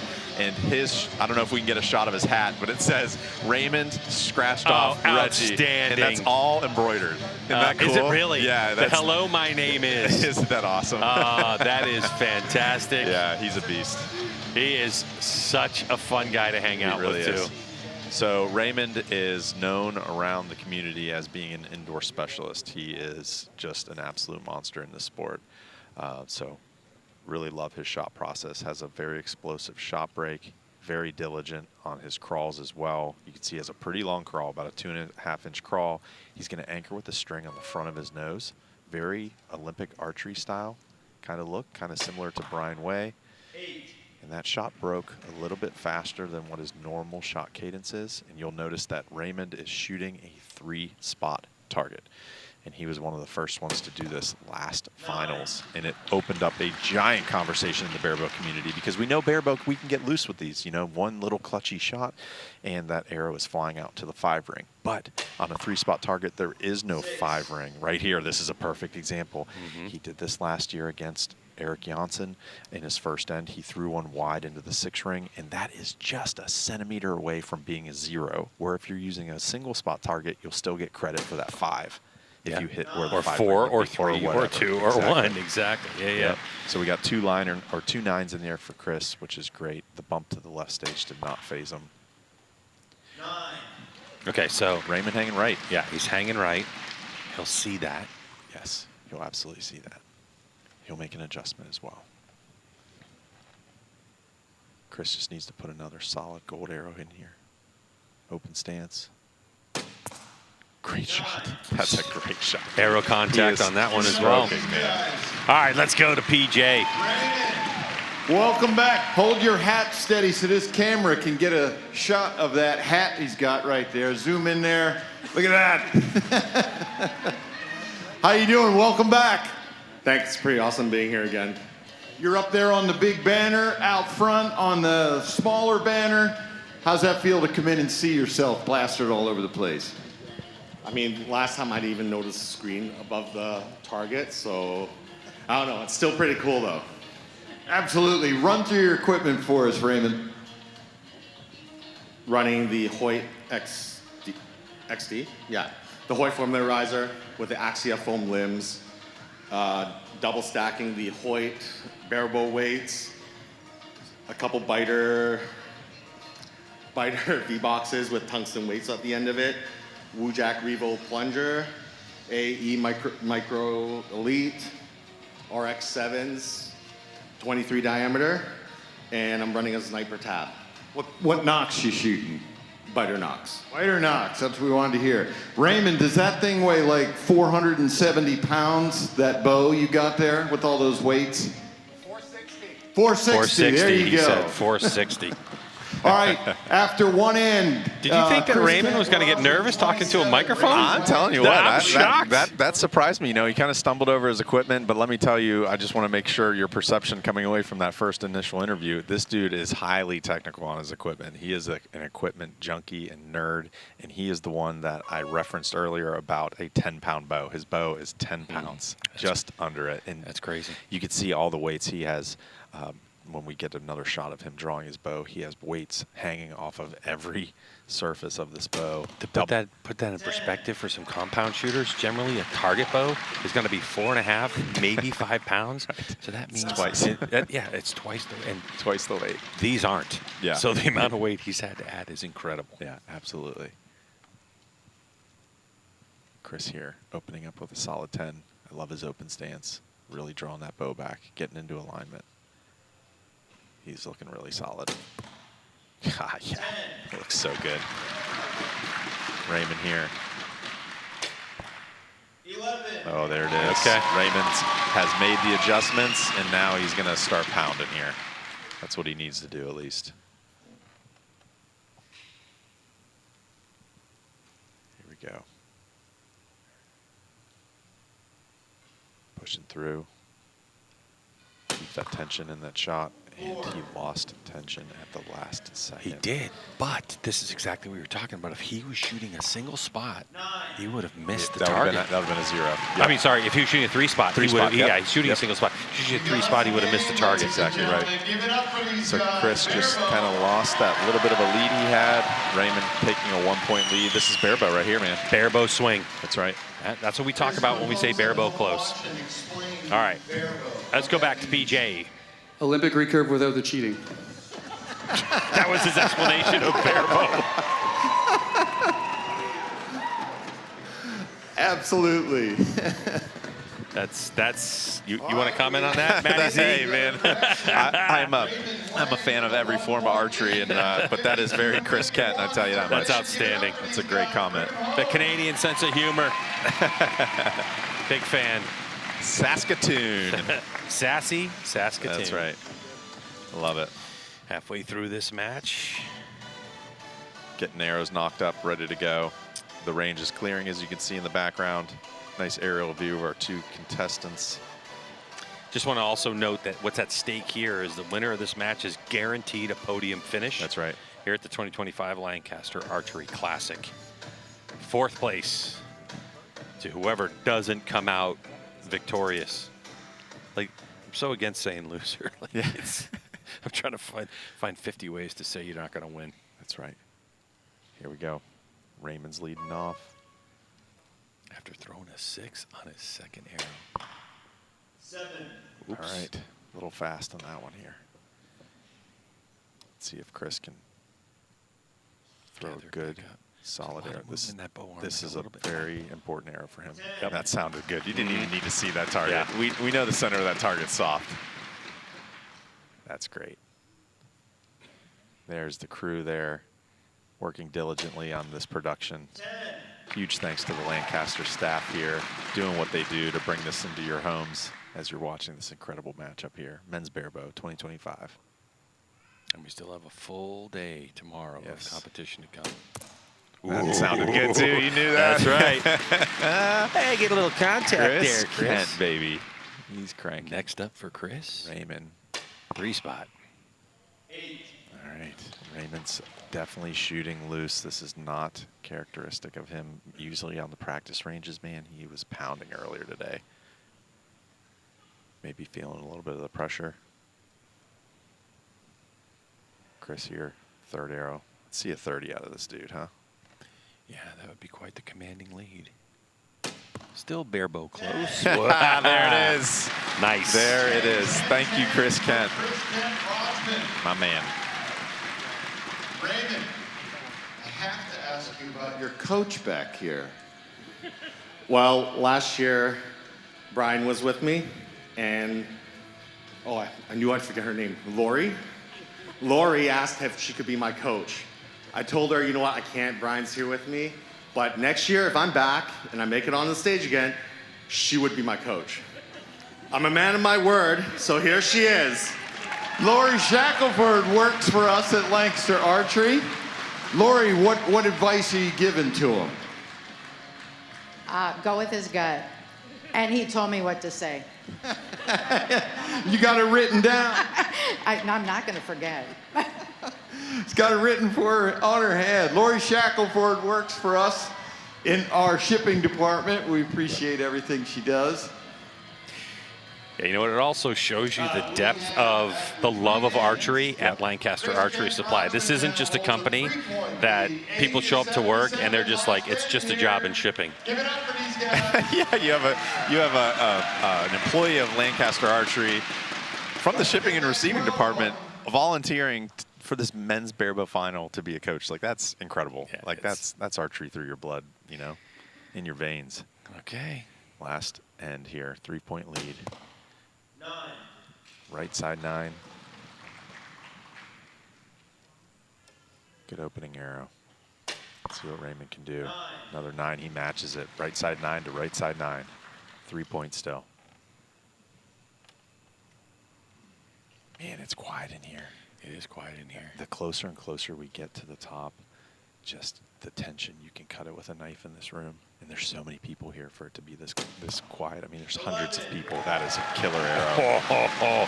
And when you mean killer arrow, it's almost putting this match out of reach. It really is. I mean, Raymond's got to match it. 10. Oh, so close. Okay, 5 points here. 4 points. Adjusted the screen there. And don't forget, Raymond's got the 12. He's already called the 12. Yeah. Chris Kent just needs to put a solid arrow in here. You can't have one of the miscues that we've That seen. sounded soft. It certainly did. That's great.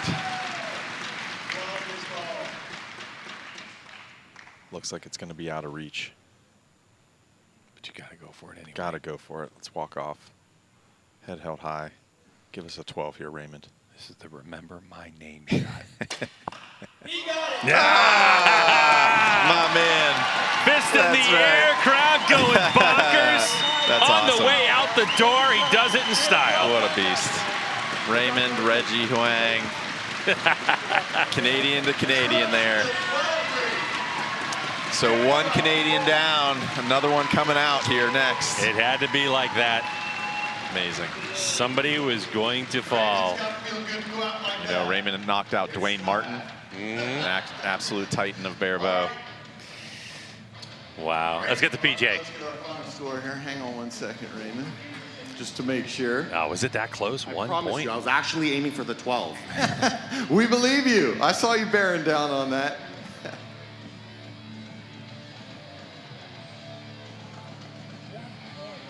So with that 12, it was a 1-point win for Chris Kent Rodgman. Great comeback for Raymond Reggie Huang.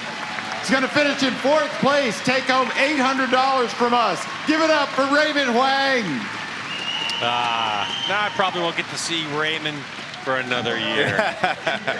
Oh, no, maybe I'll see him at the Canadian Nationals. Yeah, there you go. It's hard to say. Here's PJ. All right, our number 2 seed from Burlington, Ontario, Canada, William Melnick.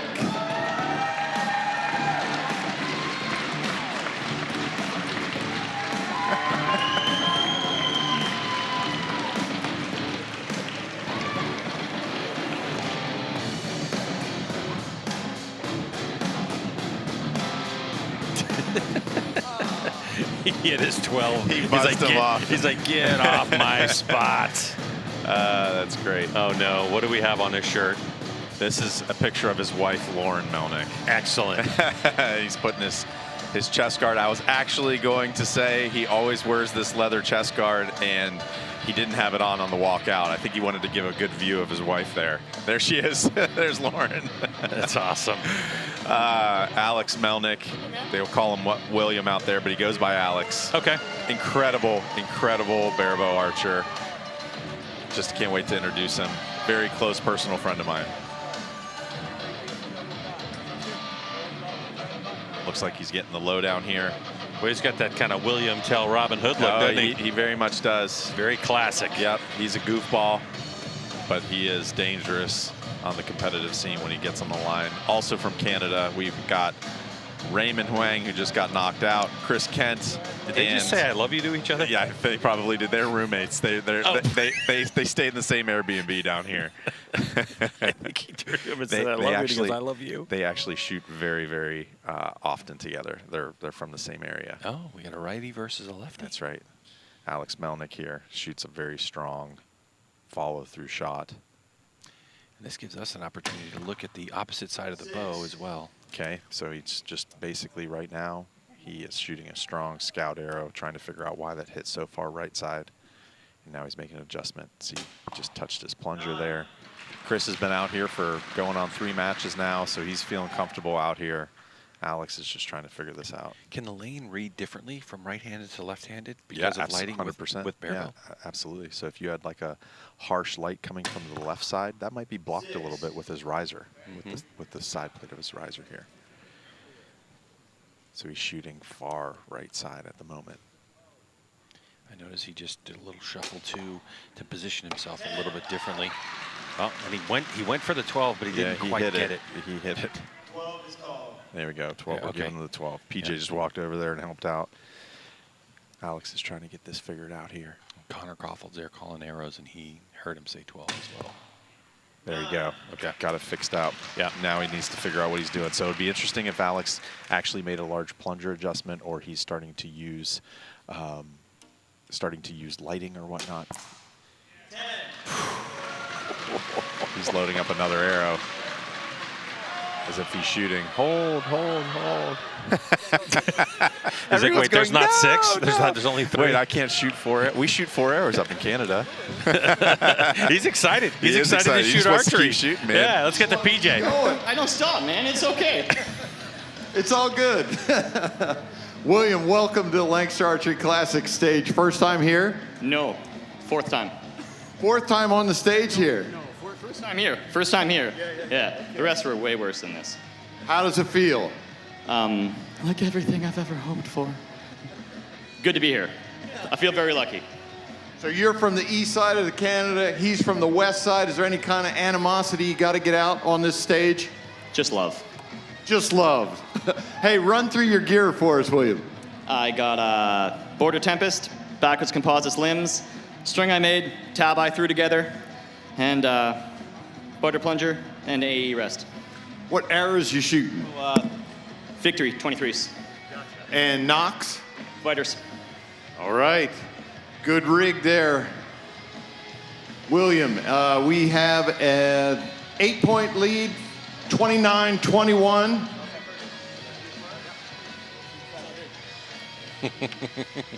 It's everything I hoped for. I think the crowd missed it, but we caught it. Yes, we caught it. That's right.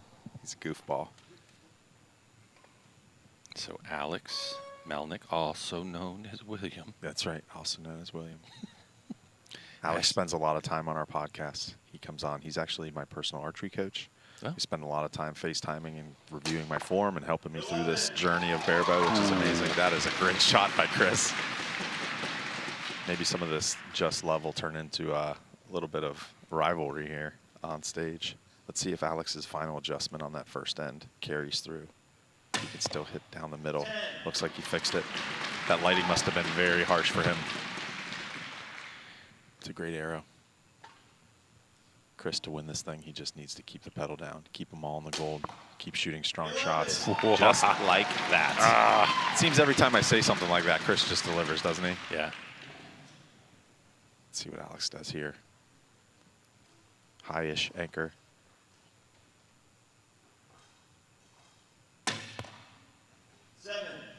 Ooh, high. High. Yeah. Interesting. Kind of same line. Yeah. Left, right, but. Let's see what Chris got. This could be a dagger. Oh, that's a good arrow. That's what he needed. That is a great way to get to 30. 11, 11, 9. 12 is called. I doubt he's going to go for it at this point, but he may. He's down quite a few points. 11. Oh, that's a great arrow, man. That's a great arrow. Did he center punch that thing? Chip his way back from the first end here. Chris, you're finding your groove now for sure. I'd say so. Parking lot had a nice bow in it, so. The heat, it's starting to feel like Florida. Feel like you're out in the sun there, right? It's a little more humid than I'm used to, I would say, for sure, yeah. All right, so tell folks at home, what that's like. You've been up here for several matches now. Do you actually get comfortable? I had a really good nap after the after qualifications here today, so I feel pretty good. The more you're up here, it's back left and right. The lights really mess with you, but yeah. But I've been kicked back and forth enough times now. I'm good. All right, good. Well, you're doing what you need to do there, Chris, because right now you've got an 11-point lead. 60, All right, so keep in mind this is Barebow shoot-up finals. It's not over till it's over. Yeah, and for Chris Kent, was able to, he's shot his way from our 5th place qualifier after all the arrows were said and done, after qualification and elimination matches, and now comfortably on the podium and trying to close this out. Yes. To shoot his way to a victory. Absolutely. But he's got an 11-point lead. Again, an arrow or two that missed their mark. You get Alex on a streak.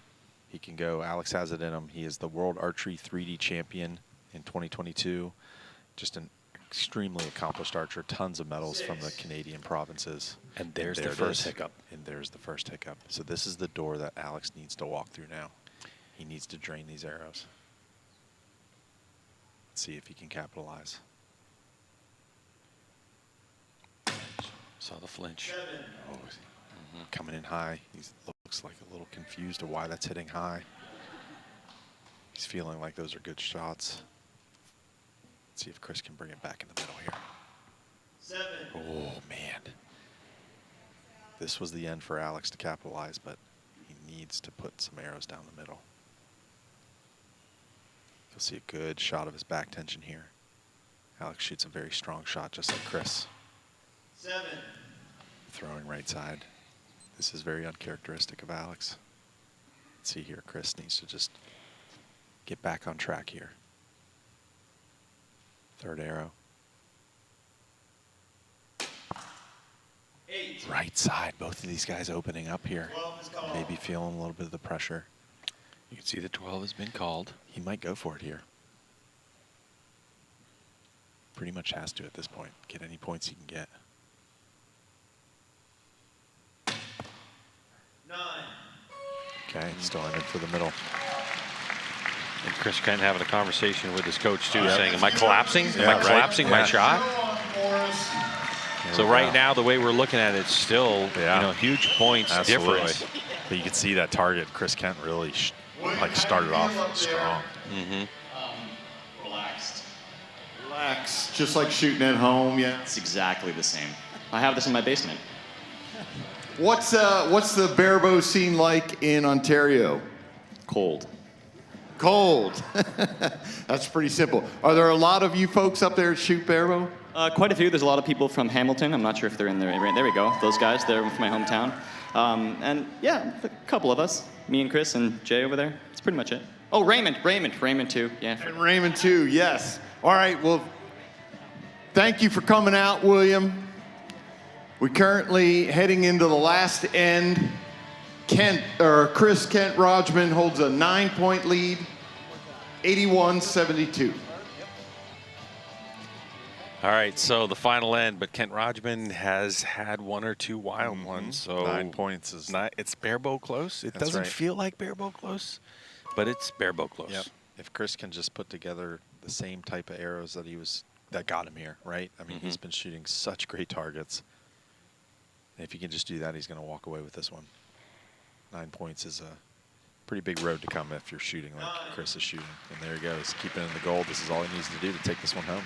Yeah, way to bring it back towards the center. Let's see if Alex can tighten up here.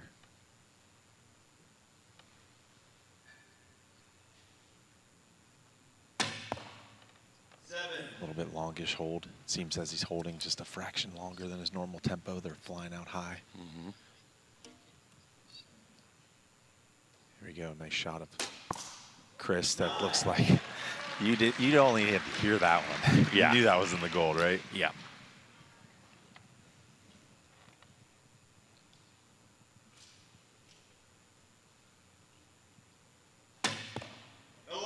Oh, that's a great arrow. That's a great arrow. Okay, we need something disastrous here from Chris if Alex has any chance, but Chris is just shooting so strong. Oh, yeah, that's a great way to end it and just put the nail in the coffin. And there. I love the fact that he didn't just, I'm going to shoot it and move on to the next one. He kept with his shot process, 100%. knowing that he's got another incredible 4 ends to go. All right, Alex is definitely shooting for the 12. If I know him here, he's going to try to walk out in fashion just like Raymond here. Oh, maybe he did aim for the middle. All right, there we go. That was great. Great match. And I think, you know, again, another learning experience, right?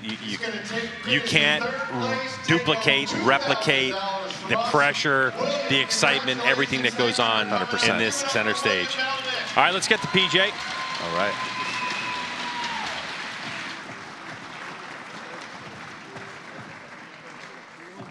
Strong Canadian shooting there in Barebow.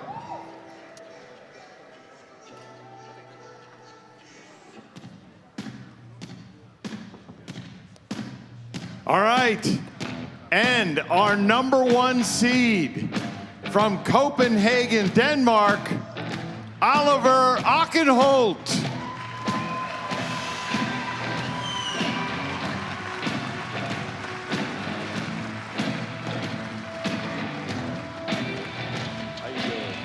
All right, coming out like a rock star. Absolutely.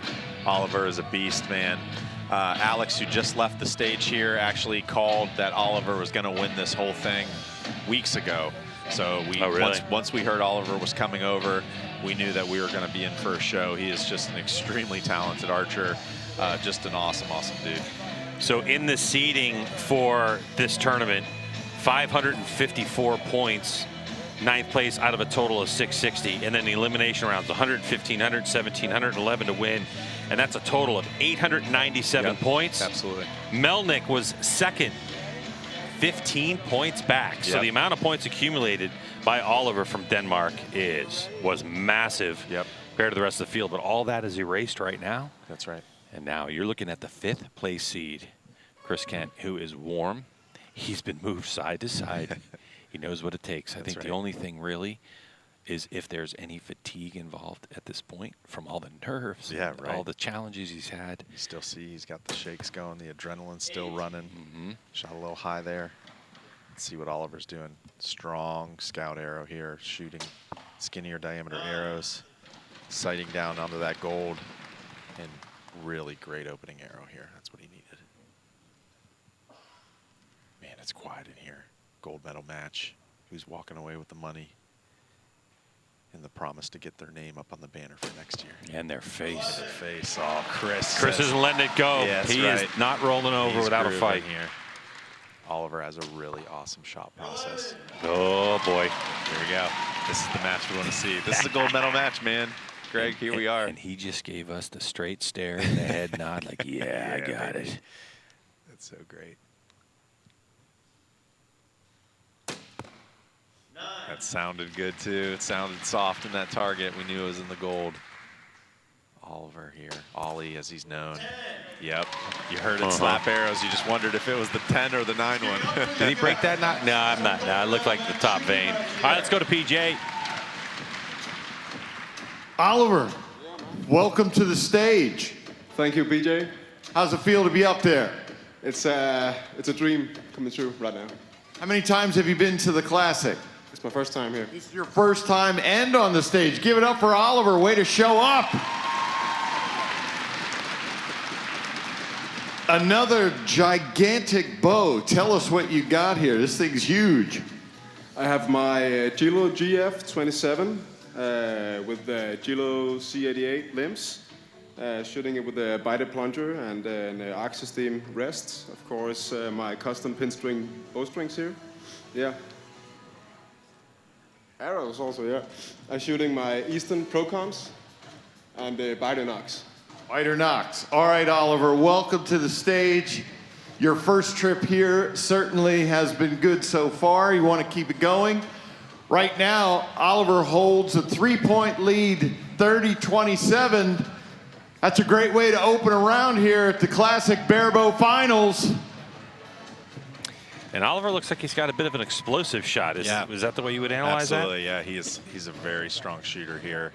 Definitely shooting a more dynamic shot break. Just leverages that. He was the World 3D 2024 and World Archery 3D Championship here this past fall. Just an incredible archer. Also took first place at Nîmes 2024 in the Barebow division. Been shooting a bow for 6 years, and just so happy he made the trip over. We've been hearing and seeing tons of amazing scores out of him through the Barebow community, and here he is on the big stage. Confidence is high. Look at that alignment. He's just opening that bow up. Great. Everything's in line. Like, you can just see it, right? And you can see how they get there in different ways. Chris also has beautiful alignment and a beautifully strong shot. Really twisting his core to get into that alignment. More of an open stance. Pushing against that bow. Shooting him right down the middle. And let's watch Oliver.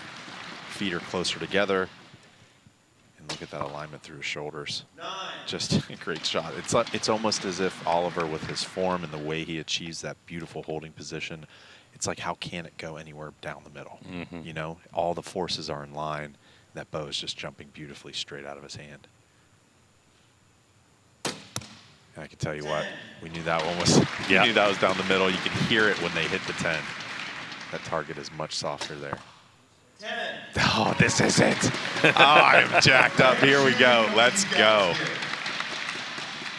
Some awesome shooting. Let's give it up for him. Wow.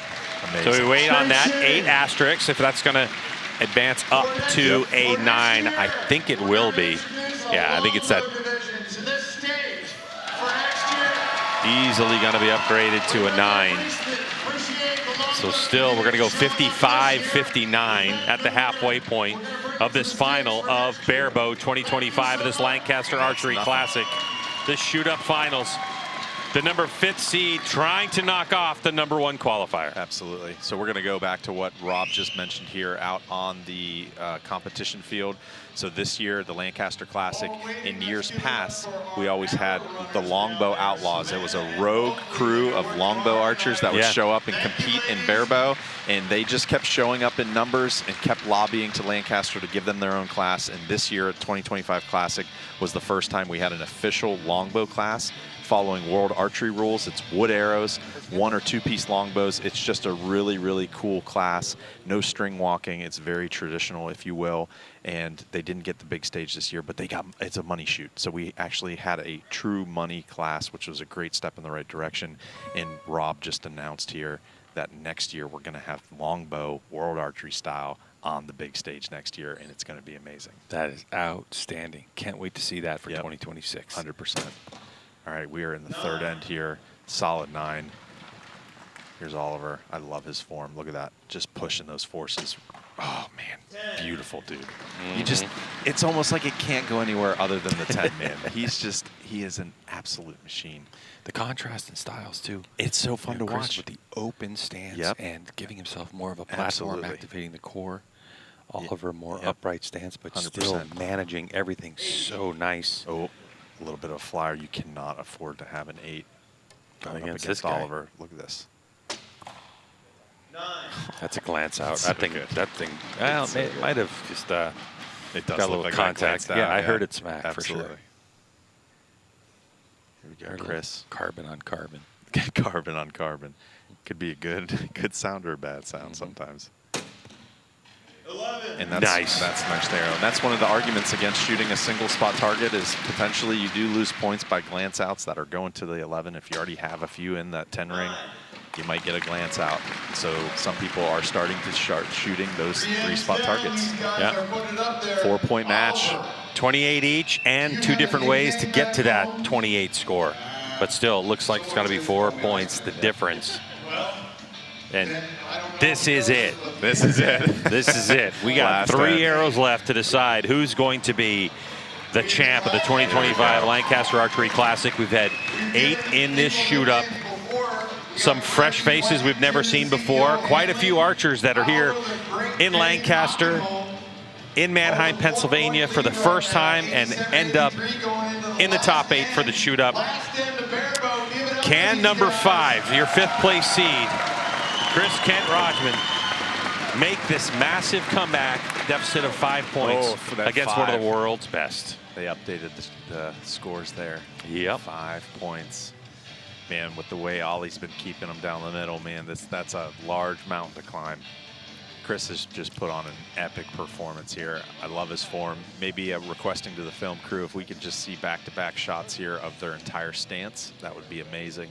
We can really compare and contrast how different you can approach the sport of barebow and still get the arrows to go down the middle. There we go. There's a great shot here. Nice wide open stance. Twisting his core to help draw that bow, get into that alignment, pushing against the bow, increasing tension on the string side. Beautiful shot break. Hit low here. Now Ollie, closed stance, feet close apart, leaning over a little bit, and getting everything in line. And boy, those 2 arrows. Barebow, yeah. Chris is kicking himself on that first arrow. That was the arrow he needed. He needed that one to be in the 10. First time we've heard the Barebow chant. Yes, that's right. By a few. 6-point match here still. Or no, I'm sorry, 4-point match. Oh, here we go. Somehow I don't think Oliver's going to go back-to-back 6s. No, I don't think so either. He's going to bear down here. Oh, man, he did start. I noticed that one. He started now drifting. What? Now what? Yeah. Now what? He's got to go for the 12. You He's going for it. Yeah. Oh, here we go. He has to, right? He's going first. Yep. It's a 2-point match. He knows if Ollie puts a 10 in, it's over. He got to go for the 12.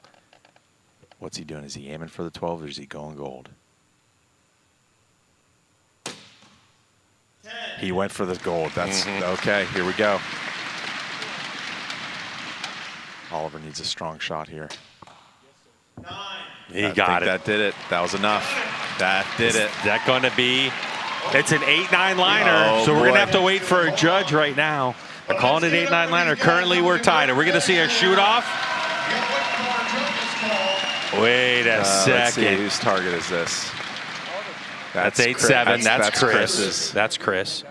So we can see 7, 10, 10. So for sure, 27. Oh, the anticipation. Everybody hold on to your hats. Oliver and Chris up there holding their breath. We know what you're doing out there in TV land. That is a 9. That is a 9. And that's going to be a 109-110 victory. Oh, maybe. Yep, that one is out. Yep, so we got an 8-9. Wow. And victory by that millimeter and a half. Are they updating the scores? They're going to hear in a second. Look, everyone's watching the monitor up there to see. I think Oliver thinks he's got it. Here we go. Got some chanting going on. Here we go.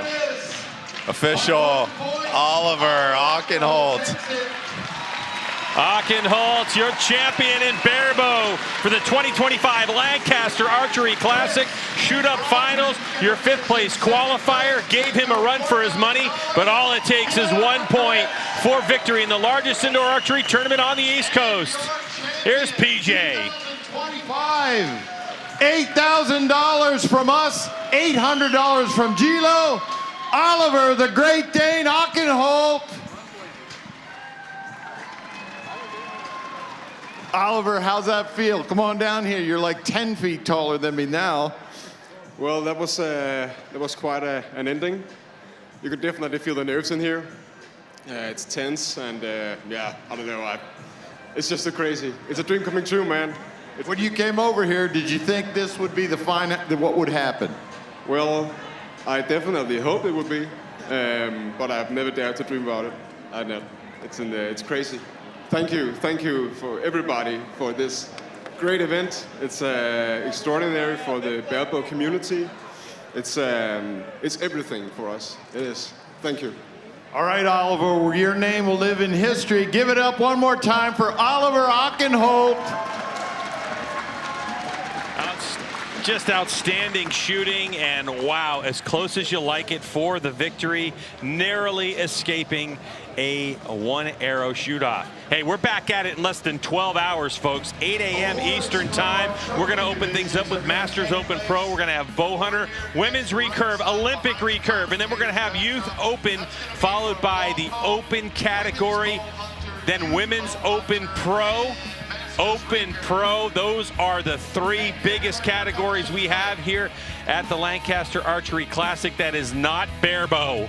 That's right. Exactly. So we're looking forward to seeing you tomorrow morning East Coast time at 8 a.m.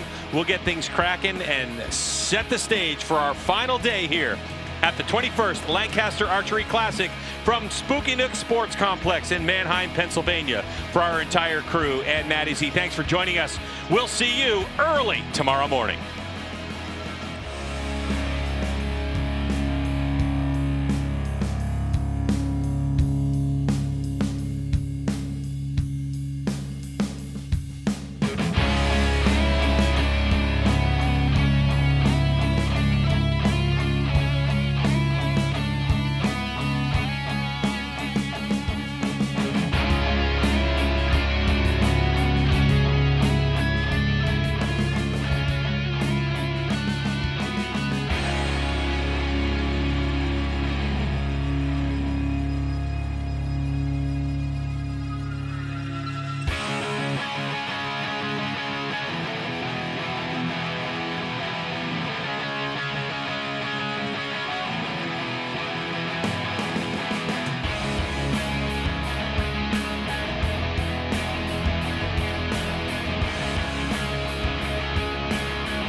Oh, yeah. He got it.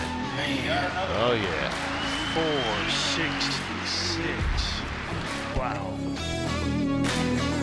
That's pretty good. That's why people call him the GOAT right there.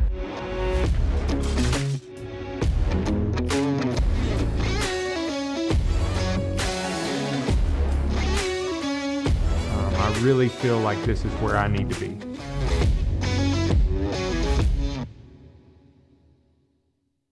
Trusted name in releases, Scott Archery has been proudly made in America for over 40 years. High-quality materials, target-inspired design, and tight tolerances allows you to release with confidence with Scott Archery.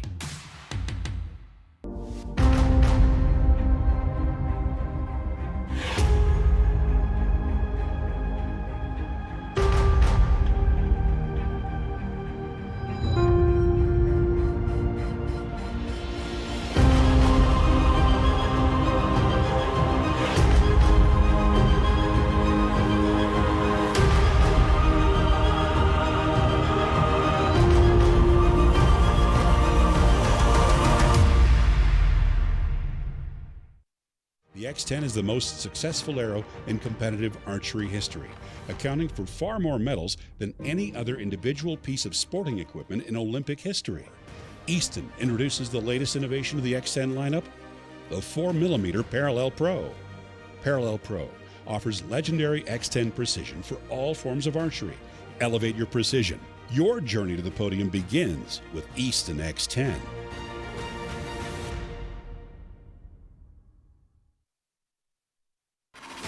And our champion, Tanya Galantine. And it's going to be Bodie Turner, your 2024 Open Pro champion. Our champion, Duna Lim. 2024 Olympic Recurve champ, Brady Ellison.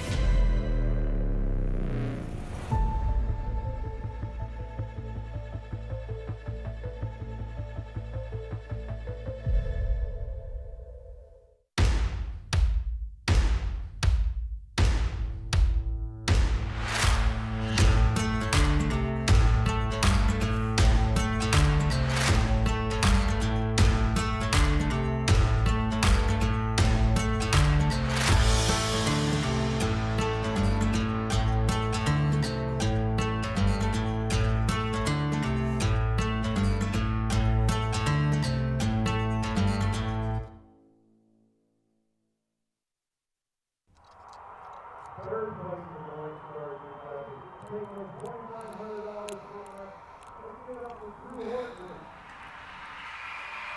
up next.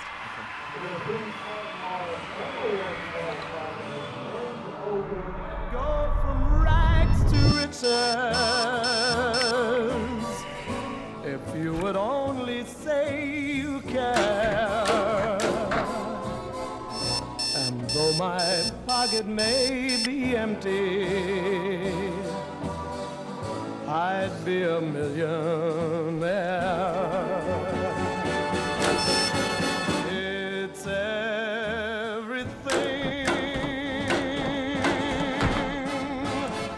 So open your arms and you'll open the door to every treasure that I'm hoping for.